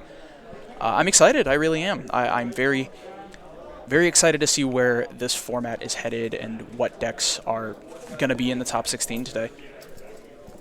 Looks like my co-commentator is back. Welcome back. Hello. Just had to deal with something. Yep, no problems, no problems. Philip got game 1. Tri-Brigade Lyralisk is up 1 game. Rooting for the fellow bird player. Absolutely. Only problem, if there's a place you don't want to be as a Tri-Brigade Lyralisk player, it is going second. You know? Yeah. Especially against Prank Kids, really, which is just going to make this very squishy board. You really have to open up that droplet and yes. pitch either a Nerval or a Kit. Looks like I'm seeing an Imperm in his list. I think I saw a Droplet, but it's a hard call to make. You have to be playing Droplet if you want to be playing that deck to any competitive relevance. Yeah, especially with Scythe running around. Oh, yeah, absolutely. Scythe Lancia just kills the deck right now. It's not very optimal. So you have to be running Droplet just to counteract Scythe. Forbidden Droplet is just such an insane card. Being able to interact with everything, you know? It was nuts because you used to play it as a 2-of because you just had no room. Oh, wow, really? Yeah. That's unfortunate. But you have to run it at 3 now. It's so crazy. I love that there are formats that are just like, this format is going to be, I'm playing 39 cards, you know, your 40-plus upstart. And then there's formats like this where seeing a 45-card deck or a 50-card deck or a 60-card deck is not at all surprising. We're just playing Toss. We're just playing Toss again. Honestly. Come on, Konami. One of these days, it's going to just not surprise me when I look at a list and I see that grass looks greener or something. Don't. Yeah, I don't want to will that into the universe. No. Jeez, not after playing Master Duel. I mean, you know, there's the whole Mystic Mind thing. Oh, yeah. Did you see the April Fools that somebody put out? You know YG.org? Yeah. They put in an April Fools for a bunch of fake Mystic Mind support cards. Yeah, I know. It was really funny. It was really funny. Okay, looks like we're getting into game 2 here. Okay, the Prank Kids player is going to be starting us off. Steven starting with a normal summon Lampsies, link away for Meow Meow Moon. Not surprising in the slightest. Already this is just ahead the standard. of the game. Yeah, absolutely. Already make a 500 deficit. Yep. Philip is down by 500, 7,500, something that we've seen quite a bit today. Okay. Oh, Is that a Droplet I see in the fellow bird hand? Is it a Droplet? I think it might be the Bird Call. It's hard to tell when he's hand shuffling, but it's definitely a spell card. He has access to Imperm, which is really important for the Doodle-Doo, because Doodle-Doo is not a quick effect. You can do it there and then just completely stuff that part of the effect. Deal with that. 1, 2, 3. Here it comes. The infinite impermanence in response. Yep. Okay, so that's going to massively change how this turn looks, I think. And surprisingly, no Rite of Aramesia to basically just stop. Prevent it. Yeah. Do you think you would have, and it's hard to make this call since neither of us play Prank Kids, but if you were to get impermed on that and you did have access to the Griffin Rider, would you use the Griffin Rider there, or would you wait to see if they have a Nibiru? Because honestly, Imperm Nib, best 2-card combo in the game. It's very scary. It is. It's horrifying. You really don't want to be staring down a rock as a Prank Kids player. You're in a rock and a hard place. These top tables are rough. Okay, so he's activating the effect just to clear the board. Yeah. And a Nibiru in hand. The effect is still negated because it activates and resolves on the field. Yeah. The scariest part about this, Pranks can literally make Verte on the fly. If they just decide, yeah, it's not worth it, I'm not going to stare down the nib, I can just make Verte. Oh, no. Steven is...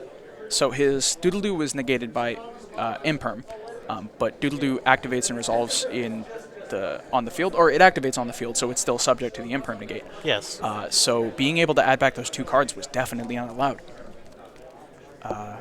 So that's rough. Yeah, I think it might be too late, but looks like we might try to get this fixed as fast as possible. But it's so Doodle-Doo was negated. Yeah. Doodle-Doo was negated by the Infinite Impermanence, and that card activates on field.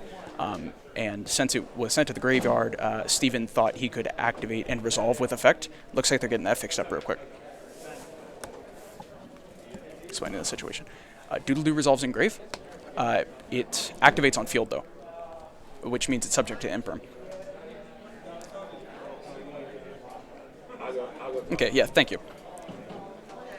Yep. Infinite Impermanence on Doodle-Doo. Doodle-Doo effect, tribute, send to the graveyard, try to add 2 back. Yeah, it should be like a Planet Pathfinder. Exactly. Right? So it activates on field, resolves in grave, but it's still subject to imperm. Sorry. You're fine. I could tell him Doodle. Yeah. Hey, you're doing as much as you can, man. Trying to figure that out is a little difficult. We're going to try to fix that. We got a couple of the judges running over there. Yeah, looks like it's they're explaining the that. same ruling with if you imperm a normal summon to Planet Pathfinder, you contribute it to get like a Mystic Mine or something. But it activates on the field. Same with the effect of Rescue Cat, the one that I'm sure you're a little bit more familiar with. Normal summon Rescue Cat, negate the effect with imperm or effect failure, tribute Rescue Cat. Rescue Cat does not resolve. Yep, Rescue Cat is the imperm bait. Okay, looks like they're going to try to fix that.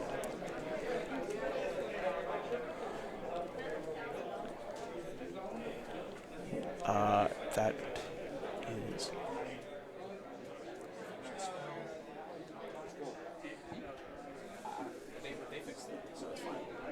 If I was wrong, then I was wrong. But I'm almost positive that's how that resolves. No, that should be how it resolves. That sounds... If it's like Rescue Cat and Planet Pathfinder. It tributes for cost. But it... You made a second Doodle-Doo. I see. Okay, thank you. I apologize. Yeah. First one got impermed, the second Okay, that explains it. Okay. So that was my mistake. That was the second copy of Doodle-Doo, the one that was not subject to the Infinite Impermanence. I did not catch that. But if it was the original, then it would have been correct there. But no, that was my fault.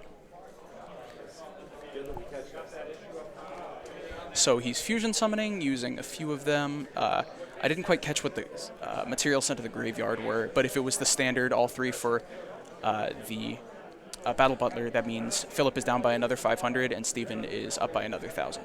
Yeah, staring down a Battle Butler as a Tribegate player, again, something you really don't want as a... Not a position you want to be in. Yeah. Hard ignition effects just kind of are really bad against quick effect, like nukes. Let's see. Okay. And the fusion summon also means that everything on field when it was fused, although actually looking at it now, there's nothing on field. I was about to say the 500 increase matters a bit. Just going to get if everything's gonna be chaos defense, out here. It doesn't matter. Let's see, Karas. Pitching Nerval. Yep. It's a very commanding position.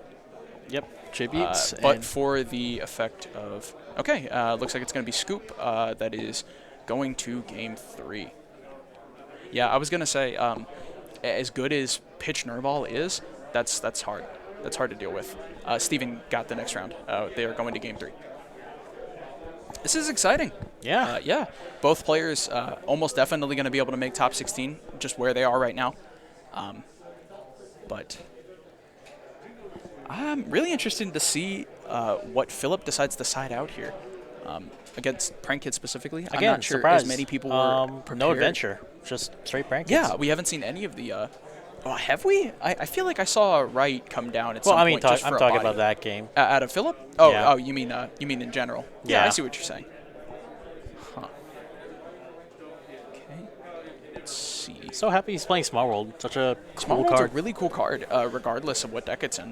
Whenever it's activated, man, it is just the coolest thing. Just it's a -1, but if you can get any play starter, you know, which is really good. You got to think about it like there were cards running around for a while, like left hand a left arm offering, which is like a -3. And you just get the one whatever card. whatever spell you want. Mostly Mystic Mine. Mostly either that or grass. Grass. Grass at the top. Grass was Grass was not Grass is a a cool one. 60 card because you didn't care about your one card if you had like 20 in the graveyard. Yeah, absolutely. Gosh. Okay, and they're getting the next round started up right now, shuffling up their decks. Oh, man, this is a tense one. Yeah, I'm still happy that I'm seeing Tri-Brigade still making it out here. And hey, Tri-Brigade lost game 2. They get to choose who goes first in this case, and that's exactly where you want to be. Yeah. Yeah. Going first is Tri-Brigade. It's really rough because since the bird hits, it's really hard to play through Nibiru. Yeah, Recittal went to 1. Recittal went to 1, and your safest line was it was literally like 4 summons. Make Avian, end phase, get Miss Miss Valley, especially. Simor, make Simor, get Miss Valley Avian, just pass on 1 negate. Man, okay. Looks like they are setting up that this last game. This is really exciting. Gosh, 8 rounds of Swiss already. That's hard to fathom. I've been over here for almost all of it. I took a quick break for 1 round, but 8 rounds. 8 rounds of Swiss, it really does a number on you. Okay, I definitely saw a Water Enchantress from the. We're gonna see the Brave package. Oh, here's the bird call, getting the Warbler. Turquoise Warbler. Turquoise Warbler can special themselves and 1 from hand. Yep, if you have a material. Chain Lancia. Ooh, that's that is rough. really bad. You might have enough to climb into Apollosa here, but it's really bad. He can normal summon the Narval and start doing bird combos, but if he's not packing a 2nd level 1, it's kind of hard to justify making utopic feature. Lancia is so rough in this matchup. That was the thing that was holding Lyralisk back for so long. Yeah, nobody was main decking Lancia, but since Brave is running around, everyone's either siding or maining it. I'm maining it. It's the only hand trap that I'm playing 3 of. I mean, you play with the artifact package. Yep.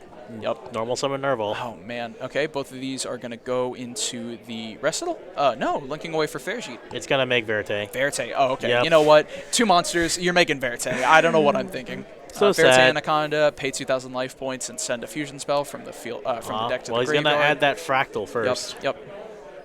That's kind of relevant. Red Reboot. Did you see the reboot? What does that hit in this deck? Red Reboot, huh? Red Reboot against Prankins. Huh. I wouldn't have thought that would be the call. Yeah, 6,000 life points to 8,000 life points. Red Reboot in the hand. He might just set it. Yeah, that way you don't have to pay half your life points to activate it. You know what it could have been for? Imperm. Imperm. Yeah, chain it in response to Imperm. You're fine paying half Man, your life points. that's rough when you're paying half to resolve your plays. Yeah. Yeah, the Red Reboot set. Normally, if you wanted to just negate any trap card, you could pay half your life points to negate it. But if you're just setting it, it's just a really, really good counter trap. Oh, and the Rite of Aramesir comes down. Yeah, but at this point, doing the Adventure Shuffle. There. Did he not activate Verte Anaconda? Did he not activate Verte Anaconda? Huh? Did he just? Did I miss that? He searched and then didn't activate Verte. So he's still at 8K. I don't see any of the materials in graveyard, and there's no. Yeah, he's got a. If I could see the, it might have been a Veiler or something that I just missed when I was looking at chat.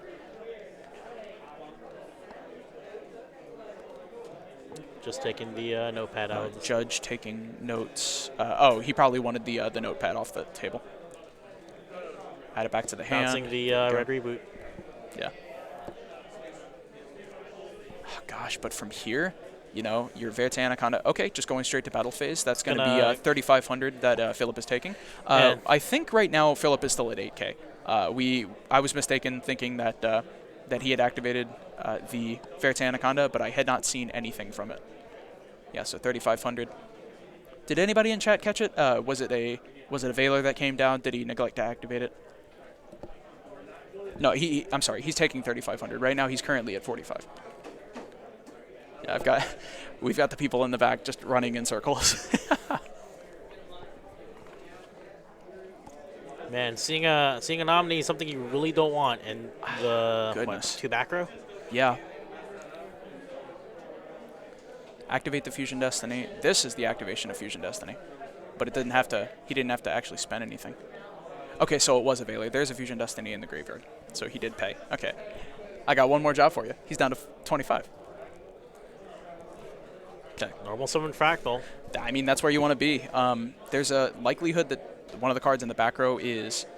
oh, do you think he's chaining it in response? Yeah, you really don't want to have any of the Trap-Brigades respond.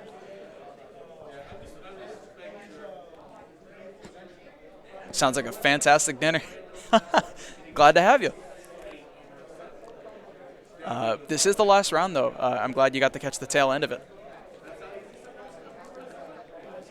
So he is imperming, chaining in response. Yeah, wow, 45 people able to check the end of this the end of this event. That's fantastic. Just trying his absolute hardest. So he's paying half of his life points. That's going to bring Philip down to 1250. They really do not want any of the Tri-Brigades. Sometimes turning on a stream and just taking a nap sounds like a great time. I completely understand. No Chaos? He's setting a second copy of the Imperm there.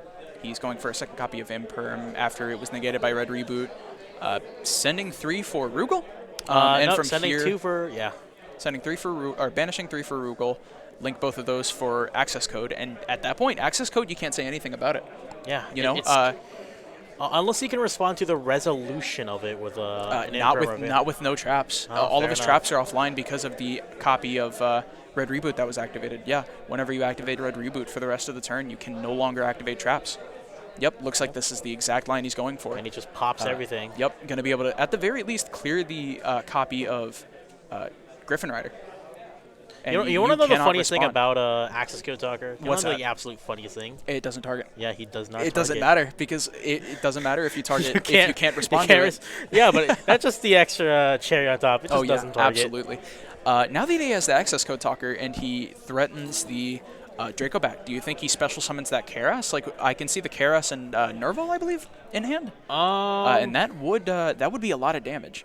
That's a Fractal, a Nerval, and a Kit. Oh, maybe I made up the effect. Okay, banish to target. Likely going to battle phase here, but he may not know the restriction on that. Oh, he's sending it this time. Yeah, sending it to the graveyard. Keeps the token. Discard the Fractal. No, he popped the token with the Access Code Talker. Oh, yep, here comes that. Special, discarding the Fractal. Then you can banish as many as you please. Still nothing that you can say with all those back rows. Yeah. Banish a couple, make Shurig, and that's lethal. Does he have 4 is the problem, though. You can ladder it. He definitely makes Shurig. Is that it? He's going to Shurig, banish the one that he doesn't know. Nib. And it was Nibiru off the top.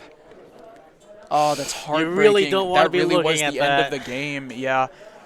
Double Imperm, I believe? Oop, punch my mic. Double Impermanence. Double Imperm and Draco back. Oh, no. And this token is so small. It's got such a crazy attack, but it's only got the defense of the Karas. And do you know how much defense Karas has off the top of your head? Not enough to matter. Not enough. Not enough to matter. Not enough to matter is right. Double Imperm, follow up through the copy of the Fateful Adventure. You know, you search your Water Enchantress, discard a Water Enchantress. Pranks. Place. Yeah. I keep saying pranks. Place, yeah. Oh, no. Yeah, gotta respect the rock. It's yeesh. Nope. Adding a copy of Lampseas. Just think smoking with him only out 1250 life points, that might just be it. Yeah, go to battle smoking phase. Him out at this point. Any chip damage does him in. He did put the Meow Meow back with the pranks. Yeah. Yep. He just takes a fat 500 there. This is why we play Crossout. You're absolutely right. Tri-Brigade playing Crossout. Philip is down to 750. He took 500 from the effect of Lampseas. I play 2. Yeah. Crossout's a really good card. Cock-a-doodle-doo coming out. There just he is. Getting more material. Yep. Going to be able to grab as much as you want. Just go to battle phase, and that's lethal. Okay, and Stephen H. walks with it. Excellent. Looks like that was perfectly timed. We only had 2 minutes left of this game, and honestly, I've been saying it all day. You don't want to go into time against prank kids. Man, that's unfortunate. I have totally been there. But Absolutely. then again, I was playing Dynamorpheus, so I have no right to complain. Okay. Well, wow, that's the end of round 8. After this, we're going to know top 16. We might take a couple of pictures of top 16, post them up on Facebook. I don't know if we can get any interviews, and still, I think this might just be it for today. If it is, I want to thank you all for coming. This has been a fantastic regional. Being back in paper was a great time. Man, it's great to have people just come out and play. Oh, yeah, absolutely. You feel the spirit. You see the trades happening. Yeah, you really hear do. the chatter. It's great. Oh, yeah, all these people. It's been a great time. But once again, I want to thank you guys for coming. Amazing numbers, both here and on stream. It's been a great time. And you guys have a good one. Hit my mic.